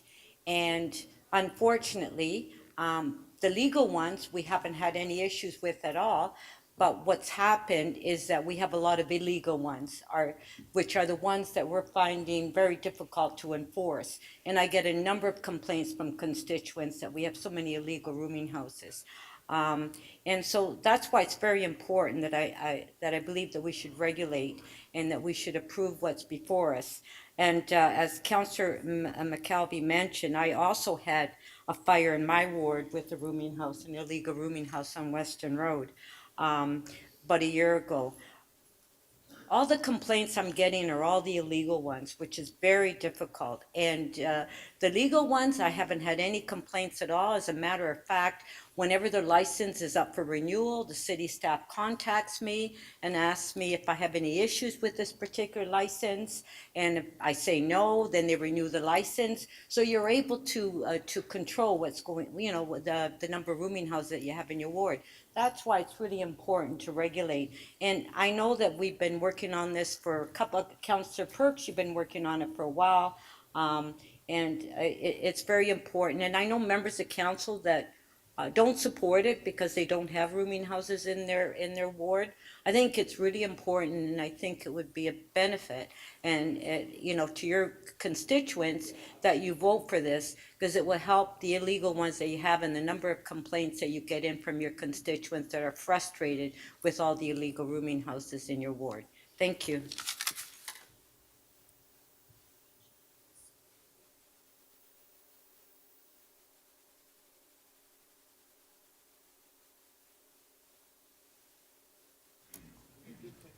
Councillor Cheng to speak. Hello, Madam Speaker, fellow friends and colleagues, city staff.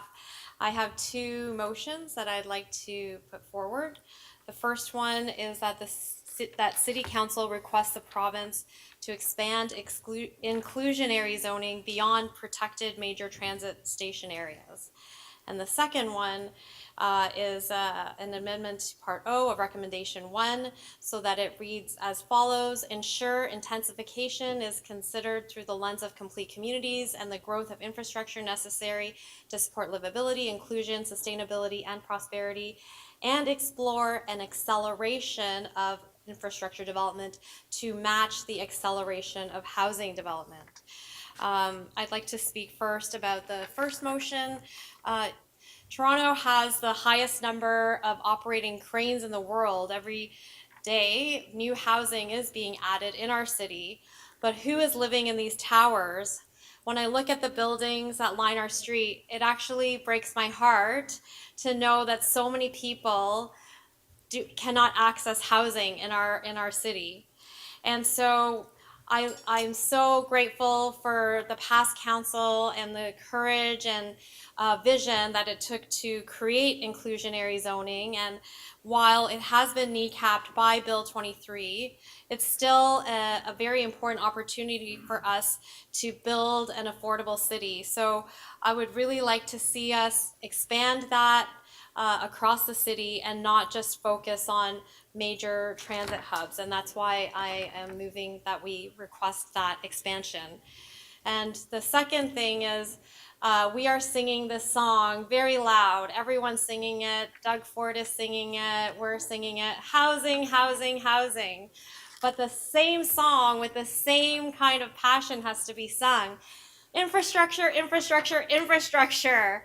And so that is why we really need to be intentional about accelerating infrastructure development and not just housing development. So yes, let's support this, let's build more housing, but let's make sure that we accelerate parallel infrastructure so that we can have a complete community. Thank you.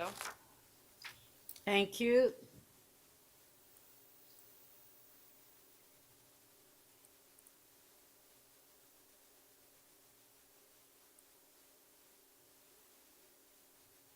Councillor Perks to speak. Thank you, Speaker. I have a motion. If I could just get it up. Okay, it's on the screen. I move that City Council amend Recommendation 1 by adding the following new part to the public accountability on progress towards overall goals, implementing the Office of the Housing Commissioner. I'll spend 30 seconds on that. The last time we had a housing plan for the City of Toronto, one of the recommendations was that we create a Housing Commissioner's Office charged with making sure that we were implementing our housing plans with the idea that housing is a human right.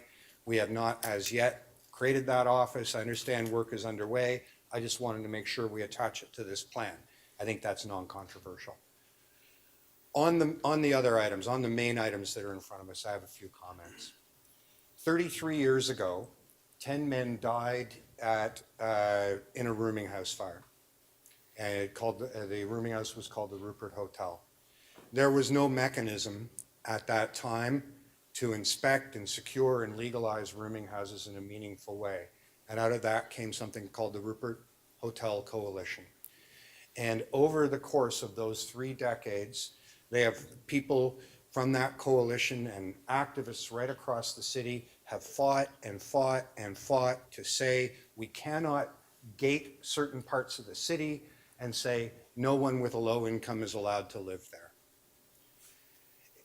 As a result of their work, the fire code right across the province of Ontario was changed so that we could accommodate this kind of housing. The former City of Toronto found a way to legalize rooming houses. Former City of Etobicoke found a way to do it in some narrow parts. The former City of York found a way to do it in part of York.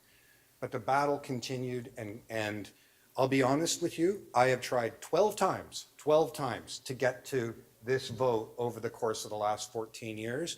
And I cannot tell you on behalf of every activist, every tenant who has had the courage to come forward and say my living conditions are intolerable, even though they risk being evicted.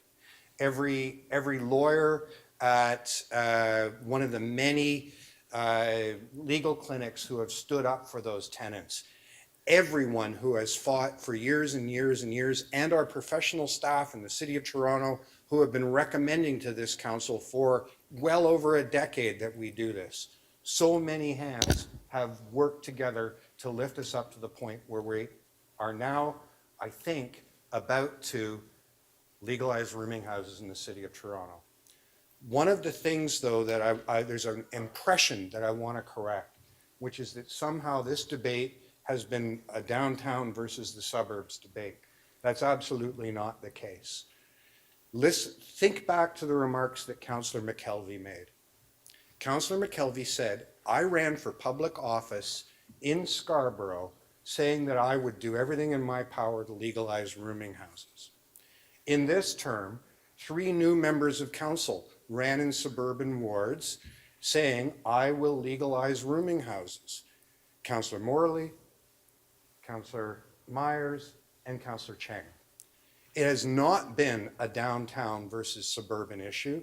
It's been an issue about whether or not people have the courage to run to make our housing system better. And we have, over the last 2 terms, seen those people be successful. And that is the only reason that we are going to succeed in passing this now.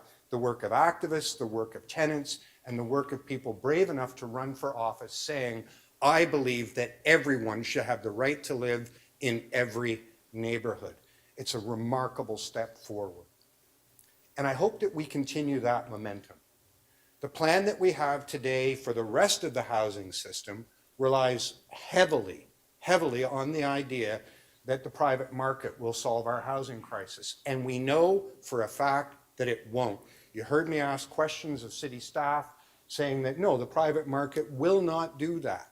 That as many as half of Torontonians will never get their housing need met if we rely exclusively on the private market to do it. We need the second part of this plan, and we need to do it in partnership with other governments, saying that like successful cities like Vienna, like Stockholm, like Berlin, like Glasgow, we need public investment if we are going to house people, the same way we need public investment if we are going to have healthcare. Thank you. Thank you, Councillor Perks. You do have a question by Mayor Tory. Through you, Speaker. Councillor, I just want to ask you, because I wouldn't want you or the council to be under the wrong impression when you said work was underway with respect to the Housing Commission, which of course is your subject of your motion, that first of all, we commissioned, you remember that we did commission a report from former Ombudsman Crean on this very subject, and she made recommendations to council this past spring. Yes, she consulted me on drafting it, yes. Okay.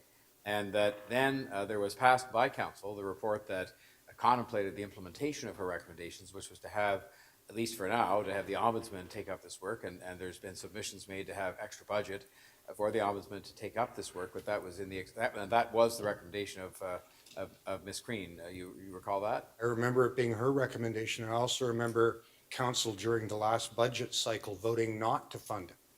Okay, but I'm not, now we're just putting it back on the table, and you were saying work was underway, and in fact, council disposed of, which I understand with your support, because it was a unanimous vote, a report that was brought here in the spring that said that this work would be taken up by the ombudsman, and that meant that for the moment, at least the idea of a housing commissioner was not something that was being pursued by the city based on the advice of this report that we commissioned. Yes, I remember that. I also remember that in, I believe it's the last 3 budgets, I've moved motions to fund that office, and they've been defeated. Okay, that wasn't the question. I just want to make sure the council, when It was you my said answer. work was underway for our housing commissioner, that in fact is not the case. What's underway is the ombudsman preparing to take on, or is already taking on, this responsibility pursuant to a unanimous vote of council, of which you were a part. That's all. No, I have to quibble with you on one detail. Yes, we have assigned that work to the ombudsman. No, there has not been any budget allocated for them to do that work, and I hope it will be in this year's budget. Sorry, just so I'm not misunderstood either, I said we're having discussions now because there has been a submission made by the ombudsman for some funding for that purpose. Yes, absolutely. An outside party has recommended that we fund it, but this council has 3 times voted not to. You've recommended, Speaker, through one more time, that the housing commissioner be funded. In this case, the funding is being requested by the ombudsman, which the council unanimously voted to have do this work, and not a separate housing commissioner. The ombudsman would do it, as in effect fulfilling. It has that. always been a question and part of the discussion where we house it, and yes, the recommendation is now through the ombudsman. Thank you. Yeah. Councillor Is the rule. Bravo, 3 minutes clarification of the motion. Councillor Perks, I have a question about the housing commissioner. Is it correct that a broad coalition of organizations called Right to Housing, that includes experts in this field, have for many years called for a housing commissioner? Yes, in fact, prior to the last time there was a housing plan brought before this council, activists right across the city and scholars right across the city made a strong recommendation that we have an office housed somewhere, ombudsman's office, I guess, who had the right to make sure that housing policies in the city of Toronto recognized the progressive realization of the right to housing.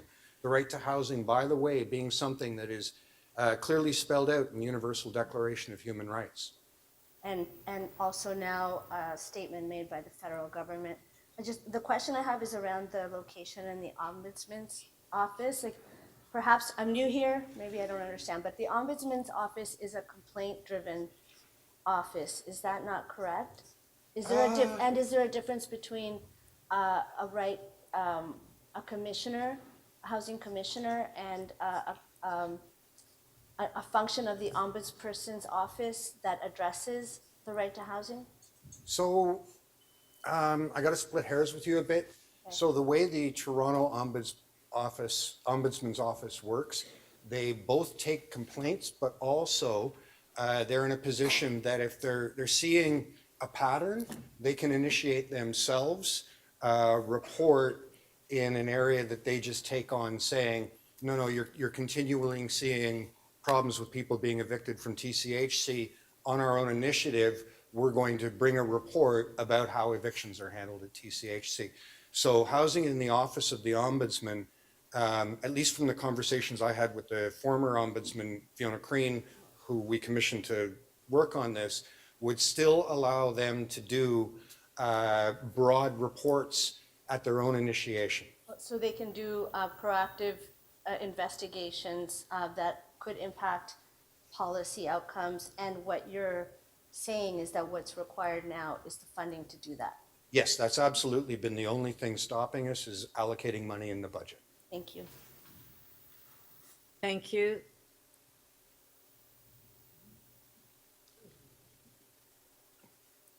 Councillor Fletcher, questions? Thank you. Thank you, Speaker. So do you think this is clear enough that we're asking for the allocation, budget allocation in 2023? No, we're not in the budget process right now. I'll give you a hint. When the budget comes, in a little while now, I will have my eye on whether there's money in the budget for that. No, I do understand. I'm just suggesting that perhaps requesting that that's an allocation when we get to budget might be helpful. And Councillor, having the terms of reference might also be helpful in the ombudsman's. I haven't seen that. Have you seen the terms of reference? So I thought about doing it that way, and I will tell you that I've had experience with attempting to allocate money in the budget prior to the budget being launched, and the rulings of this council on that. So I felt it was prudent not to do it that way. So implementing to you says to move forward with that. Yes. As the mayor's described. Yeah. But I'm just asking about the terms of reference for that within the So- ombudsman. Do you feel that's fleshed out enough as far as? Just one moment, just one moment. Sorry. I'm sorry, I can't hear you. Your microphone isn't on. Just It's just say. not a point of order. I mean, I'm conscious of council's time in this discussion. I'm in the unique position this year that I prepare and present the budget with the help of the staff, of course. And I can tell you, there's been a submission made, and there will be funding included for the purpose at the Ombudsman's office of doing this work. So I just will tell you that, and you can say that you'll believe it when you see it, and I'm just telling you that so we don't have a long discussion about how we're gonna put into the motion whether or not this will be funded or not. I accepted the fact council chose to put this work into the Ombudsman's office, not in a separate housing commission, but the Ombudsman will do it, and there will be funding allocated for that in the budget that I will present. The council has to approve it, of course, but I will present that budget.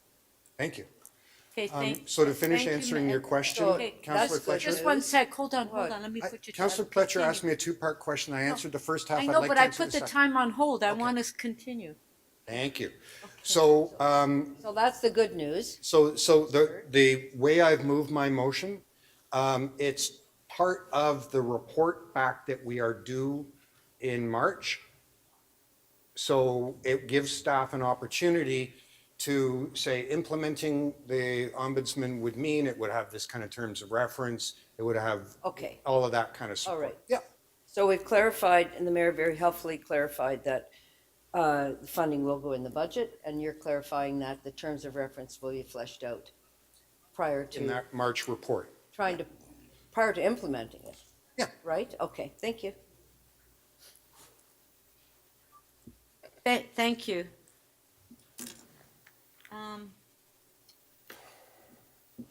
Councillor Morley, you have 3 minutes, questions to Councillor Perks. Thank you, Madam Speaker. Through you to Councillor Perks. So just so I'm understanding the active, fluid nature of this one, the housing commissioner, would that be the role of the individual within the ombudsman's office who will then take on this work once it's funded in the upcoming budget? So that's one of the questions that I hope is answered in the report back we get in March, whether they house it there or whether it becomes a responsibility of the ombudsperson and they hire additional staff who would help them with that. I simply don't know at this point.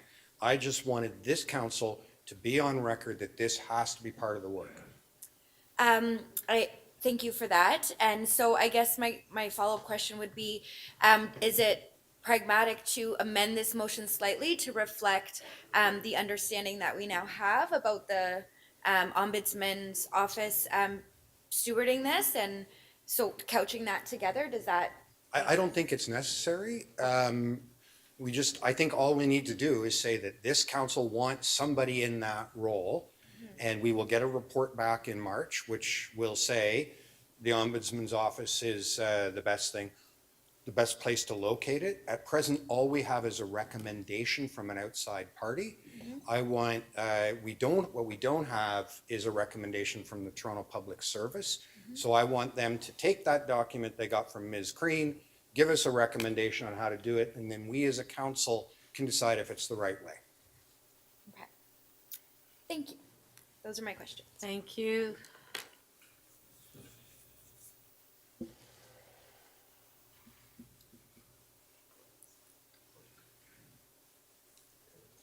Councillor Matlow, question to Councillor Perks. Councillor Perks, do I understand correctly that regardless of whether or not the Housing Commissioner is an independent office or is housed within the Ombudsman's office, or however it's ultimately configured, is the point not that there needs to be accountability specifically for the many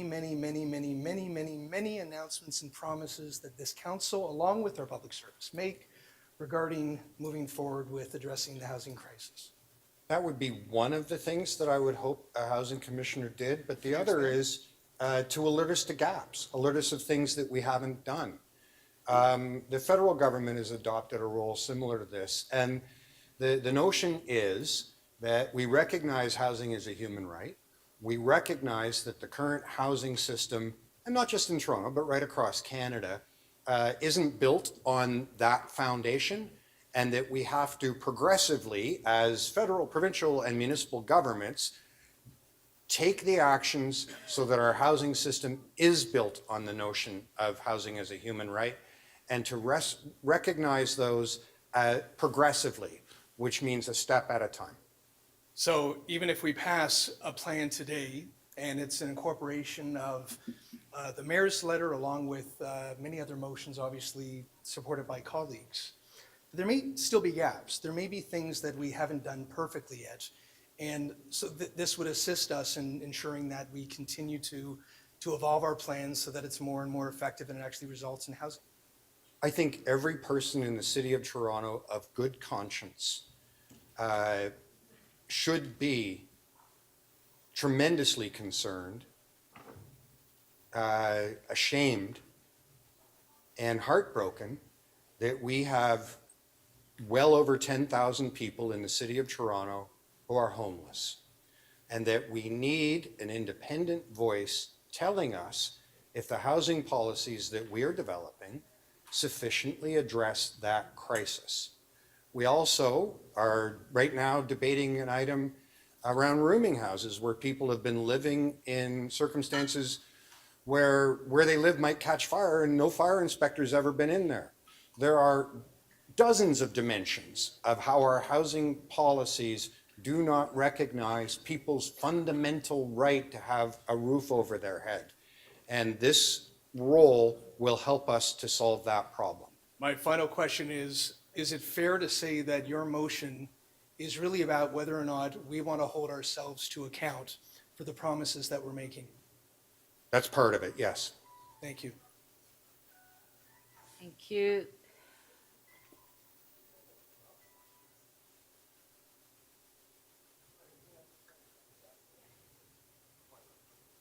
Councillor Fletcher, are you ready to speak?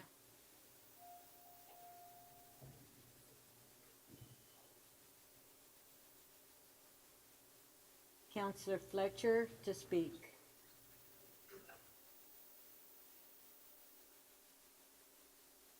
There we go. Thank you.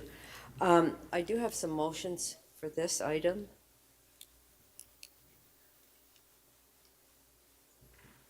If I can see them up there. Can you stop the time while we're waiting for those to get up, please, Speaker? That's it. That's one. Request the province to maximize density on its one-story Liquor Control Board of Ontario sites on our avenues, as the beer store is done, and to include affordable housing on these sites. I have quite a few of these on the Danforth. Yes, next one. Can we show the next motion, please? Can we show the next motion?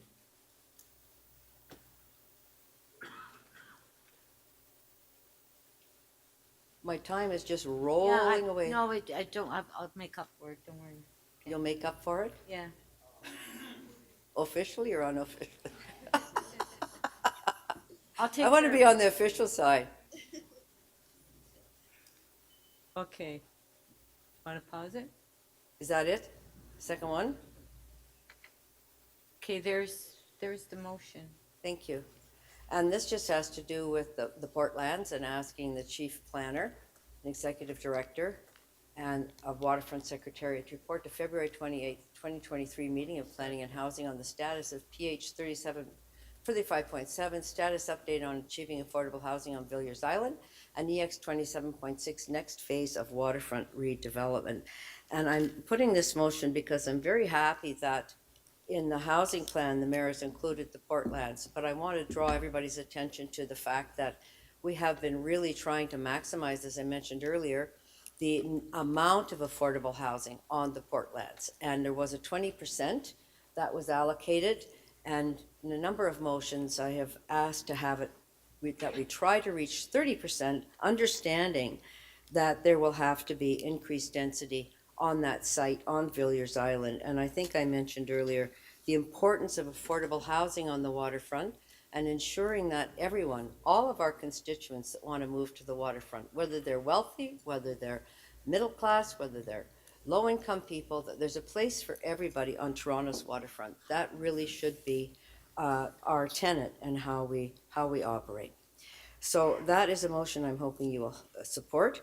I also just want to talk about the kind of, cutting red tape. And in our desire to cut red tape, we don't cut too deeply and understand that there are certain things that are critically important when we're talking about applications being reviewed. Sometimes they might get lost, but I'll ask the chief planner if he might like to get in touch with the chief librarian. There's no better system for tracking than at the public library. You get that email, your book is overdue, you can do this and that. So I think there's tracking systems that maybe we're not using yet at the city that could be better used in planning, and you haven't really had a chance to look at those. But I also want to really just talk about the infrastructure, not the above ground, but the below ground infrastructure and the importance of making sure all of those things are looked at in development applications. Because you find if you go quickly with that, now you're going to have something underground, such as a large sewer, that you have a problem with, that you may have approved something that you can actually build. So I'm all for moving faster. I just want to move smart as well and make sure we don't run into those types of problems. And I am very interested, as you saw in this motion, on the LCBOs, but it really has to do with the Danforth. There's been a characterization that it's a scandal that there's not larger buildings on the Danforth. I don't want to admonish mom and pop owners, because that generally is who's there. Somebody has an investment property, it's one story, they have a building, they're renting it. They are not going to be able to build something large on that site. Who's building things on the Danforth and who can build, and we could help them understand what they could build, are the churches that are closed. There's a funeral parlor. There are many LCBOs that we have on the Danforth. I find it a little odd that we're being told we have to build housing and increase density when I don't know how many, and I can certainly check quickly, how many liquor LCBO stores do we have in the city of Toronto? And we all know they are one story. They're usually on a main street. Let's put the money where your mouth is and start building density, including affordable housing on these sites, my friends. The other thing I just want to draw quickly to your attention is that just because somebody has rezoned something doesn't mean they're going to build it. I know Councillor Bradford mentioned he has something that's from, 2006. I have something on the Danforth that was approved in 2014. That's 8 years ago. It's still sitting there as a derelict site. There's nothing that we can do to tell somebody you have to build. We can't tell them. So how do we initiate and assist people on these derelict properties to build? How do we assist larger owners to get applications in? And how, outside of expropriating a whole number of small businesses, do Councillor we Fletcher, create? you're over your time. Did you restart my time? Yes, we did. We put your time on pause. I didn't see that officially, did. Speaker, but that's fine. Okay, thank you very much. That's Thank you. my points today. The big clock's over there. I was watching the big We clock. do, no, the staff did actually, so. Counselor Pasternak has a question for you. This is Christmas, Speaker. Yeah. You should be much nicer. Yes, thank to you. me. Thank you, Madam Speaker. Through you to Councillor Fletcher. It's my understanding that many of the LCBO sites are not owned by the province. They're actually tenants there, and I'm wondering whether you've looked into that and whether you should amend your motion to LCBO sites owned By the LCBO? owned by the province, because many of those sites, the LCBO is a tenant. Oh, so the standalone sites. Mike? Standalone, yes, I'm happy to amend that, owned by the LCBO. And now that you've reminded me, and I will only take a second, for the Gerard Carlaw site, which is a IO site, on one side of the tracks, there's going to be a massive development. On the south side of the tracks, there's a provincially owned LCBO that they didn't put into the planning exercise. I can't understand that, Councillor. I'm sure you can't either. So I'm happy to amend that if staff have that suggestion. Because Thank you you. can only build something on what you own. I agree. Thank you. Thank you for pointing that out. Thank you.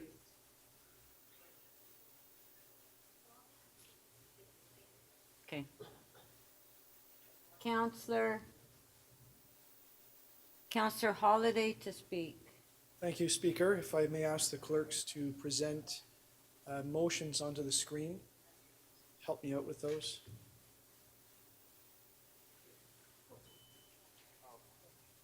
Speaker, while they go up, I'll address some comments. I call it housing mania. It seems to be what dominates the headlines and what dominates council discussions. I agree with the mayor on something he said earlier today. People have been and will continue to be really concerned about the price of housing in the city, and I would extend into the province, across the country, and around the world. It's never been easy. Generations have passed, and I don't think it'll be easy for generations forward. But I do disagree with the mayor on one comment. He said that he thought people were ready to embrace the change. I'm not sure that everybody's ready to embrace some of the changes that are contemplated in the reports that are before us.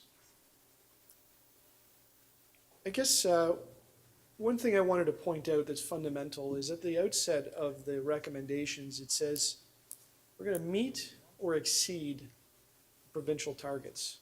That says a lot. If you vote for that, remember that every time you go into a development meeting or you face somebody who complains to you about a committee of adjustment proposal, or someone says the lineup to get into a swim program is too long or there's too much congestion on the road. Be careful what you wish for. It's a daunting task just to meet the 285,000 houses that have been prescribed for us. But this report is deeper than that. And I think it's important that we get recorded votes on this today, because it says a lot about philosophically where we are as a council and where we are as councillors. I picked on the mayor a little bit, and he said, you're right, maybe the wording could have been looked at, but it's this idea about focusing in on certain parts of the city to equitably distribute development. In other words, choose some areas and we're going to increase development in those areas. Those areas happen to be the suburbs, the post-war suburbs. They are many parts of the city that many members of council, but not all, represent. It's about 50% of the population of Ward 2 at Etobicoke Centre. It's people that many of us deal with day in and day out on various issues. I'm not so sure that, well, I am sure that they are not en masse ready to embrace the multiplex housing, the look at the school sites that are contemplated in here, the more permissive zoning. I already know, I've heard from constituents that developers are looking at buying up blocks on main streets because they're thinking about where these changes are going to go. And it's the pace of change that disturbs people throughout this. That's the theme I hear over and over again. It's many people that have grown up with the idea that this is where they wanted to live. And maybe I'd say that. And at Etobicoke Centre, out knocking on doors and encountering people, I hear the same story often. I grew up in this part of the city, and I chose to come back and raise my family here because I love it. I love the way that it is. I love the way that it was planned, the way that it was contemplated. I love the fact that there's no parking on the streets, that the streets are wide. And I'm even okay that there aren't sidewalks on all the streets because they're really quiet. But we're targeting in and we're bringing changes to those neighborhoods with this. And to all of those people that have said they chose to live there because they love it, I think they're going to be really disappointed. Admittedly, it's going to be a slow change. It's going to take a while. I think we know that. But we're opening the door, and we're doing it for ideological reasons. I'm sure of it, based on some of the conversations today. Alarming is this notion that if you convert one of these houses into a rooming house, it doesn't sound like you can go back. It's there. They're going to freeze those particular rooms that have been created. You know, I'm clear on the politics on this. The votes will land where they land. But I put a couple of motions out here, and some of them I think are to hold council to account on its philosophies on this, and some of them I think are going to be helpful. And maybe the last thing I would mention is a lot of this discusses changes to create rental housing. Rental housing is important in the city. But one of the motions that I put in here was, well, what about the people that are endeavoring to embark on that adventure of home ownership?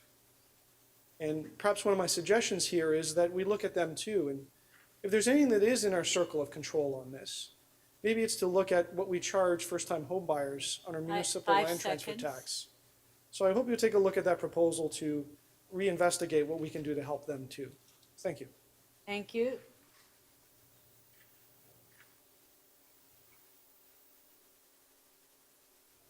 Oh, Councillor Pasternak, you have a question for Councillor Holiday?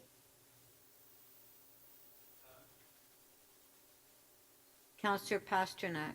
No, I thank you very much, Madam Speaker. Through you to Councillor Holiday, I know you've mentioned the municipal land transfer tax here, and I don't know whether it was deliberate or by accident, but of course there's an Ontario land transfer tax in which first-time buyers also need additional relief from. Have you considered putting that in the motion as well?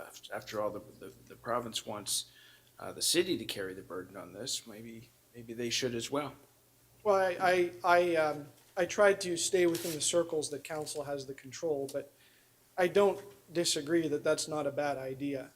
But, you know, the MLTT is within our direct control. So I suppose I could have put in there, I can request the province to do a lot of things, but they haven't come forward. They come forward with an ambitious plan, but they haven't talked about that particular notion. So I couldn't tell you how they would respond to it. Right, yeah, we would have to ask the province. We don't have jurisdiction over it, but they're gung-ho on the plan as long as the municipality carries the burden of it. Anyway, something to consider for the future. Well, and just to your point, that's right. The plan, as we heard in the last council meeting, does pass a lot of costs on to the existing residents, whether that's through taxes or whether it's through maybe unquantifiable changes like neighborhood character that are a cost. They're just not a dollar one.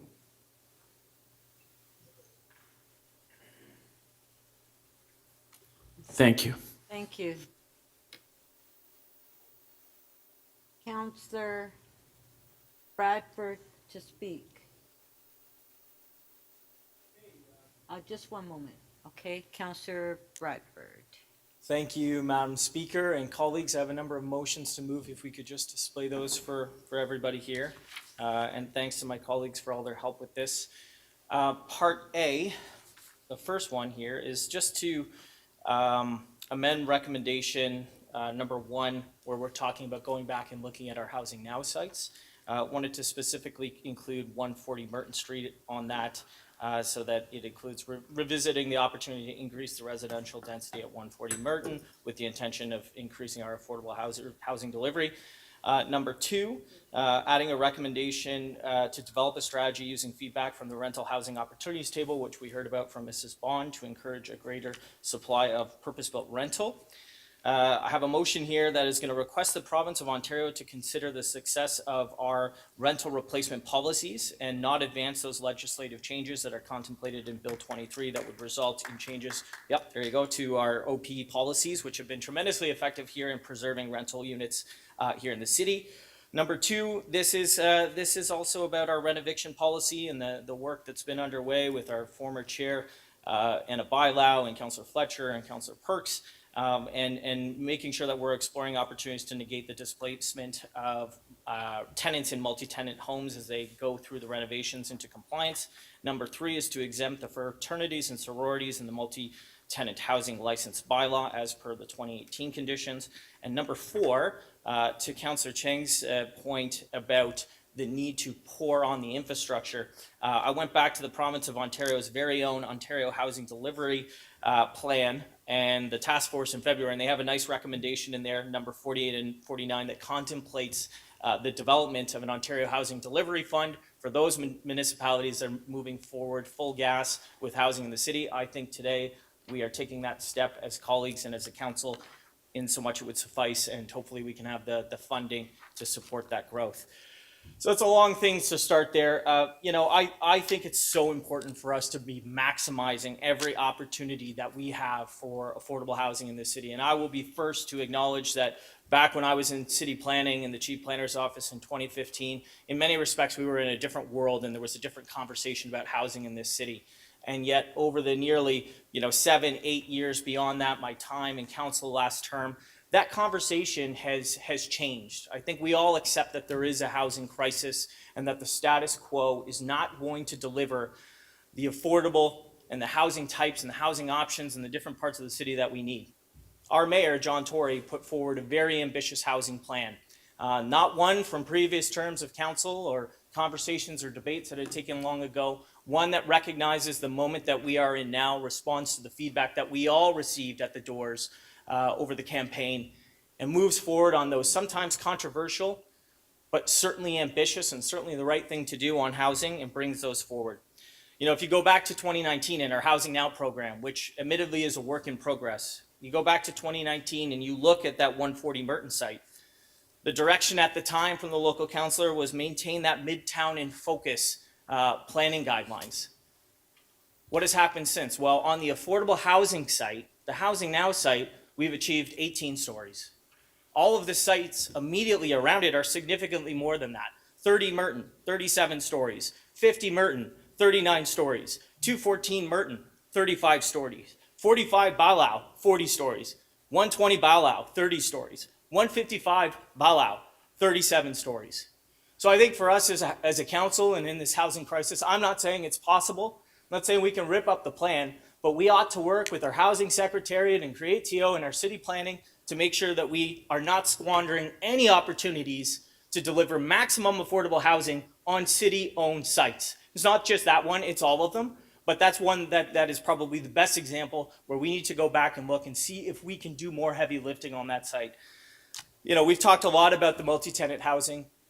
My goodness, it's so important. And I want to give credit to Councillor Perks, who's not there right now, but I'm sure he's around. 14 years in the making, 12 attempts at bringing this forward. I know that there was a lot of frustration with folks out in the community. I know there was a lot of frustration with even some of our own city staff here when that got punted in July because the votes just weren't there. Mayor wanted to move it forward, a number of us wanted to move that forward, but the votes weren't there. And yet just a few short months later, we've got some fantastic new colleagues who ran on multi-tenant housing, who got elected on multi-tenant housing, and today we're going to get that done. And that will save lives, it'll be transformative in these communities, and we will be helping people on the bottom rung climb out of housing difficulties and housing challenges. So I want to just acknowledge the significance of that moment. I'm very grateful for all the other stuff that I didn't get to talk about, but that will transform our neighborhoods in really profound ways. We got a lot of work to do, and appreciate everyone's support moving this stuff forward. Thank you. We do have a question for you by Councillor Matlow.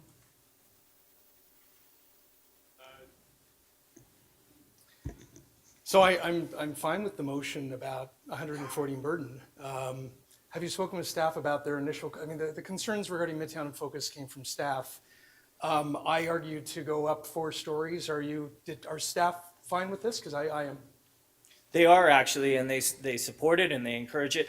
When I move motions, I talk to staff in advance, and I want to get their lay of the land on it. So when I was first looking at this and we were first putting pen to paper on the Housing Now sites, and I think you rightly point out that some of our Housing Now sites, we're going to need to go back, put pencil to paper on them because the math doesn't work. And when that program was contemplated a number of years ago, we've been through a number of challenges. We've been through a global pandemic. We're experiencing tremendous inflation. Construction costs are rising. Labor shortages are extensive. And so our ability to deliver the housing that we need on those affordable housing sites, we got to take another look at it. It's just the 140 Merton in particular, when you look at it in the context of all of the approvals, I mean, immediately next to it in that neighborhood, even adding 4 stories from what was 14 and bringing it to 18 still falls far short of the density and the housing and the supply that's coming forward on private application sites.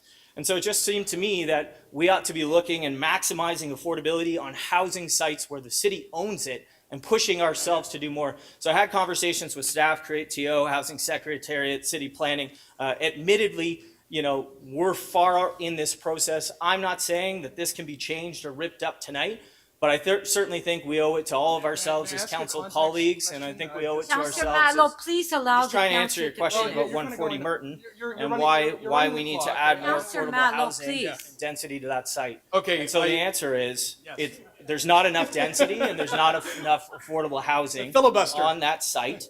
It was, back in 2019, the direction was given from council to maintain the Midtown and Focus guidelines. Those were, of course, out of date at that time. A lot of provincial changes, but I think, again, in my speech, I was talking about how we've tilted on housing. And we have undergone a change as a city where we recognize the moment that we're in right now is going to require a departure from the status quo. It's going to require us to do things differently. Okay, And it's going to require us to go back and look at these sites, particularly Councillor- 140 Merton, Councillor and see if we Bradford. can add more density or affordable I housing. think Councillor Matlow has one more question. We got time for one more, I think. One more. By the way, very well done. That was great. So no, listen, that's fine. Listen, I know there's a narrative. I actually did argue for greater height and density on Merton, but I'm delighted that you spoke with staff and they're fine with it now.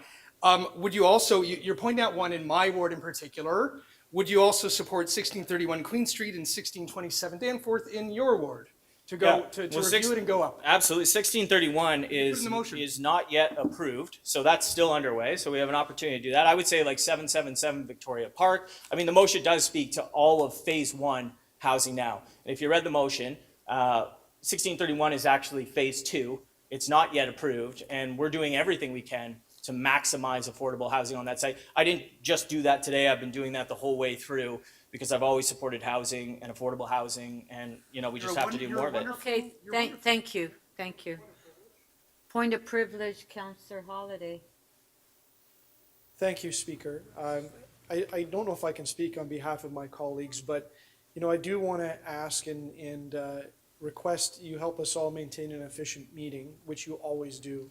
And I say that with the deepest respect, signaling to my colleagues, I detect in this particular motion, there's a little personal layer. I think we all know it. And, and it's not because there wasn't without a little bit of volleying back and forth. But, the temperature of this meeting is getting high and it's subtle. And I really hope this is a really serious debate.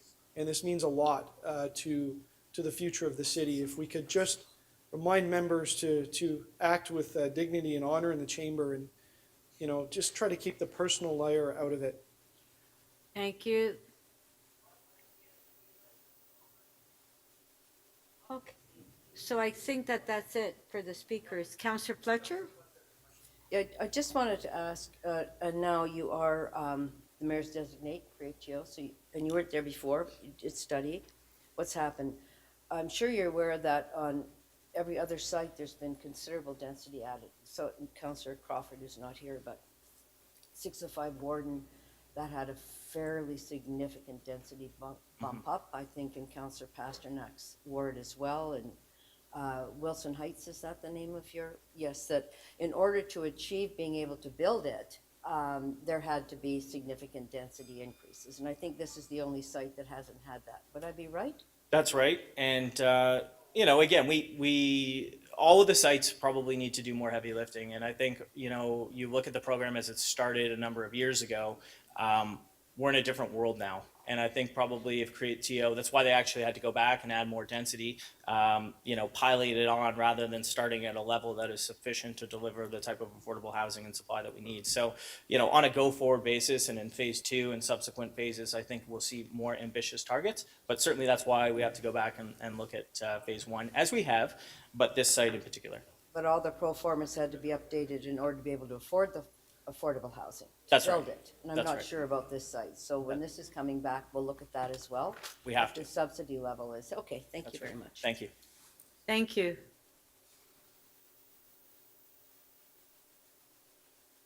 Okay, so I believe that that's it for the speakers.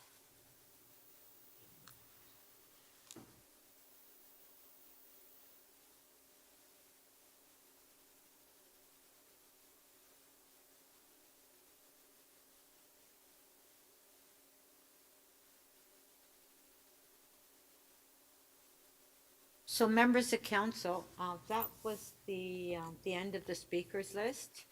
Now, Councillor Robinson has informed me and the clerk that she had a medical appointment at 2:00 and that she would be back by 4, but we're just told now she'll probably be another 15 minutes. So what is the wish of council? We take a recess for 10 minutes or, Or we could start the next item. okay, so it's,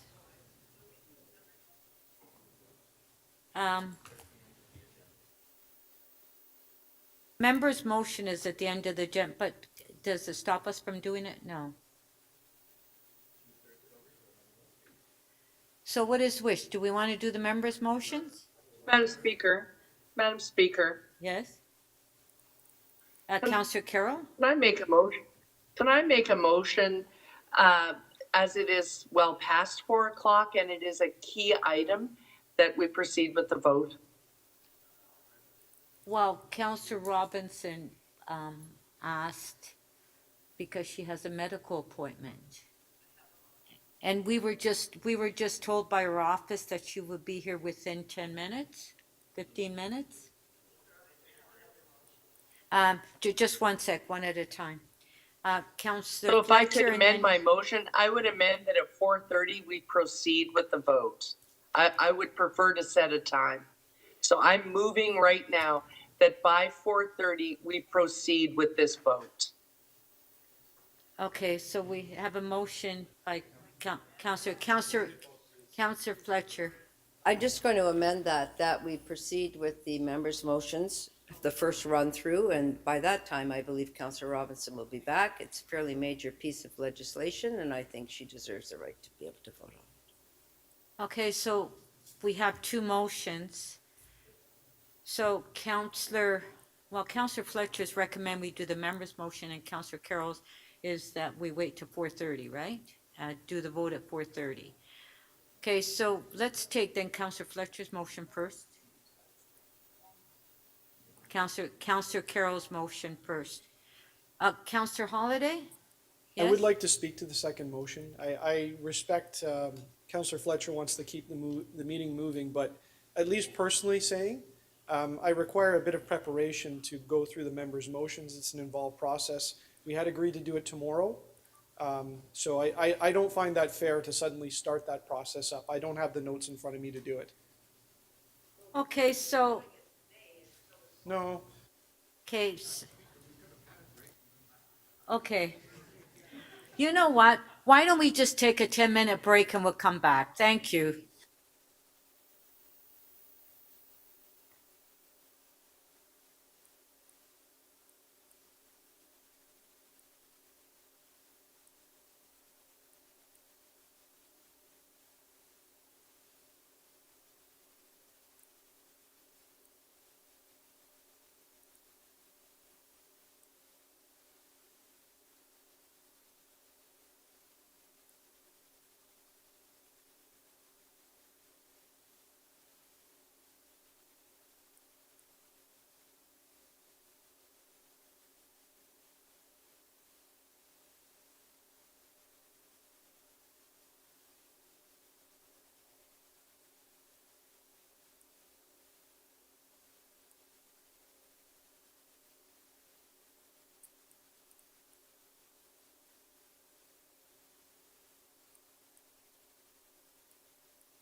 Members of council, can you please take your seats?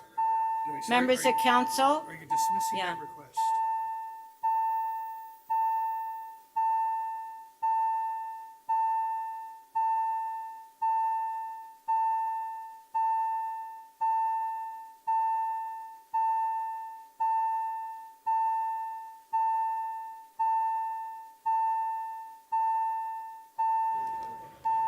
Members of council, if you can please take your seat.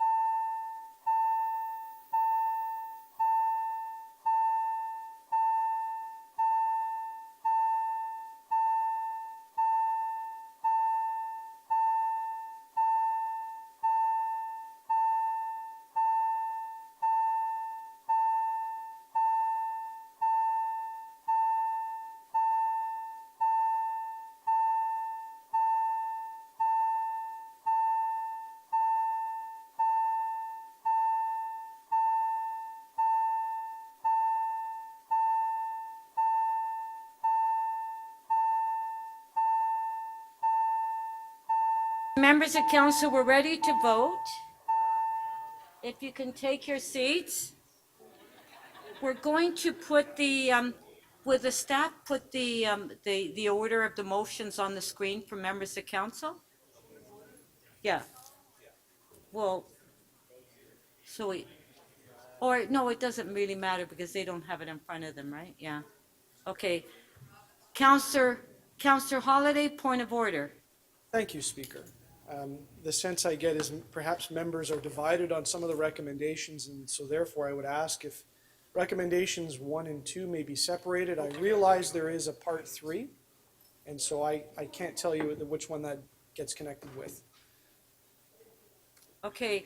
Can you please repeat yourself, Counselor Holliday, because we didn't really hear you. I sense that members in the chamber may have differing opinions on the 2 parts of the report before us, 1 and 2. One is rooming houses, one is the plan. And I wondered if those votes could be separated. I do not know which part number 3 is attached to. Okay.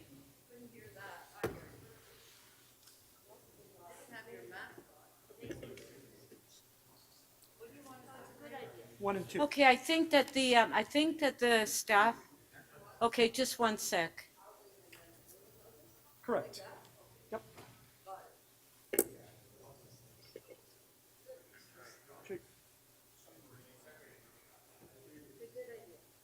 Yeah, he's separating 1 and 2, the rooming house. Yeah, okay, that's fine. Okay, Counselor Matlow?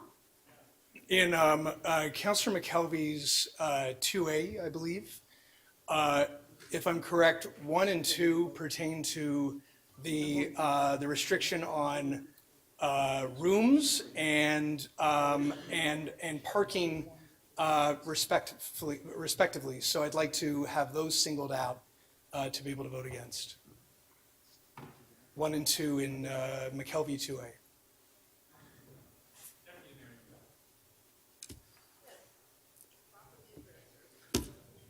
Okay, so our first motion is motion 1 by Counselor Matlow.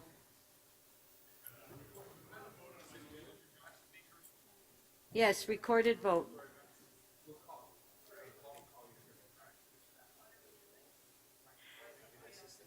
Our first motion is by Counselor Matlow. We'll put it on the screen.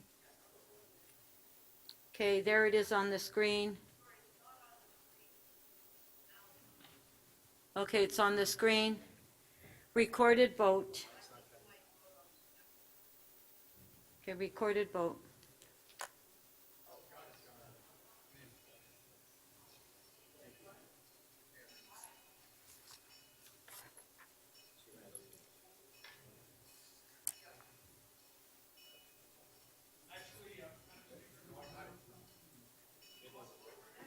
Wait, we're in the middle of a vote.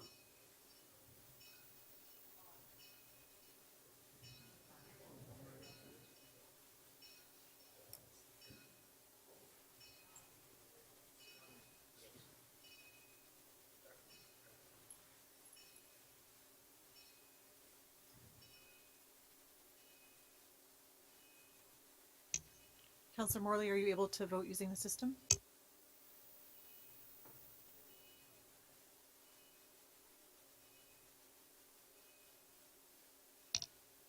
Councillor Robinson, how do you vote, please?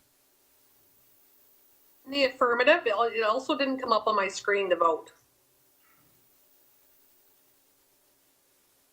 Speaker, motion 1 does not carry. The vote is 4 to 22. Okay. Our next motion is motion 2A by Deputy Mayor McKelvey. Part 1, we'll do part 1 first because there was a request.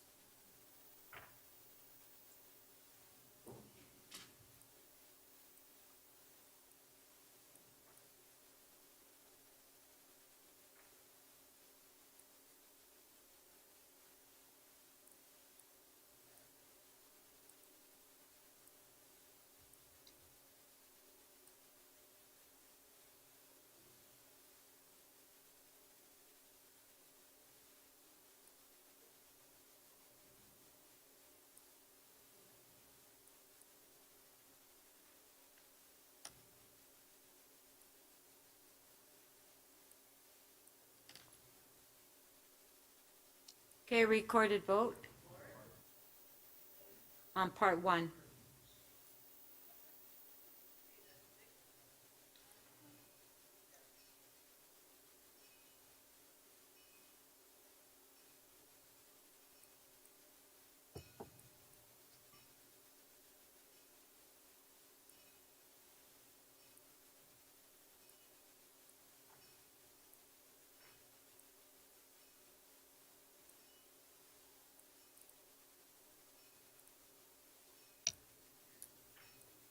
Councillor Sachs, are you able to vote? Councillor Perruzza, please.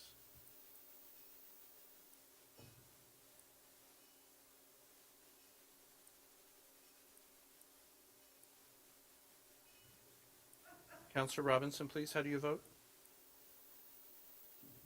Affirmative. In the affirmative, thank you. Speaker, part 1 of motion 2A carries. The vote is 23 to 3.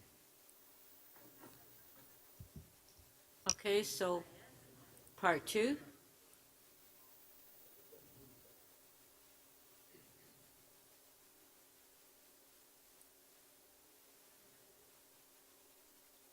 Did you want a recorded vote on part 2 as well? Okay, recorded vote.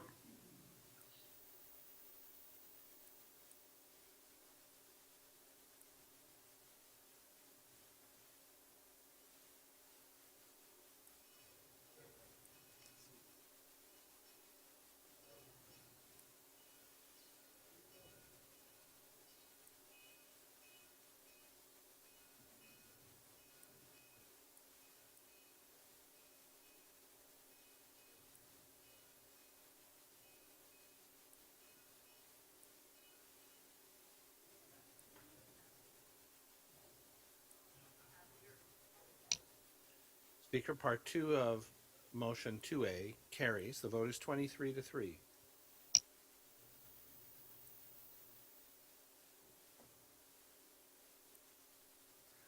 Our next motion is motion, balance of the motion. On favor? Recorded vote.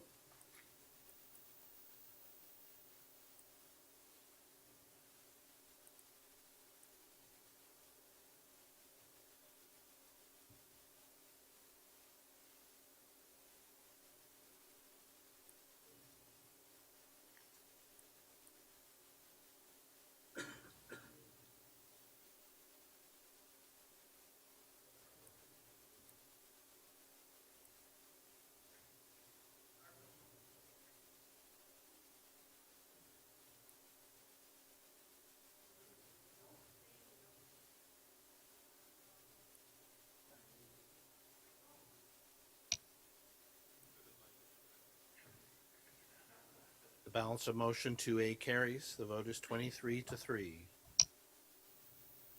Thank you. Our next motion is motion 3A by Councillor Sachs.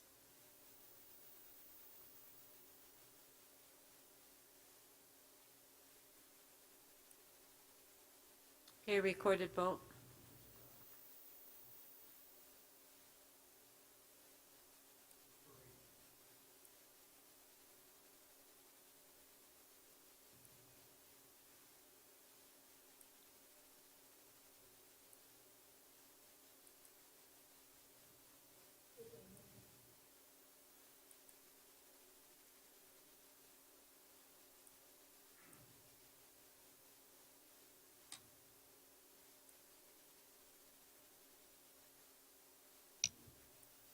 Councillor Perruzza, please.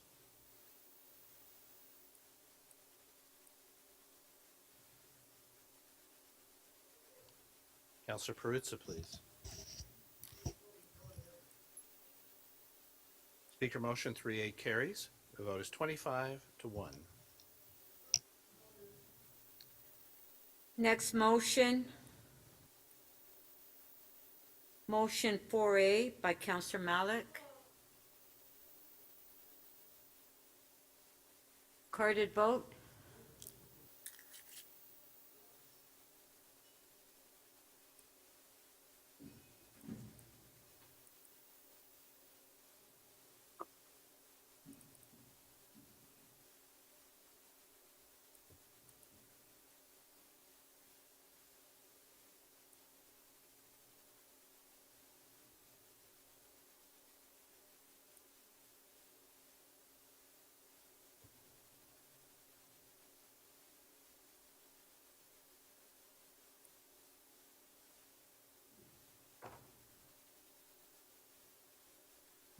Motion 4A carries. The vote is 21 to 5.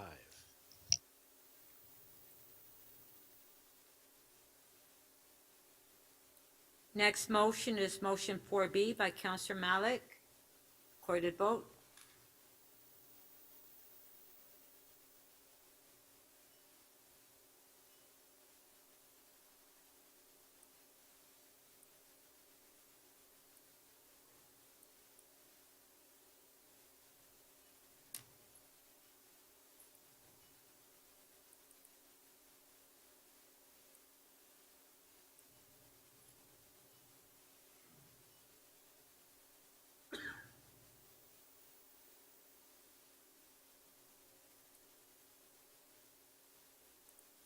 Councillor Sachs, please.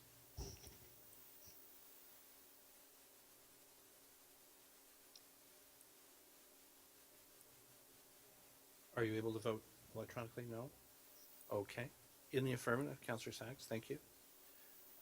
Motion 4B carries. The vote is 25 to 1.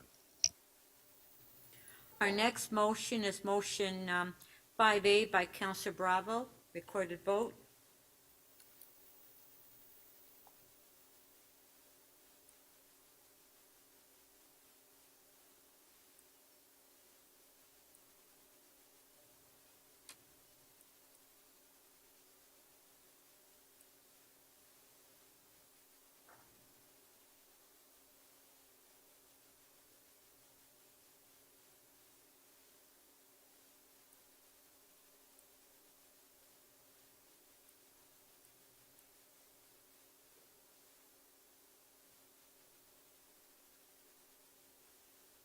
Councillor Perruzza, please. Motion 5A carries. The vote is 25 to 1.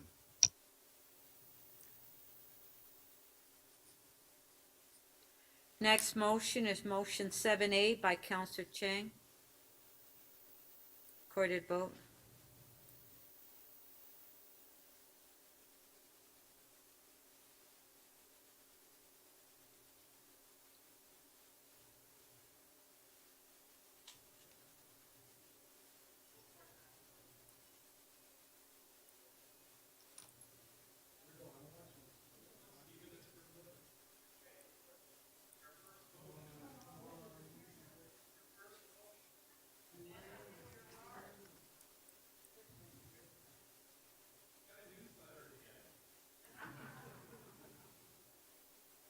Councillor Fletcher, please.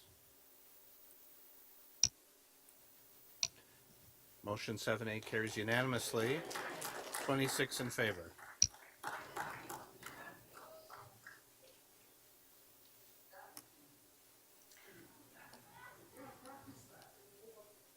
Our next motion is motion 8 by Councillor Perks. Recorded vote.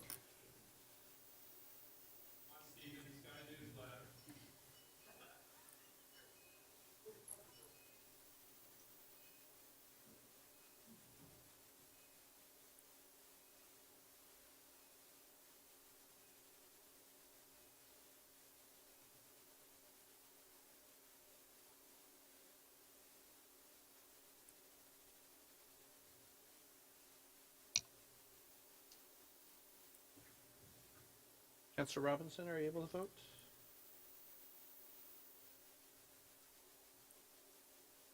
Motion 8 does not carry. The vote is 10 to 16. I voted incorrectly. Could we retake that vote, please?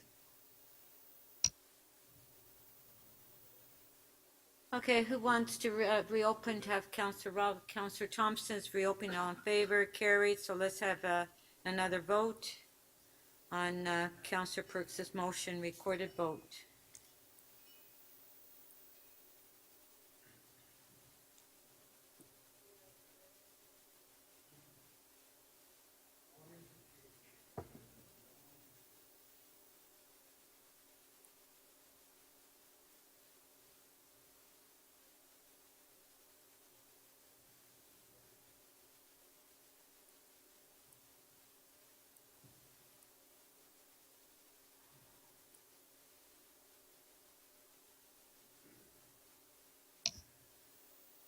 The revote on motion 8 does not carry. The vote is 9 to 17. Our next motion is motion 10A by Councillor Holliday, recorded vote.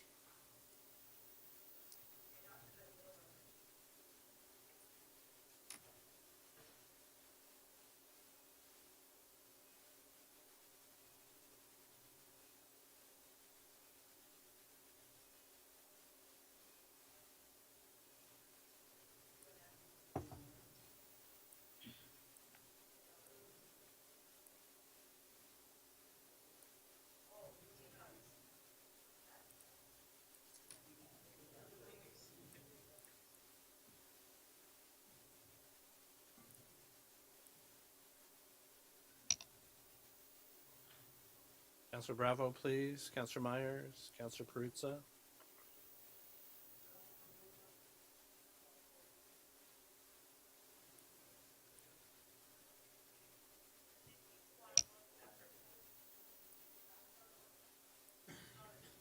Councillor Myers, please.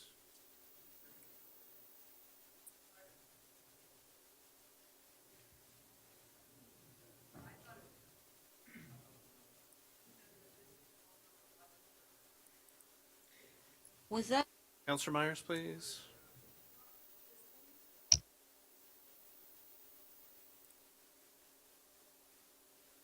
Oh.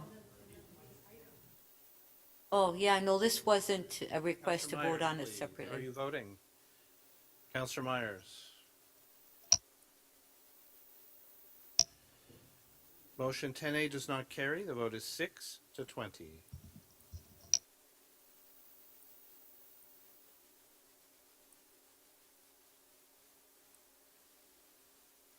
Next motion is motion 11A by Councillor Bradford, recorded vote.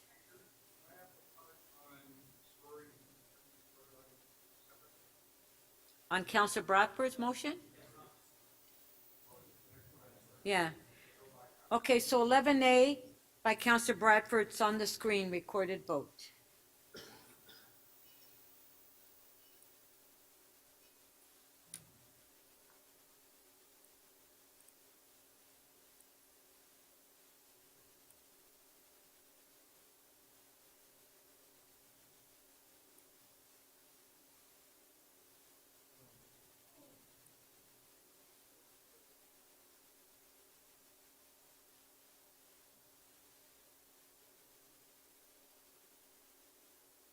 Councillor Perruzza, please.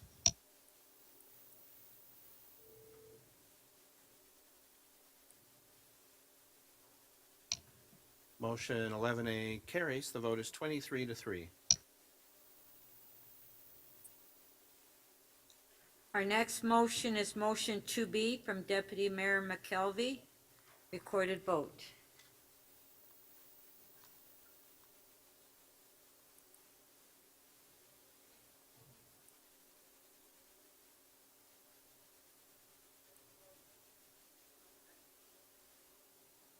Which one?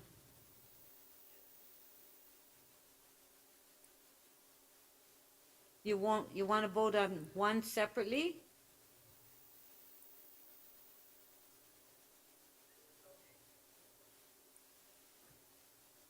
So is it okay? All right. Recorded vote.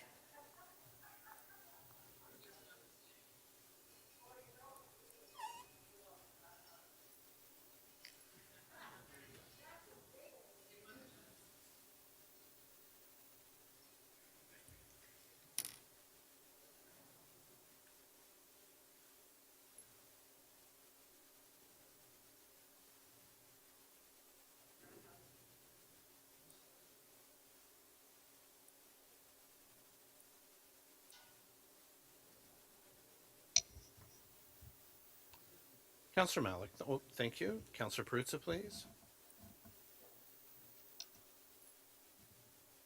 Motion to be carries. The vote is 25 to 1. Our next motion is motion 6 by Councillor Myers. Oh, sorry, motion 3B by Councillor Sachs. It's on the screen. Recorded vote.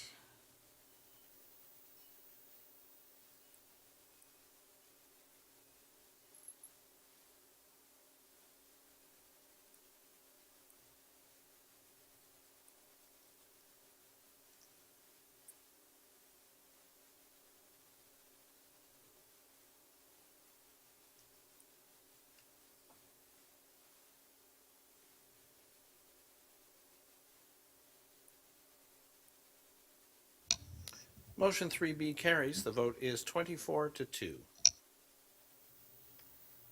Our next motion is motion 6 by Councillor Myers. We can put the motion on the screen.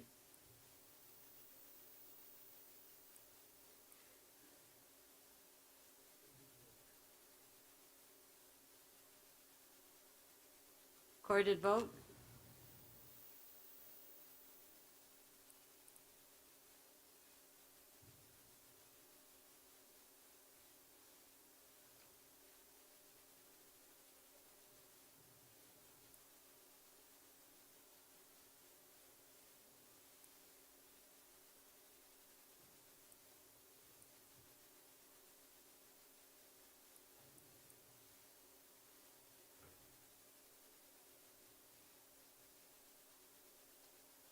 Councillor Perruzza, please.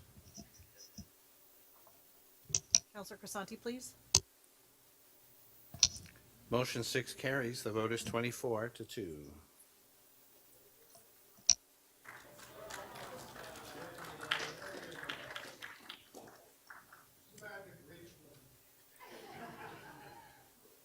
Our next motion is motion 7B by Councillor Chang. Recorded vote.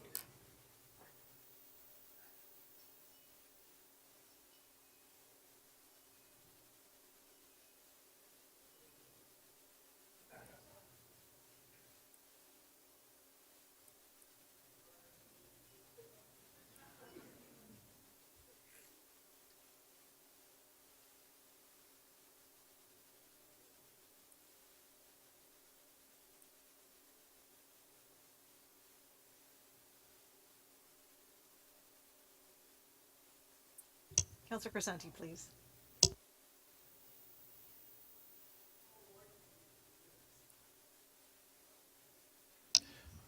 Motion 7B carries. The vote is 22 to 4.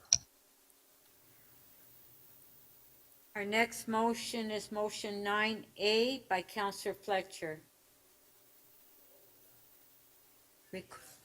Recorded vote.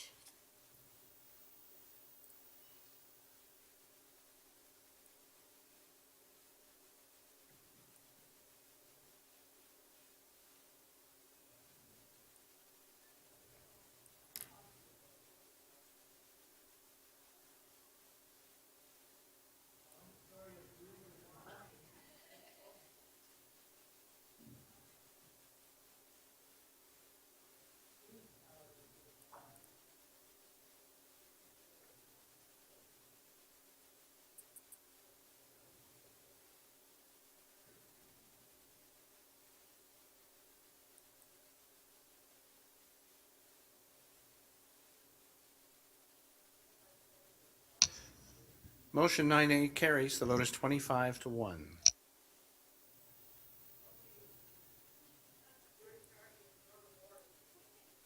Our next motion is motion 10B by Councillor Holliday. Recorded vote.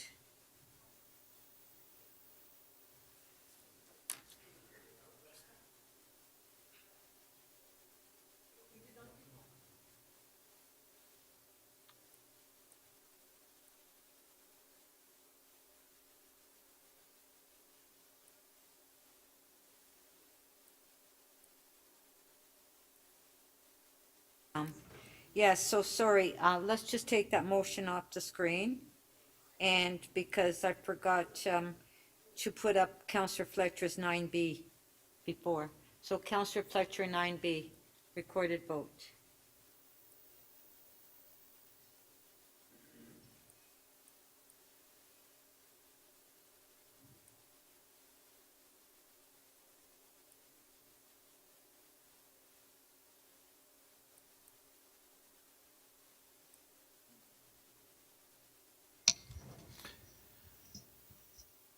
Councillor Cheng, please. Thank you. Speaker motion 9B carries unanimously, 26 in favor. Our next motion is motion 10B by Councillor Holliday, recorded vote.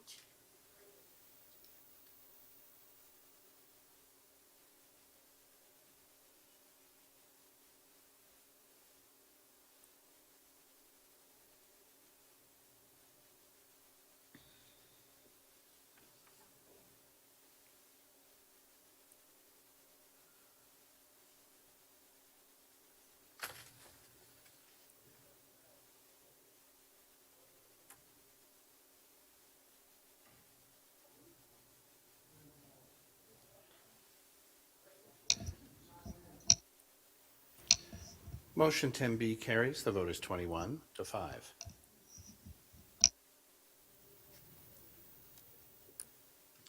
Our next motion is motion 11B by Councillor Bradford. Yeah. Yeah. Yeah. Okay. So we're having a separate vote on this motion. Okay.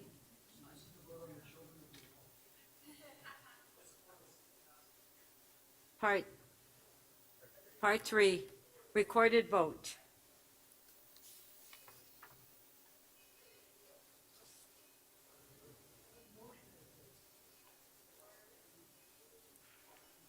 This is Councillor Bradford's motion, part 3.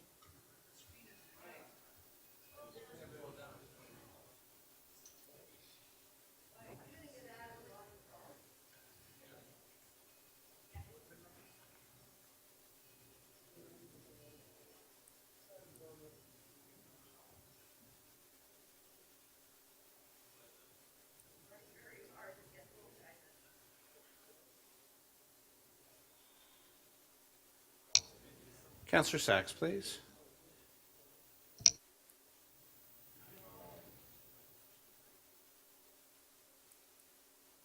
Councillor Fletcher. All right. If you'd like to state your vote, that's fine too.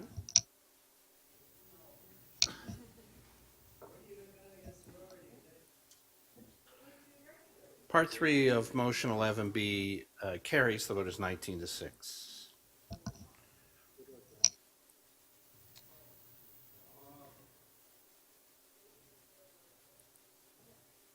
Okay, so the next part. Okay. Okay, we're now voting on the balance of the motion, recorded vote.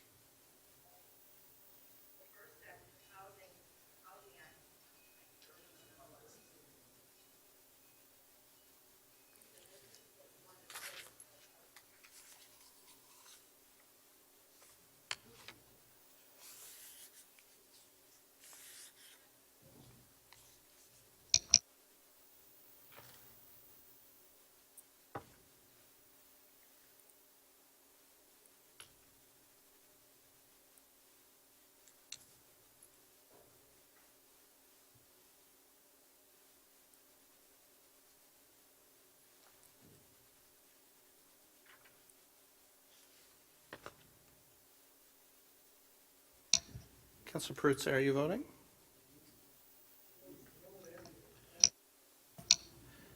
Motion 11B, or the balance of motion 11B, I should say, carries unanimously, 26 in favor.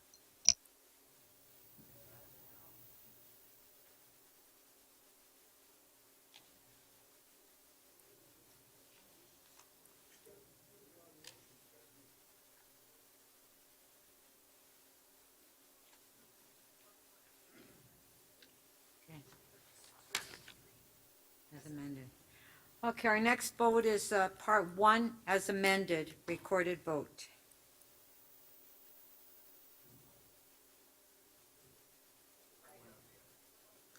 Part 1 of the item as amended.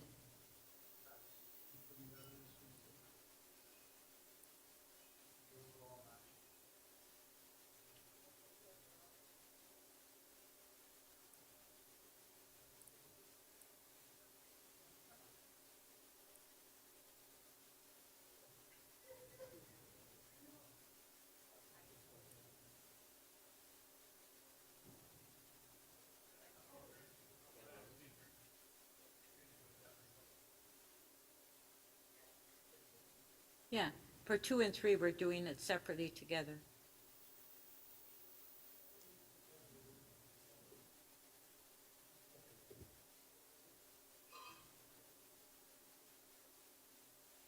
Counselor Mantis, please.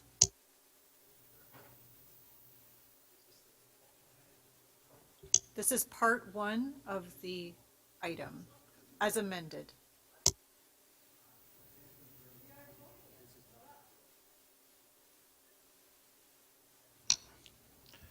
Part 1 of the item as amended carries. The vote is 23-3.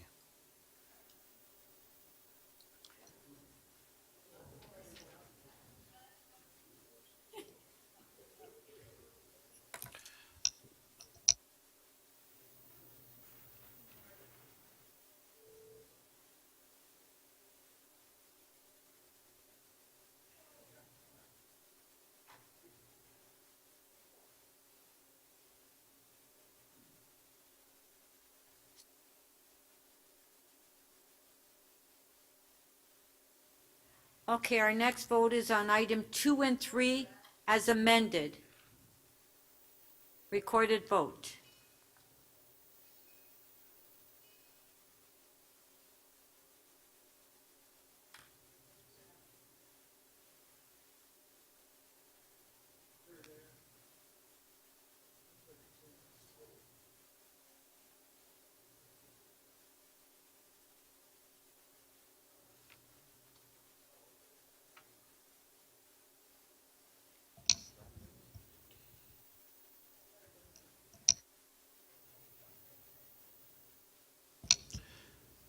Parts 2 and 3 of the item as amended carry. The vote is 18-8.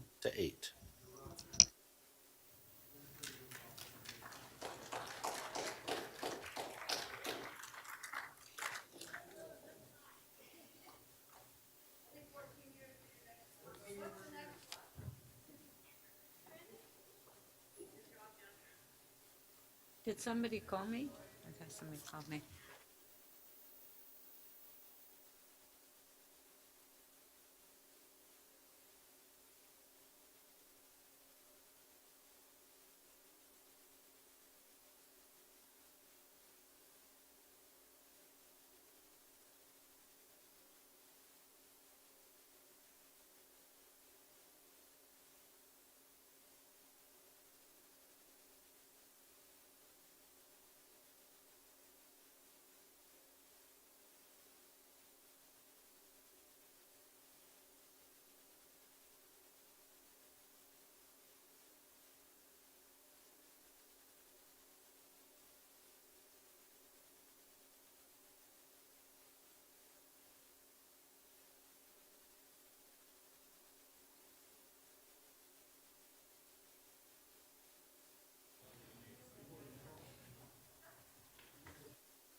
Okay, our next timed item is CC 2.3, Legislative Changes to Governance Bill 3 and Bill 39. Councillor Matlow held the item down. If you got questions to staff, please put your name on the list.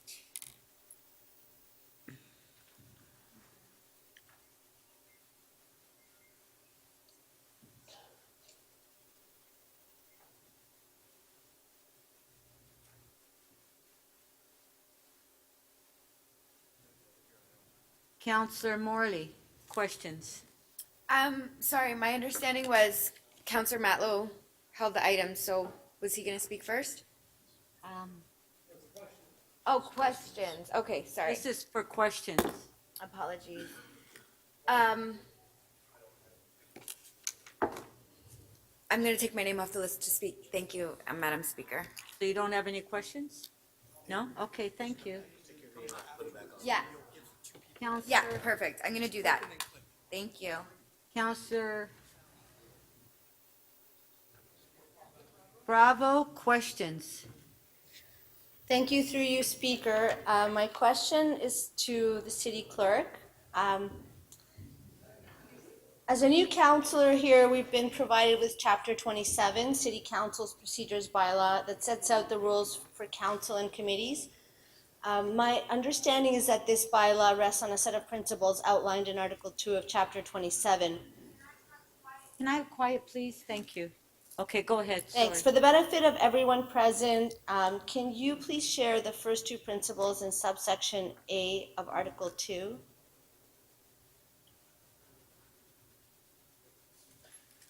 Madam Speaker, you'll just have to stand by while I bring the procedural bylaw up.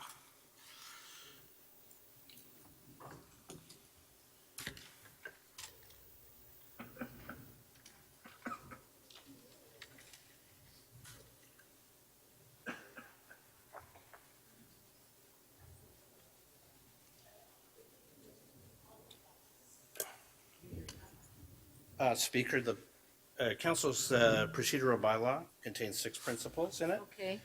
The first 2 principles are that the majority of members have the right to decide and the minority of members have the right to be heard. Thank you, and I apologize to continue to put you on the spot with questions through you, Speaker, to the clerk. I also understand that the bylaw, according to Article 3, sets out a majority vote by default unless the procedures bylaw specifies otherwise. So currently in the bylaw, in those instances where the rules are not that the majority of members present make the decision, is it ever the case that a minority of members can make the decisions? Well, Speaker, the procedural bylaws is currently written. There are a number of votes which require two-thirds to adopt something. And so I guess by extension, that means that in that case, a supermajority of members is required to accomplish something. Those are mostly procedural, and those are consistent with pretty much every parliamentary procedure in the world, including our parliamentary authority, which is Robert's Rules of Order. Correct, and so that when there are exceptions or they tend to be to a two-third majority of votes. But is there anywhere where specified or an exception that exists currently where the threshold is 1/3 or minority? Speaker, no, not in the current procedural bylaw. Thank you. Continuing with the city clerk through the speaker, at the November 24 city council meeting, councillor after councillor stood up to deliver thousands of petitions we received from people across the city asking us to oppose 39 and minority rule at city council. In fact, for my ward alone, we're at 1,300 more and counting. So those thousands of people, arguably tens of thousands, have in the short time expressed their grave concerns about their loss of voice and the impacts on democracy. From the Toronto Star editorial board to the Globe and Mail editorial board to 5 of Toronto's past mayors who have spoken out opposed to this, the chorus is pretty loud that minority rule is a concern. My question, however, is how many petitions have you received from the public and residents in our city, if any, demanding minority rule and the powers that are prescribed in Bill 39? Speaker, the receiving of petitions is recorded in the minutes of the meeting, and, you know, I have not reviewed the minutes of the meeting before today's meeting, so I'm not aware of any, but Thank you. Thank you. So to your knowledge, we haven't received any petitions or communications from the public saying, please bring in minority rule and bring in the powers prescribed in Bill 39. Thank you. And now I have a question to the city manager. So I wasn't exactly sure who I should ask this question to, so I'm going to you. In 2018, following the provincial interference in our elections through Bill 5, City Council established a special committee on governance created by City Council specifically to make recommendations on any further changes to Toronto's governance structure. That committee held public consultations and a number of meetings. It received input from many community groups, academics, and legal experts, and councillors. In that engagement, to your knowledge, did anyone ask for decisions at City Council to be made by minority rule? For you, Madam Speaker, I'm going to assist by responding, and no. Okay. Thank you. My questions.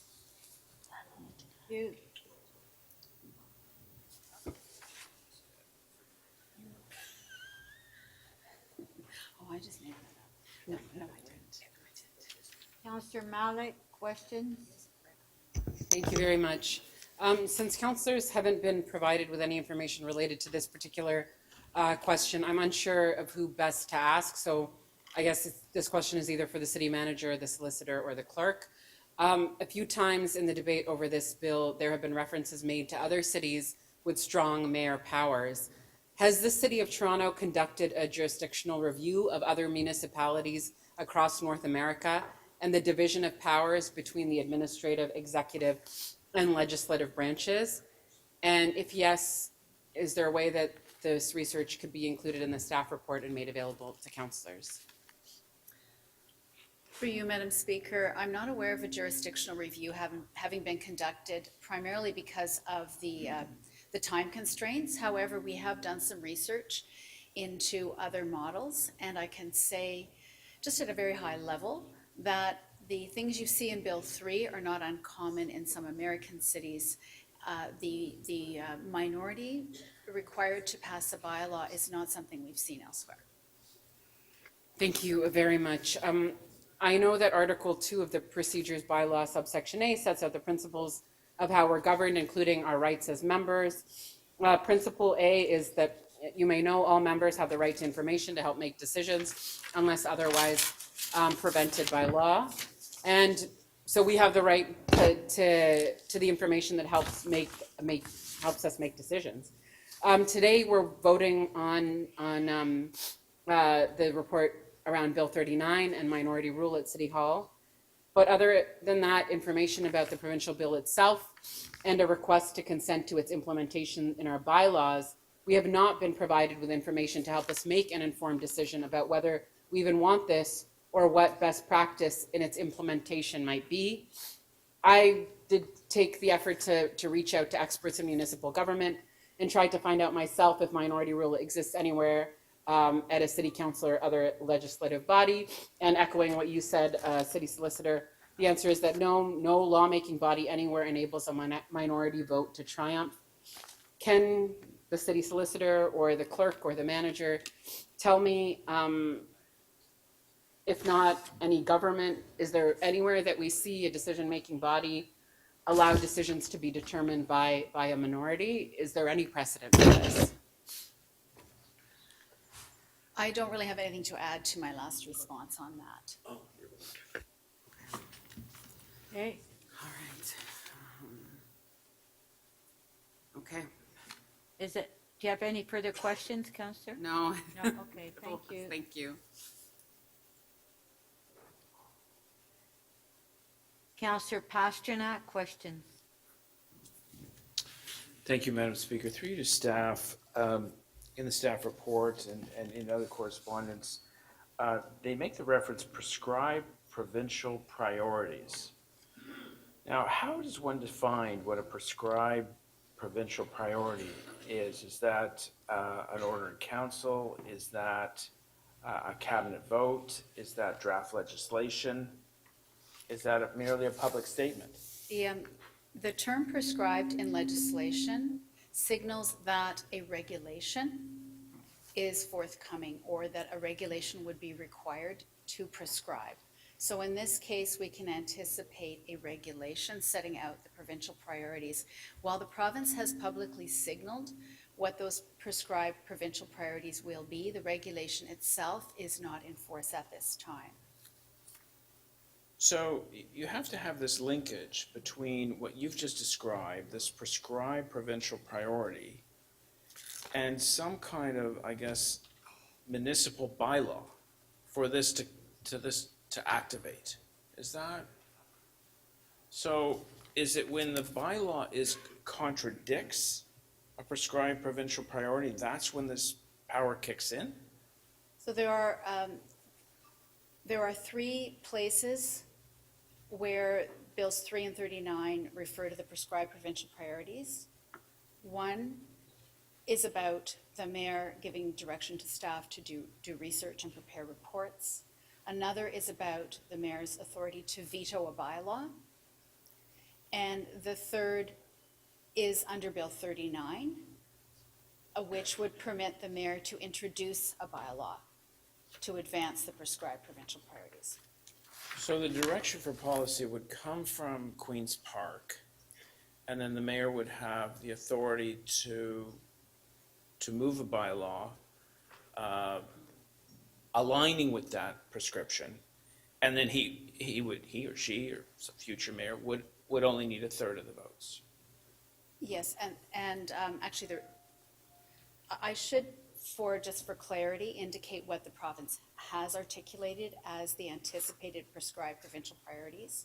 That is building 1.5 million homes and infrastructure to support that housing. Now, I mean, we've just spent hours moving forward our ability to align with the province. What is the likelihood, I guess it's the hypothetical, what is the likelihood of this ever being needed? We seem to be actually more ambitious than the province when it comes to creating supply and housing and affordable housing and doing what's necessary at the local level to advance that. As that's not a legal question, I'm not sure I can respond to that one. Okay. All right, we'll leave it at that. One question for the clerk. Could we have a vote in the chamber, an 8-7 vote, and that would be in order? We'd have quorum, and it would be less than 1/3 of councillors in the affirmative. Well, of course, an 8-7 vote anytime would carry because that's a majority of a quorum that's present. If you're talking about the 1/3 provision that's contained in Bill 39, is that the root of your question? I'm giving the hypothetical on what could occur in our current environment. Well, in the current environment, an 8-7 vote would carry. 15 members is a quorum. 14 members is the bare minimum quorum. So Right, it's and 8 needed. is less than 1/3. Okay, thank you. Thank you.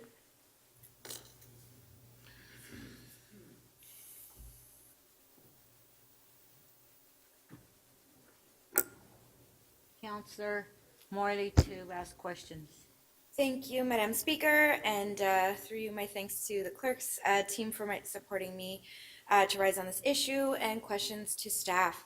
I noticed that this report on Bill 3 and 39 does not include an equity impact statement or an analysis, which is often included in significant policy and program changes. For example, we've been discussing an equity impact statement is included on the report around Bill 109 before us today. Fundamentally changing how our city is governed and the power of a locally elected city councillor in legislative decision-making could, in my view, lead to the loss of representation for equity-deserving communities that we each represent within our own wards across the city. We've celebrated a lot the new cohort and the diversity that we represent, and I know I speak for many of my colleagues when I highlight that it is not an easy road to get here. And so equity, I think, and inclusion is very important, are important themes for us to keep in mind as we move forward. Can someone speak to the equity impacts of the potential loss of voice that accompanies some of the changes from both Bill 3 and 39?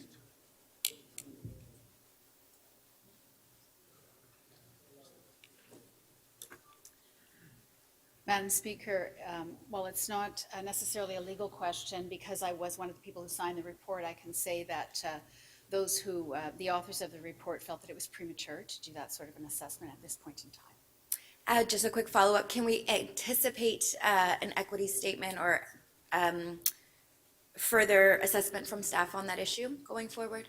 If there is a report request, that could certainly be included. Thank you.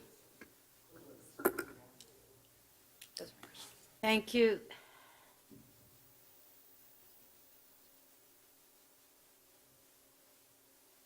Councillor Moyes? Madam Speaker, you got it right. Good job.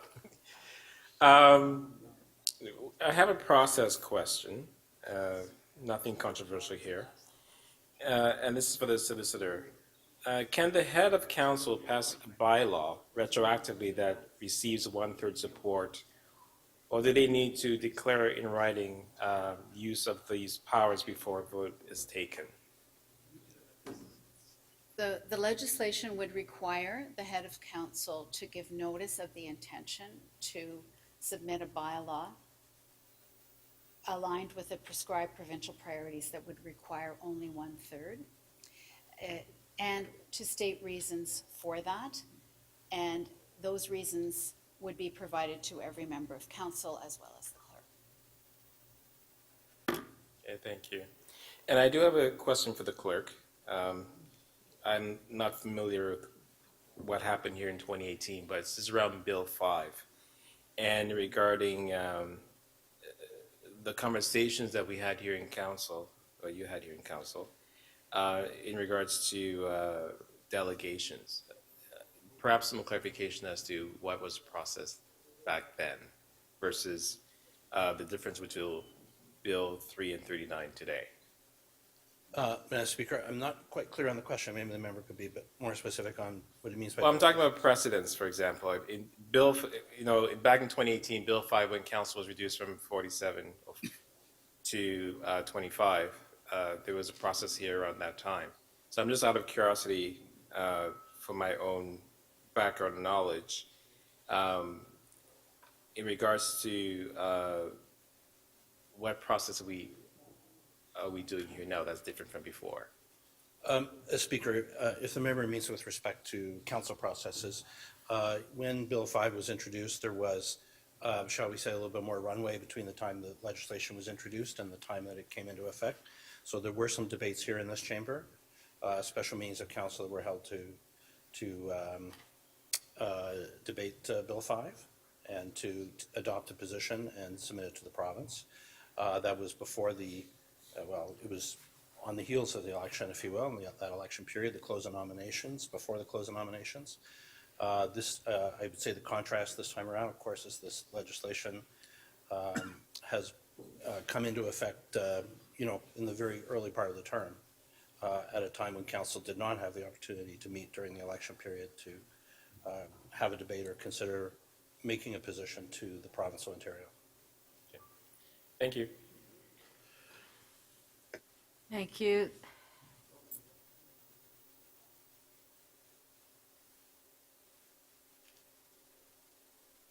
Councillor Mantis? Through you, Madam Speaker, to the clerk or the city solicitor. Is there anything that could have been done from the city's position that would have changed the outcome to Bill 39?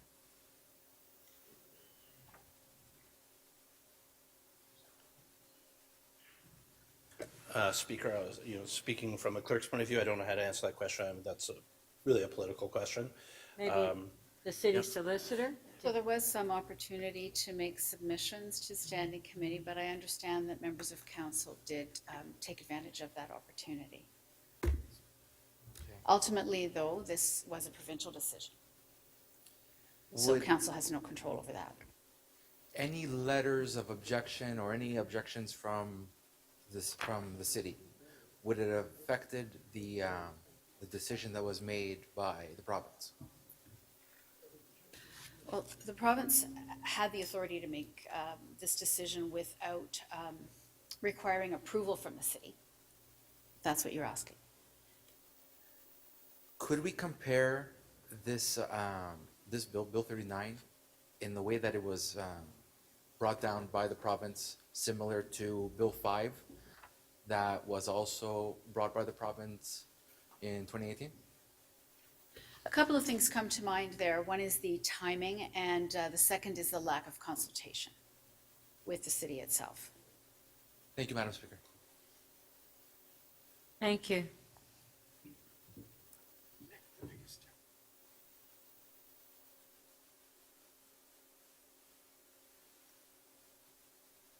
Councillor Myers, question.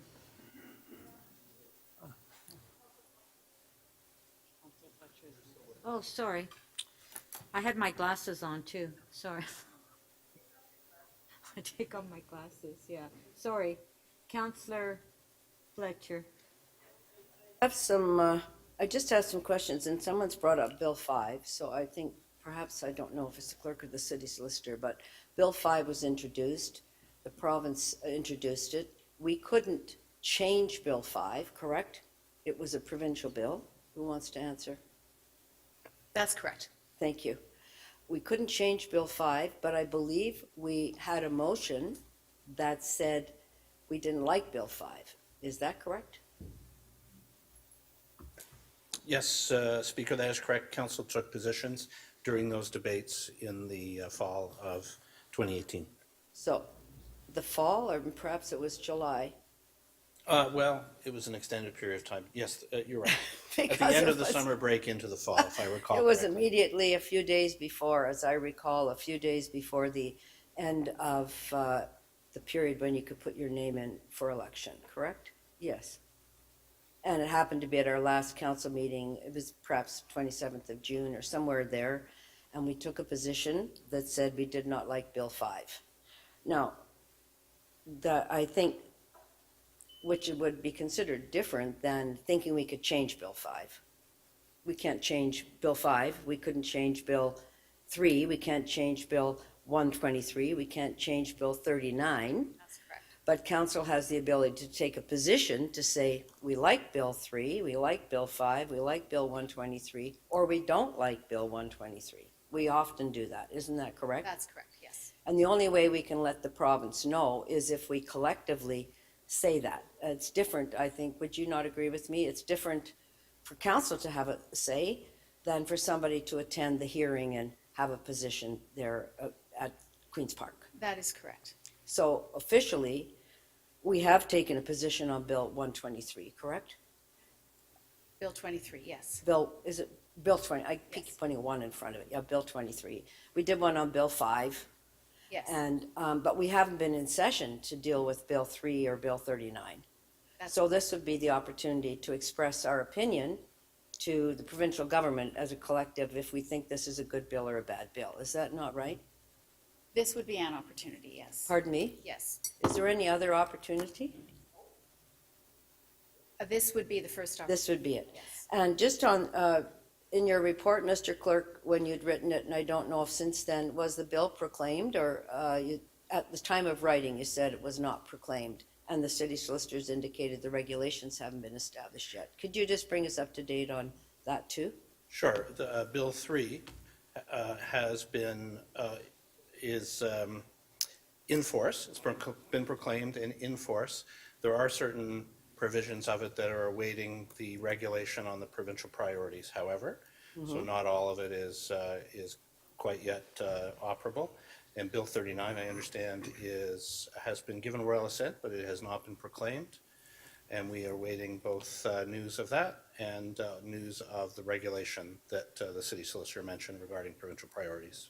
So just to be helpful for perhaps new folks, the difference between us passing a bylaw and it coming into force is perhaps there's some time there, correct? So passing a bill and having it proclaimed are two separate things at the province.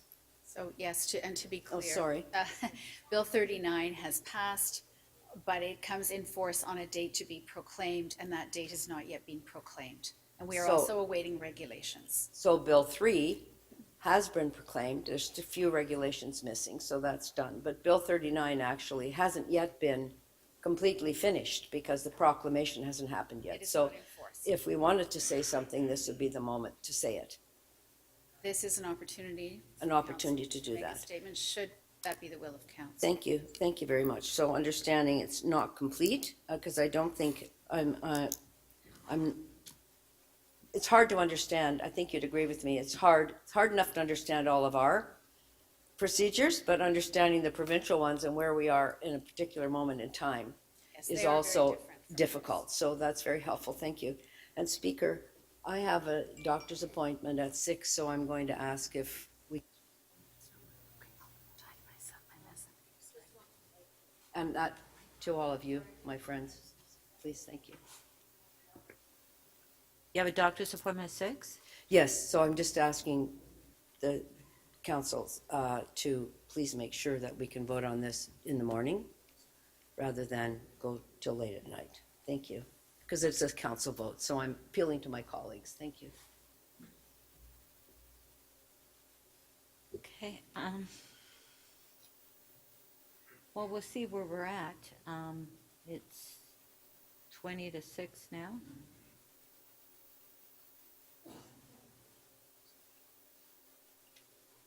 So, well, we have questions and then we have speakers.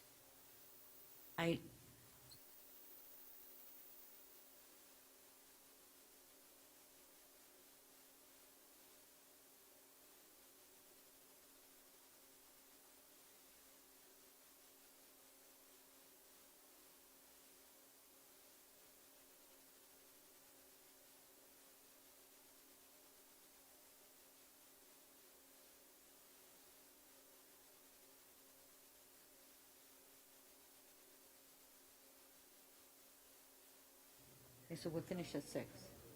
Okay. So Counselor Fletcher, where are you? Counselor Fletcher, so we're not going to extend this evening?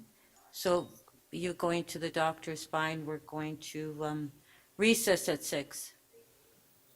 Thank you.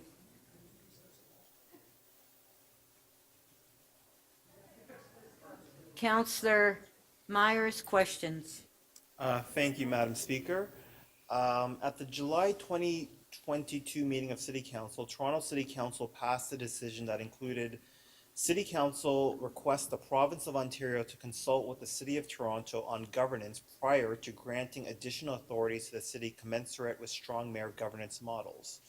Can you please explain how City Councilors and the City of Toronto consulted on the fundamental change to minority rule at City Council?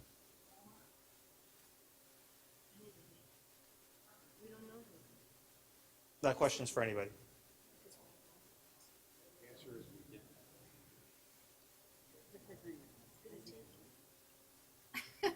I'm sorry, could you repeat the question? Who's answering We the weren't sure who was question? supposed to answer that one. I apologize.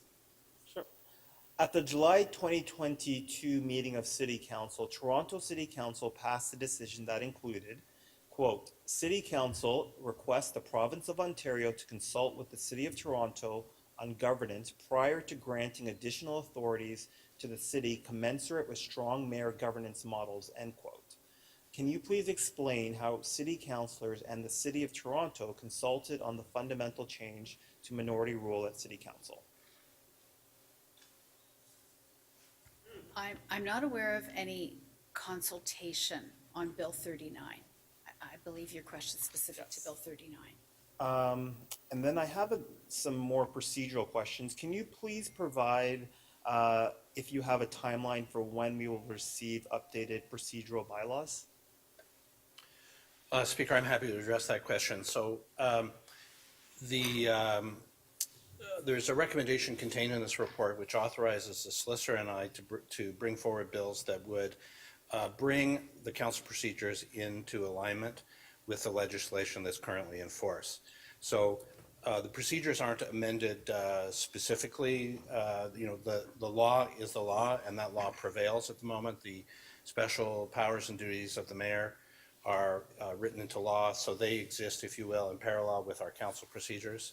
So our assessment is that the council procedures need to be amended to delete parts that are no longer in force and to align with that legislation.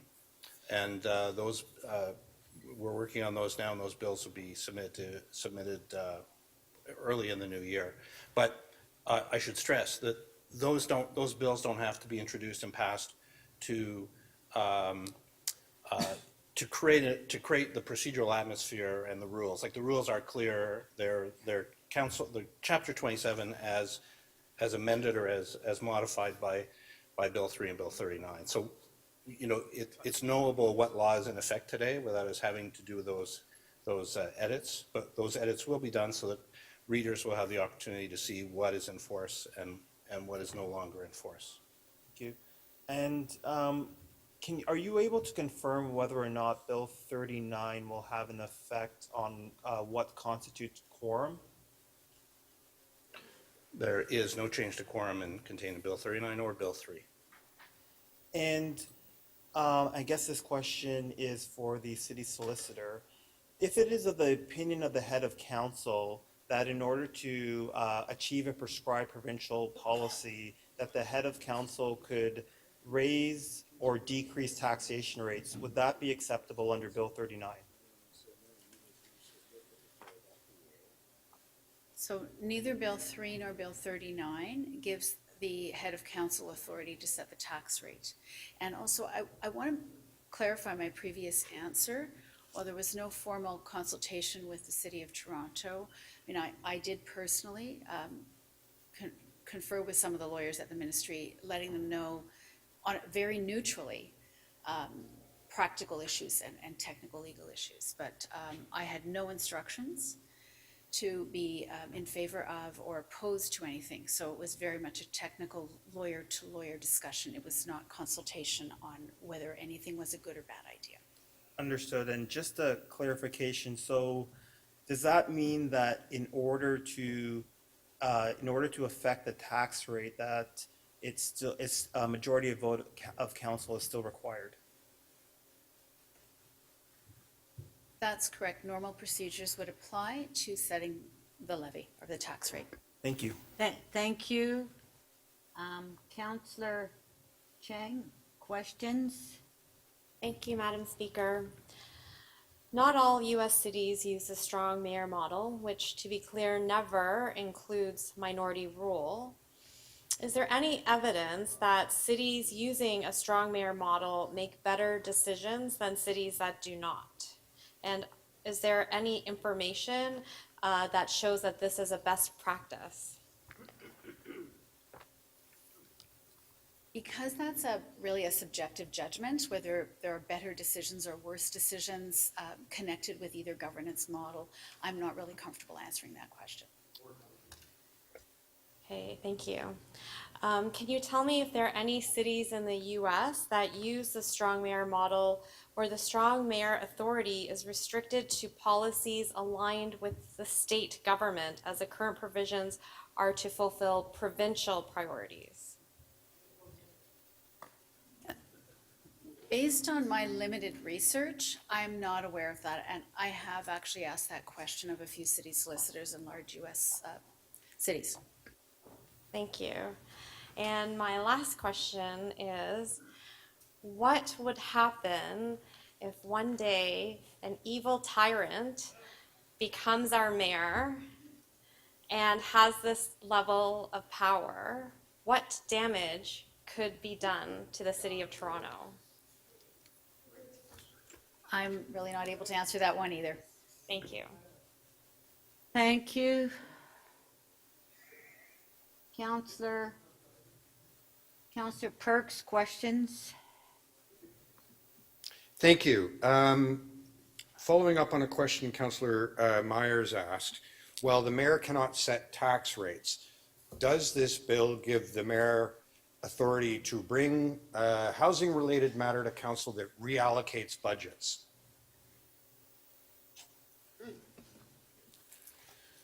If it's pursuing housing? Yes, and the mayor can propose a budget amendment that would alter But with tax the 8 rates. votes only? It's tricky because although the two things are linked, one authority is with council. And it is very clear that the mayor would not have authority to amend the tax rate with only Not one-third tax of rates, council. but move money around without changing the tax rate. Take money out of municipal licensing and standards and put it into the Affordable Housing Office. So that would be a budget amendment. Okay. And the one-third doesn't apply to a budget. Okay. We just went through a debate all day long on a housing issue. We had motions related to taxes, we had motions related to parking, we had motions related to densities, we had just about the waterfront of things we do here. Who decides if the motion the mayor is bringing falls within a very broad permission from the province? Where's the check? Under Bill 39, it is the mayor's determination. The mayor would It's have the the mayor's determination, thank you. And if someone disagrees with that, what relief can they seek?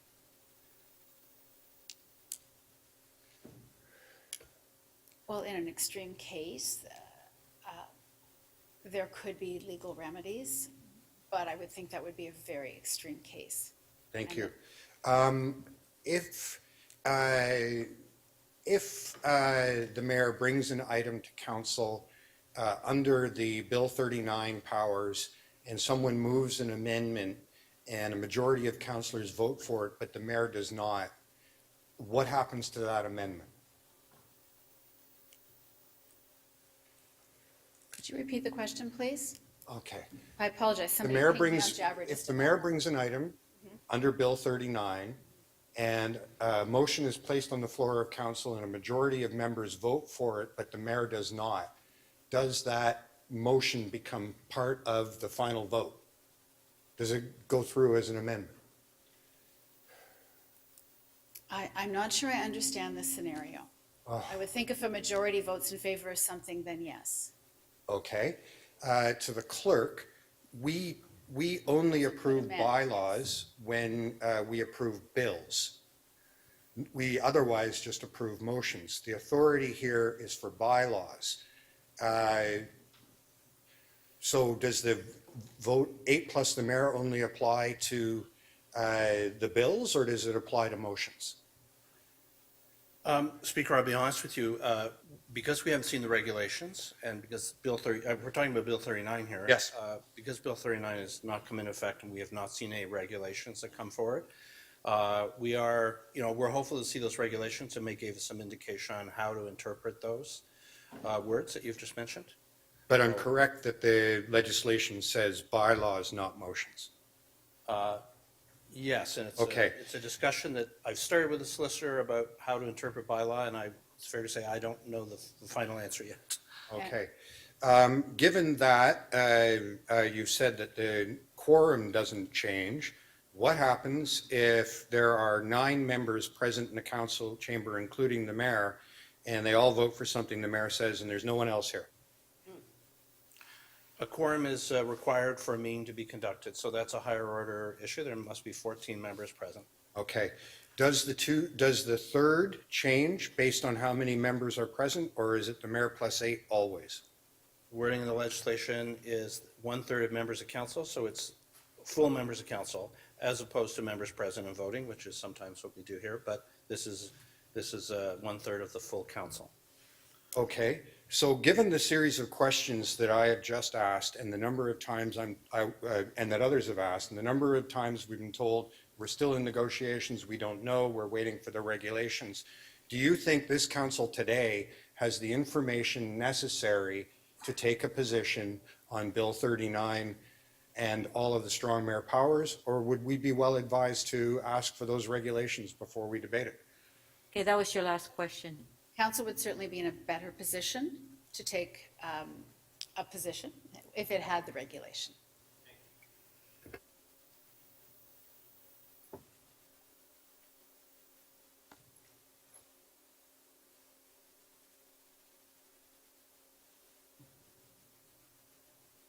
Okay.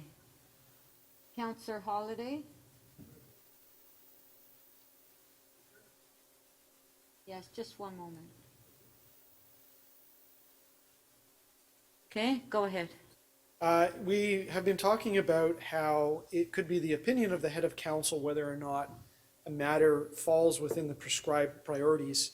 Is there any vision on how a body of work or decisions may be gathered to make those interpretations? Because those are going to become complicated over time.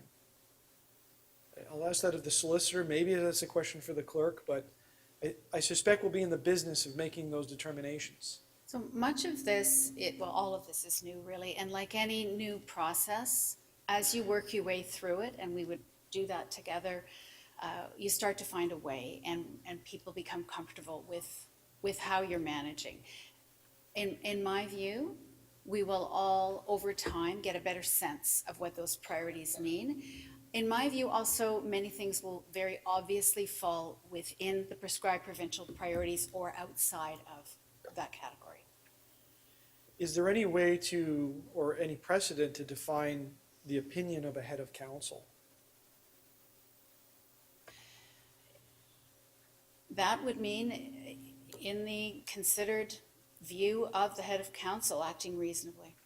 Is there anything in this legislation or the contemplated regulations that would fetter the capacity for council to direct you to the solicitor to challenge a finding by the head of council that something is within the prescribed priorities? In my view, I am council's solicitor, and I am in a position to give advice to the mayor as the head of council. The mayor's role as the head of council has just expanded significantly. I will give the same advice to the mayor as I will to council. I will always be neutral. If in fact we run into a situation where litigation between the mayor and council is contemplated, then yes, I would be in a conflict situation. I'm prepared to cross that bridge when I come to it because I have confidence that that's unlikely to occur. Okay, and so we don't sense that there's a 2/3, 1/3 rule in place whether or not council could pursue legal avenues if we found ourselves in disagreement with a decision. I'm going to suggest we should cross that bridge when we come to it, Okay. if we come to it. If we come to it. Okay. Thank you. Thank you. Okay, thank you. May I have a motion to introduce the confirmatory bills? Councillor Burnside, if you can read it. Oh, just a sec, sorry. Go ahead. That leave be granted to introduce bills to confirm to the point of the introduction of this motion, the proceeding of City Council Meeting 2 on December 14th, 2022. Shall leave be granted to introduce these bills? All in favor, show of hands, opposed if any, carried. Shall these bills be declared as bylaws and be passed subject to section 226.9 of the City of Toronto Act 2006? All in favor, show of hands, opposed if any, carried. So we'll recess to 9:30 tomorrow, and we'll be discussing the mayor's key item in the morning. Get up early. Speaker, if I can just say this